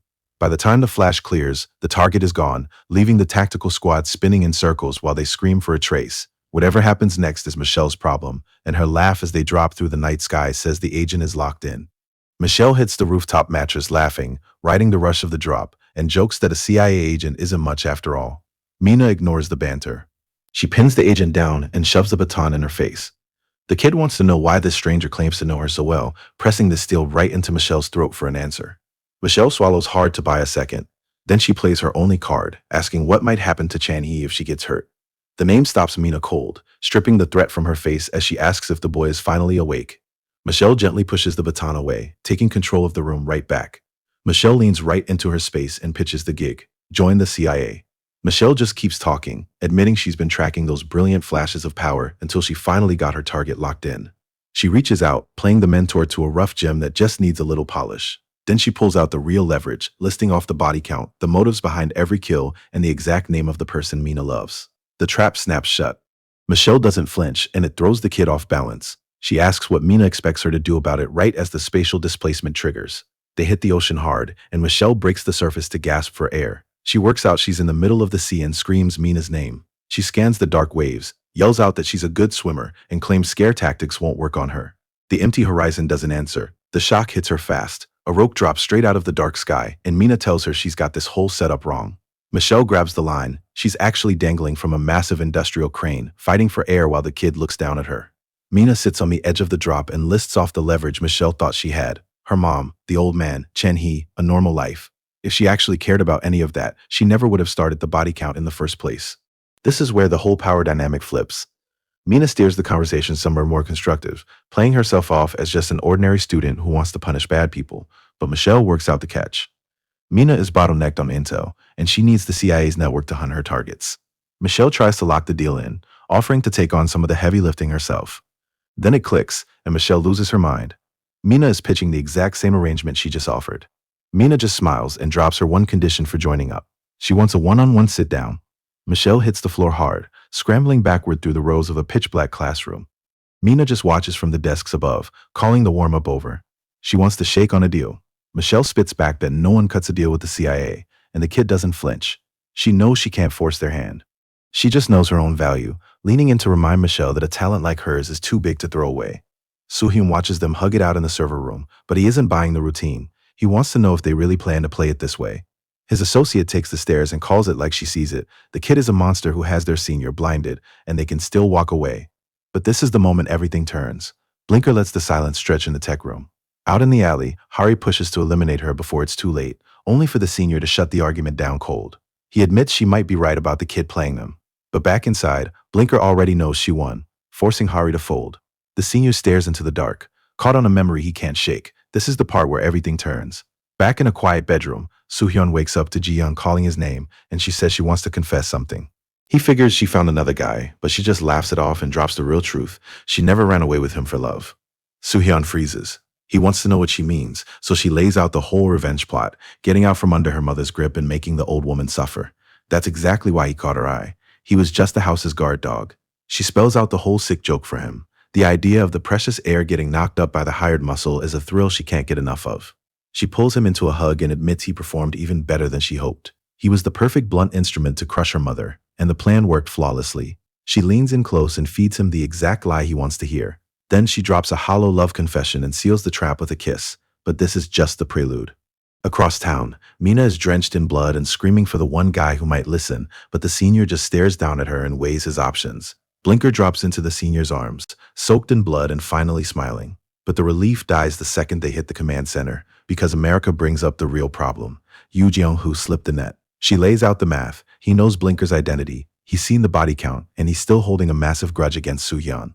The senior just listens, while America brands Jeong-hoo a risk factor that has to be put down, confirming they're already tracking him. Blinker cuts the strategy short with one flat sentence. There's no need to look. America freezes, wanting to know exactly what she means, and this is where the whole board flips. Soo-hyun watches the cold certainty take over. America just buys the routine and asks for her terms. The price is simple. She wants her glasses back. The girl stalls out, desperate to make Mina see that signing on with this crew only ends one way. Mina cuts the warning off and finishes the sentence herself. The damage is already done. Mina cuts the warning off and brings up the day she threw Rua into the sea, daring her friend to remember the look on her face. That bloodied aftermath flashes back, freezing the girl in the alley as she gets it. Mina spreads her arms and spells it out. She claims a line she can't uncross and refuses to regret a single second of it. The reality locks in. Her friend stares at that blood-soaked smile and works out what she missed while she was asleep. The Mina she knew is dead, and this goodbye is the last quiet moment they ever get. Mina turns her back on the only person she wants to protect, laying down a promise that sounds more like a threat. Once she finishes this, there won't be a single thing left to hurt her friend. Chan-hee reaches out and begs to know what she means, and this is where the bill comes due. A massive strike tears through the coastal water, leaving Mina swaying on the rough surf with nothing left to give. Blood hits the waves. The rush dies, the internal damage catches up, and she folds, coughing up the price of keeping her word. Mina catches the blood spilling from her mouth and refuses to fold, telling herself it isn't time to go down yet. She drops straight into her bathroom, cranks the faucet, and kicks the shower on. The cold water hits. She stands under the spray and lets it wash the night away, finally feeling the true cost of that strike settle into her bones. Every time she runs that skill, it hollows her out a little more. Director Park of the NIST shows up for a meeting he didn't want to take. Chairwoman Lee Ji-hun runs the room without lifting a finger. When she asks why he's been dodging her, the head of national intelligence folds and apologizes. Lee just smiles and tells him to drop the stiff routine. He takes his seat. Then she cuts to the real reason he's here. Someone is messing with her operation, and she expects him to handle it. The director freezes, and Lee leans in with a smile that says she already worked out the whole game, starting with the fact that his ministry agent is actually CIA. He asks if his own people are playing him and leans over the table to scramble for an excuse. A teacup smashes straight into his face. He cowers in his chair, and Lee stands up to brand Kang Mina as the real superhuman. She wants to know why he thought he could keep the girl from her. It gets worse from here. She zeroes in on the murderer who took her granddaughter, forcing Park to scramble for an out by hiding behind national security. He claims his hands are tied with the U.S. running point and drops to the floor to beg for the greater good. That exact phrase snaps whatever patience she had left. She drags his entire history into the light, listing every election, house and tuition bill her money bought him. He took it all only to sell her out and insult her granddaughter's life. Park finally gets it. Lee steps past the scared director and warns him to stay out of her way if he wants to live. Park begs her to drop this private war, but Lee already knows Mina's only family is a single mother. Rua was her only family too, and she means to take exactly what she lost. This is where it gets ugly. Mina's mother wakes up miles away in the dark. She gasps for breath and finds herself handcuffed to a basement pipe with no idea how she got there. She rips her arm against the pipe, working out the missing time. She was just on the phone with Mina. Then a rag over her face. Now she's chained to the plumbing in an empty basement, screaming for anyone to help her.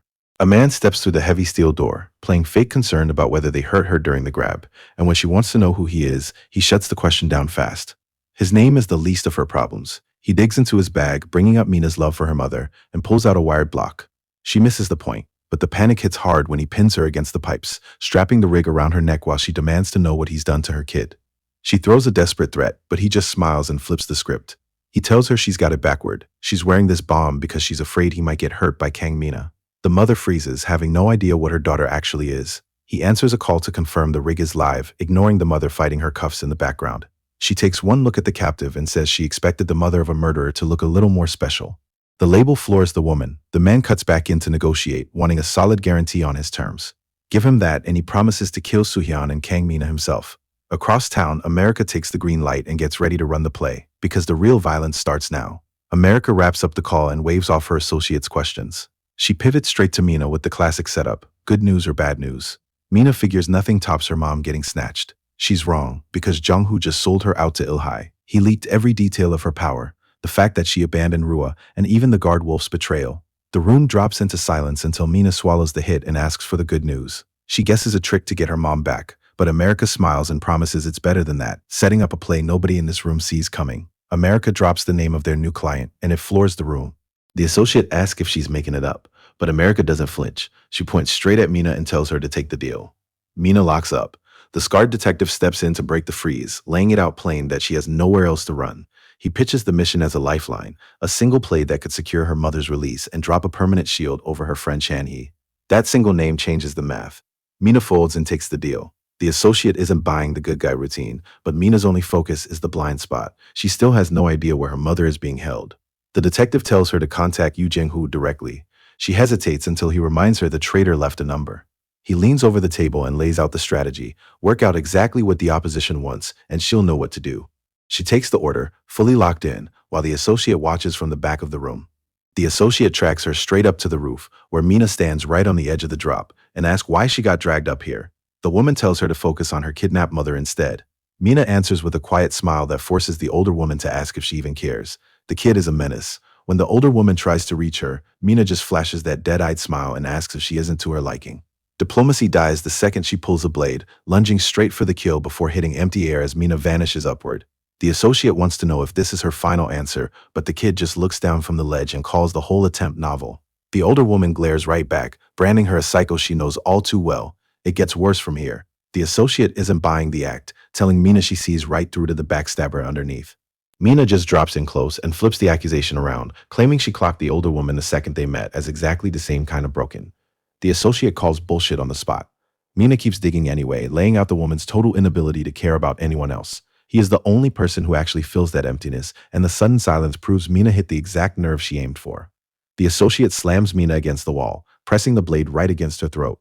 Mina doesn't even blink, just smiles and tells the older woman she can't do it, because Uncle Soo-hyun would be sad. The associate wants to kill her right here. She stares into that dead-eyed smile and knows exactly what this kid is, a walking disaster who is going to ruin her senior. One push, just a little more pressure on the steel, and she could end it tonight. But she folds, letting the knife hit the roof and backing away. The associate covers her eyes and brands the kid a monster, but since she folded, she has to ask what Mina wants. It turns out to be a favor. The older woman tries to brush her off, so Mina brings up Uncle Soo-hyun. That name grabs the associate's attention, letting Mina hook her with the promise of an interesting job. While Mina pulls strings on the roof, the real threat escalates across town. Lee Ji-hyun assigns an operative named Yu Jung-hoo to the team hunting Lee Soo-hyun. She wants to know if he's only hunting Lee Soo-hyun and Kang Mina because his old backup dropped him. Jung-hoo frames it as payback instead, claiming he just wants to punish Soo-hyun for betraying the chairman. She calls his bluff. He barely survived his last fight with Soo-hyun, so grabbing a CIA-protected asset like Mina sounds like a joke. Jung-hoo doesn't flinch, suggesting they skip the hard fight and force the targets to surrender instead. That dirty tactic earns him a green light, and she tells him to name his price in manpower and weapons. Jung-hoo sets his price, one clean photo of the American agent's face, and the chairwoman waves it off as easy work, pivoting straight back to Soo-hyun. Her grudge runs on family blood.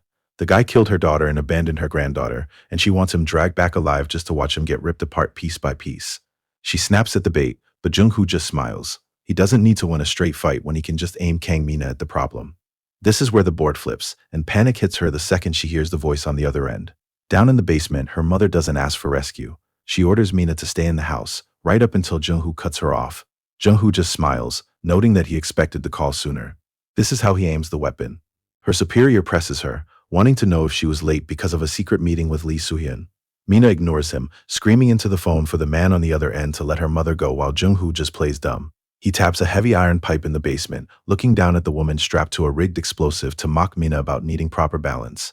Her mother shakes in terror while Jung-hoo admits he doesn't usually operate like this, but Mina was too dangerous yesterday for a straight fight. The leverage works, and Mina folds. She begs him to let her mom go, promising him whatever he wants. Jung-hoo smiles, because that is exactly what he was waiting to hear. He plays it off like he has no personal grudge against her. He just needs her to grant one request, and he promises her mother lives. It's a bad bet, and everyone in this conversation knows she has to take it. The price is simple. Bring him Lee Soo-hyun, the man he actually wants. Mina begs for confirmation that her mom walks away if she complies, but Jung-hoo just says he'll be in touch. He plays it off as a pure business transaction, swearing he holds no grudge against her, and promises that once he gets his target, they'll never cross paths again. Out loud, Mina folds, desperately agreeing to go wherever he wants. The panic is just an act. She already worked out the real play. He's lying, and he means to kill all three of them the second he gets what he wants. She screams into the phone for her mother's safety, while quietly deciding she's going to put a teleportation strike straight through his heart. She stays hunched over the phone, but the panic drops out of her voice the second she tells Jung-hoo her rage isn't just about her mother, it's about him breaking into her quiet world. The detective watches her flip the switch, clocking the threat level he is dealing with. Across town, America hits the final keystroke and calls out the lock, flashing a thumbs up as the tracker goes live. The detective catches the signal. It gets worse from here, and a slow smile breaks across her face. The detective warns them a straight fight won't be easy. America just scoffs at her screen, branding the former black agent an idiot for running a standard burner phone. She locks the signal to a stadium construction site 20 kilometers out, trying to work out why he'd pick a spot with zero cover. She starts putting the pieces together just as Mina shouts her name. She shoves the phone across the bed. Jung-hoo wants to talk to her. America freezes. He already knows the CIA is in the room. America takes the phone, and even though she wants no part of this call, Mina leaves her no choice. Whatever Jung-hoo says next freezes the operative in place. She scrambles to her laptop to run a counterplay and fires threats into the receiver, while the rest of the room just watches her panic. The screen loads, and America sees just how badly they got played. The headline is live, and it unmasks the teleporter while dragging the CIA right into the spotlight. Mina just stares at her own pixelated face. Her secret is gone. Nobody in this room is ready for what comes next. The first headline burns the kidnapping op, but the second one drags the CIA's whole political network into the light. America tries to play it tough anyway, asking if Jung-hoo thinks this stunt gives him leverage. Jung-hoo takes the win, clocking how panicked she is over the line. He doesn't even let her recover before dropping the real threat. That leak was just a preview, and he wants to know if she's ready for the main event. Jung-hoo spells out how ugly this gets when he drops the next hypothetical headline: the US forcibly abducting a Korean superpowered kid and sparking global protests. He asks if the rest of the world will just sit back and let America monopolize a weapon like Mina.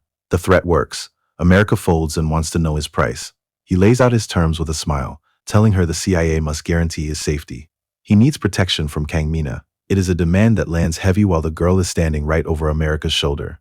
Then he locks the trap with a dead man's switch. If he dies, the story goes to every major media outlet on the planet. America hits her breaking point.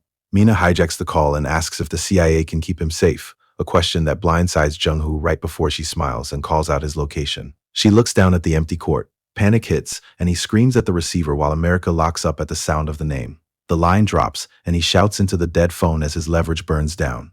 Mina plays along and promises to bring Soo-hyun exactly like he wants, then pushes for a meeting spot. Jung-hoo stalls, tells her to wait, and cuts the line. The call dies, and Soo-hyun figures the guy already knows they made it inside. She stares down at the empty basketball court and picks up on his panic, since Jung-hoo is clearly scrambling and out of time to build a trap for them both. Somewhere else, he loses it. Jung-hoo runs the math. He's got a full hour before his backup arrives, leaving him exposed to a girl who just ignored a hostage threat to drop straight into the stadium. Soo-hyun spots the problem the second she lands. Even with her mother held captive, that fear gets swallowed by the thrill of a predator getting a free pass to hunt. She clears the railing and hits the ground moving, sweeping the first door with her scanner before tossing the dead reed and pushing right past it. Up in the stands, Soo-hyun stays on the binoculars, telling her to back off the second that sensor picks up a body, and Mina says she gets it. But she isn't slowing down. She doesn't have time to play this safe. Somewhere deeper in the facility, her mother sits wired to an explosive, fighting the tape across her mouth. She can hear the radio feed, and she knows exactly what it means. Her daughter is walking straight into the trap. Mina drops straight through the rings of light, blowing past every red flag. The broad-shouldered man hangs back to run the odds, well aware Jung-hoo had 24 hours to rig this arena and the confidence to let them walk right in. She hits the comms, and Michelle jumps on the laptop to prep the system sweep. The handheld scanner pings a hit just 7 meters out. Mina locks onto the spot. Now it gets ugly. Mina tracks the scanner hit straight to a stadium door, locked in on whoever is waiting on the other side. Mina ignores the risk and grabs the handle. Soo-hyun screams her name over the comms to pull her back. The sniper fires. She hits the deck. Soo-hyun's scream tears through the comms just as Jung-hoo braces for the fallout. A shower of rusty steel barrels drops straight from the ceiling, and Mina rides the collapse right down to her target. She drives a steel pole into the concrete, missing his head by inches as the sniper throws himself backward. She doesn't even blink. She yanks the weapon free and sweeps it through the rows, forcing him to scramble out of range. Then she catches a hard metal bounce on the steps, 2 grenades rolling dead at her feet. The broad-shouldered man screams her name and sprints straight down the crumbling stands into the blast zone. He's throwing his life away for a girl who doesn't even know she's in danger. Mina ignores the explosives entirely. She stays locked in on Yoo Jung-hoo and grinds out his name. The man reaches her and shouts again to break her focus, and she finally blinks to mumble that she's okay. He doesn't wait to argue. He grabs her and pulls her tight against his chest to take the blast. Captain Lee Soo-hyun pushes down the corridor when tech support patches through, and he doesn't slow down as he tells her to go ahead. She drops the new intel straight from the NIS. 3 Ilhe group trucks hit the highway and head his way. He wants to know what they packed inside them and asks if he should expect ground troops. Tech support hits her keys to dig for answers, but she says the payload is unconfirmed. She does pass on one last note from the agency, and they want him to pay special attention to this specific job. The captain goes quiet. It gets worse from here. Lee drops to the concrete, levels his scope, and finds the auditorium holding Nina's mother. Then a new detail through the lens flips the board. Fresh rifle rounds are chewed straight into the concrete. If a shooter is already active inside, the kinetic shock could chain off the explosives before his squad even moves. Lee runs the logic. Yoo Jung-hoo doesn't fire blind, so those bombs aren't wired for impact. He looks up just as Mina drops onto the concrete right beside him. Lee is genuinely impressed she made it this fast, and the kid is already locked in. Her associate looks worse for wear, grabbing the back of her neck and complaining that teleportation feels a lot rougher than it sounds. But Mina just turns to show off the massive comms rig strapped to her back, checking if it's the gear he asked for. Sick or not, the associate has to hand it to her. Snagging high-end tech straight out of a US base in under 60 seconds is an insane pull. Lee gives the call to move. Down in the auditorium, the sniper stays locked on the stage. The shooter catches the shift in tempo. The sector went dead quiet the second the captain joined the squad. He expected a meltdown by now, assuming Lee would tear himself apart, weighing his own survival against the hostage. Instead, Mina just smiles as she pushes through the kill zone, unbothered by her mother's death sentence. The sniper flinches, losing the angle. He stares down at an empty stage. Up in the dark, the sniper spots a shape behind the barricades and laughs at the amateur hour of it. If Lee thinks a thrown bag is enough cover, he's about to get smoked. Then the sweat hits him. The target is just trying to draw his fire. Down below, Lee ignores the shooter and pulls up the remote feed to check the hostage. He works out the bomb layout in seconds. Jung-hoo aims through the wire and works out his options. He knows Lee is right behind that wall, but a clean shot gives away his position, and blowing the room for just one target feels like a waste. Lee banks on that exact hesitation. He calls out to tell his old rival he has always been like this. His greed makes him chase a perfect double kill instead of a simple hit.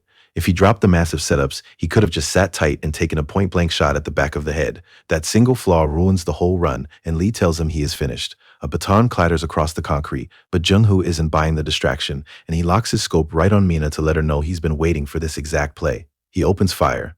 Suppressed shots tear through the room as he brands her pattern way too obvious. He wants to know if she only ever learned how to hit from behind, keeping her pinned to the floor and fighting for breath. That's when everything turns. Jung-hoo picks up the drop baton and wants to know what this little stick is supposed to be, because he watched her fight Lee Soo-hyun and he brands her limits obvious. He twists the knife deeper and asks if this is all her mentor ever taught her. That is the single button he never should have pushed today. Mina screams for him to shut up and launches herself off the scaffolding, but catches a flash of light midair and freezes as the rigged fuse sparks. The blast tears through the room. The sniper ducks hard in the rafters to dodge the flying concrete. Jung-hoo grins from behind cover because he thinks she walked right into his trap, but a sudden movement breaks his focus and he snaps his rifle up to check his blind spots. This is where the hunt flips. Mina presses into his back to point out that he wrecked his own setup, and he screams her name as he swings the gun around. He fires blind into the smoke and tries to work out how she teleported through the blast zone. She just stays in his face and tells him his bullets are way slower than her mentor's punches. The sniper breaks and yells like he is the one being hunted. White energy slashes across his vision, and he throws his arm up to cover his eyes. The guy just folds and screams. The wires trap the sniper, and Mina just eats the panic up while he begs for his life. She brings the final strike down right as he screams her name, and the hit throws him backward, until Mina steps over the body and wants to know if he was out of his mind for even trying. The sniper tries to work one last angle from the floor, wanting to know if she cares about her mother at all. He grins and reaches into his vest, pulling a phone to prove he's holding the kill switch. Mina drives her umbrella straight through the screen. The guy is shook. His last piece of leverage is dead, and it only gets worse from here. Down in the basement, Captain Lee Soo-hyun watches his operative cut America loose from the Claymore trap. The operative works through the tangled wires, telling the captain she blocked the signal but a hard hit could still blow the room.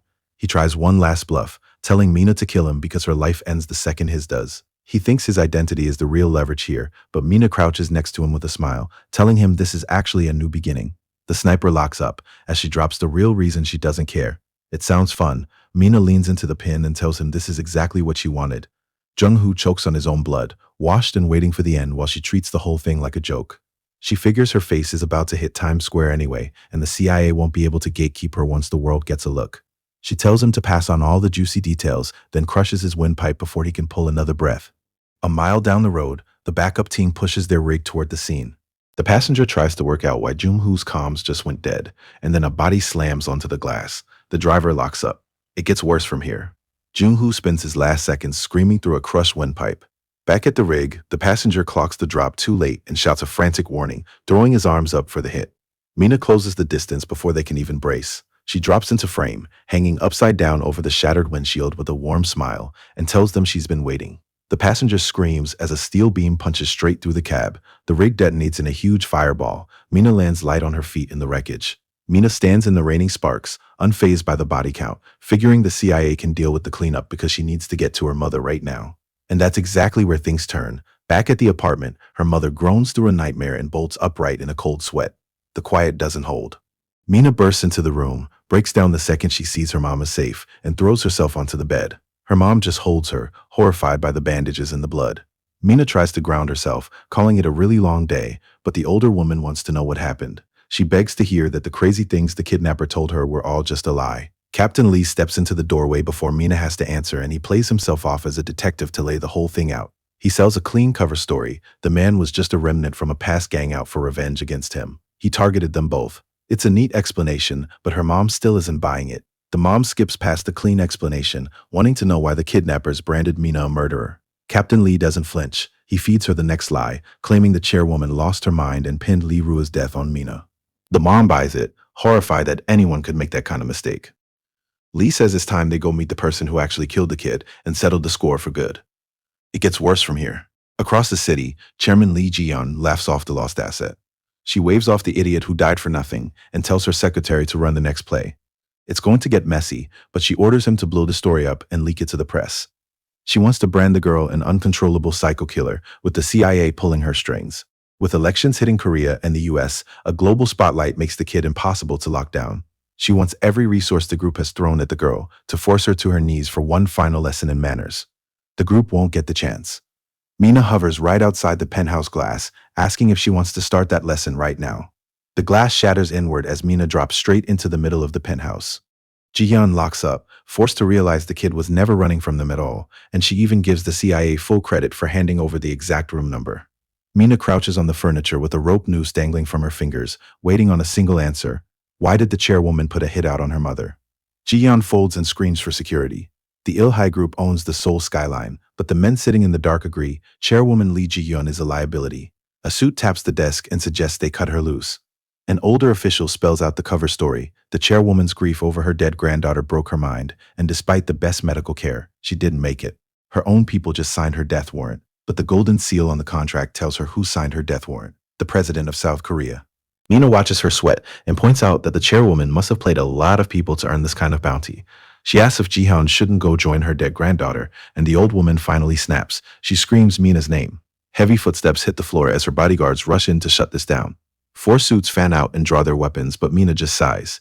Ji-hoon screams the order to fire, and Mina slips the volley so fast the shell casings just hang in the air. A golden wire lashes through the room and ties the guards up before they can even track her. The chairwoman hits the floor. Her entire detail is smoked. Ji-hoon gasps for air and spits out the killer's name. She wants to know if the girl thinks she's a god now and promises every eye in the world is about to hunt her down. Jihyun spits a final curse from the floor, promising to drag Mina's mother and friend through hell, but Mina just smiles. The chairwoman stops cold, clocking something familiar in the girl's eyes. It all clicks together. They are a dead match for her daughter, Rua. Mina sighs, bored it took her this long to work it out. Jihyun cracks up. Mina isn't buying the comparison, but the chairman throws her hands up in a manic fit, convinced she just worked out why Lee Soo-hyun flipped. She brands the girl a cheap replacement for Lua. Jihyun crawls forward to play the sympathy card and claims Soo-hyun just tamed her into a puppet. Then she drops the desperate pitch, kill him, and Il-hai will back her instead. Mina stares down at the most powerful woman in the country, deadpan and entirely unmoved by the pitch. Jihyun pushes harder, promising to back her against the government and the CIA, offering her the crown to rule them all if she just turns on Soo-hyun. Mina drops into a crouch right in her face. She taps a finger against the chairwoman's forehead, rolling the insult over in her head. A replacement. She calls the label a bit harsh, leaning in to drop the real reason she isn't flipping. It isn't mind control, it's love. The exact same words echo back from Rua, brushing off her mother's entire worldview. The girl makes it clear she isn't just playing Soo-hyun for a cheap rebellion, branding the whole setup as love. The parallel breaks Jihyun, pulling a desperate scream of Soo-hyun's name from her lungs. Her sanity snaps and she drops backward into deep water, listening to Mina promise that this crazy new daughter is going to drag her to hell. Mina turns her back on the wreckage and walks away. She weighs the promise out loud. Her uncle down in hell with them. She walks away from the wreckage and leaves the body count behind her. She figures she can take the trip to hell alone now that every debt is paid. The faces of the people she did this for start flashing through her mind, starting with Chun-hee and moving to the uncle who swore no one would ever hurt her again. But when the memory shifts to her mother, the cold focus shatters, and all she has left is the guilt. She looks back at Chun-hee on his knees and questions what would have happened if she just swallowed her pride that one day. She watches the sunset and decides she wouldn't change a thing. She pushed her power to its limit, and now her body is finally caving in. Back on the rooftop, the associate yells at her. Mina just asked for a bullet. She lays out the cost. The second her teleportation limits broke, the internal bleeding started. Now the skill is firing on its own. The associate works out what that means, and Mina confirms it. She is disintegrating where she stands. Mina drops the real stat, while the associate just stares. She tried tracking the involuntary jumps for an hour, but gave up past 2,000. Just holding her physical form together takes everything she's got, and if the skill keeps firing, she's going to blink out of existence entirely. She refuses to leave that kind of collateral damage behind. She locks eyes with the only person left to ask and lays out the final deal. Once the job is done, the associate pulls the trigger. Good and final.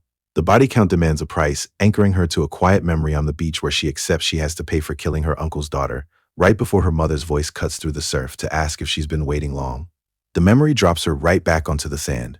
She gets a few quiet seconds before the weight of it hits. Her uncle towers over her and wants to know what she did. It gets worse from here. The blast blows them straight through the high-rise window, and they drop into a dead freefall over the city streets. Mina begs the captain to let her go because her power is out of control, but she passes out and Soo-hyun just locks in his grip. He pulls the unconscious girl close and the guilt hits him. He failed the woman he loved when she was dying. When Mina snapped and killed Rua, he wasn't there for her either. This time he refuses to let go. He locks his grip in the freefall, warning her she isn't slipping away on her own, and the words snap her awake. He doesn't flinch, telling her that even if she dies, she's doing it right in front of him, and he pulls her tight against the blinding sky. The crashes finally breaks her, ripping out the confession she's been choking down. She killed his daughter, and then she tried to bail on her own. But the captain just sits there in the waves and levels with her. They're both already killers. Apologies don't mean a thing between them anymore, and he isn't letting her end it this irresponsibly. He lays down the one rule they're going to live by. Running away is no longer an option, and hands down a life sentence instead, ordering her to stay alive and pay for every piece of her karma right where he can see her. The weight of that demand lands hard, but it's the exact anchor she needed. She stops fighting the current and takes the deal, vowing to carry that responsibility all the way to the line as long as she stays by his side. He pulls her in against his chest to let the ocean fill the empty space, and she closes her eyes to let the long war end. Her tech assistant clocks the teleportation waves, but the numbers blow past anything they can track. Over 1,000 jumps a second, clearing the peninsula and burning out the algorithm. The Il-hai group associate leans against the wall, taking in the panic. She smiles like she won a bet, reminding the room she told them the girl wasn't in her right mind. A news broadcast cuts the feed with a different story. The teleporting superhuman pulled 40 civilians out of a collapsing building in 5 minutes, leaving nothing behind but yellow sparks. This is just the warm-up. Chun-hee waits outside the preschool as the yellow bus pulls up and the kids spill out onto the sidewalk while he tries to slow the chaos down. But Miwoo spots a stray cat and wanders right off the curb while Chun-hee wrangles the rest of the group. It only takes 1 second of looking away. Chanhee snaps his head back around just in time to catch the boy bolting into the street, dead in the path of a speeding white Audi. He dives and wraps his body around Miwoo right as the grill hits them. The strike rips sparks across the pavement, and this is where the quiet life ends. Chanhee braces for the crush of the grill, but opens his eyes to find himself locked around a terrified Miwoo, without a scratch right next to the Audi's bumper. He tries to work out how they aren't dead. Then a familiar voice drops out of nowhere, pointing out he hasn't changed at all. He catches a flash of a battered face smiling under a yellow jacket and whips his head around to track the sound. He scans the asphalt. There's nobody else out here, just him, the kid, and a shower of teleportation sparks fading into the open sky. This is where the quiet life officially dies. Kang-mina stares down at the aftermath from the rooftop, a wide grin breaking through her bandages as she realizes Chanhee really hasn't changed at all. Her earpiece flares to life with her handler going off, wanting to know why she just ran her teleportation skill during a cooldown cycle. Mina tells her to back off, but the handler threatens to report her to Soo-hyun. That name gets a reaction. Mina pops the pills fast, gritting her teeth as the backlash tears through her system and blue veins bulge against her skin. Her handler drops the threats and just begs, admitting she only follows these rules because she refuses to upset the captain again. She tells Mina that if she has to die, it better happen right in front of her eyes. Mina touches her cap, and a quiet smile breaks through the blood. Things only escalate from here. Mina admits she must be properly cursed, but her handler cuts the static with the next drop. Separatists just lifted nuclear warheads, and Soo-hyun is already waiting on site. She launches off the roof before the coordinates even finish coming through, and a bloody grin breaks across her face. She's locked in. The sky tears open to pull her to the next fight. The sheet memes her. Mina, 156 centimeters, 48 kilos, short hair tucked behind round glasses, an oversized hooded shell that hangs off her, sneakers laced tight, and a peace sign that doesn't feel sure of itself. One cut shows her side on, backpack slung low, hands in her pockets and head tipped down like she wants the hallway to skip her. Then Rua, tagged as the girl who left in chapter 1 even though she's an artificial being. Long hair, school blazer and pleated skirt, hand in her hair with a smile that never read as kind. Rua gets the full profile treatment, and every line of it reads like a warning about who runs this school. Then Chanhee, the one the last chapter left on the floor with lipstick smeared across his mouth, listed here like any other student. The two who held him down get their own card, the tall one at 189 with the piercings, the lean one at 178 who never stopped looking bored. Yura comes next, the girl behind the camera, filed under the same roster as the people she filmed. And then the gallery turns to someone who doesn't belong to that hallway at all, Lee Soo-hyun, grown, scarred over the left eye, looking like a man who already knows how this story ends and has been carrying it a while.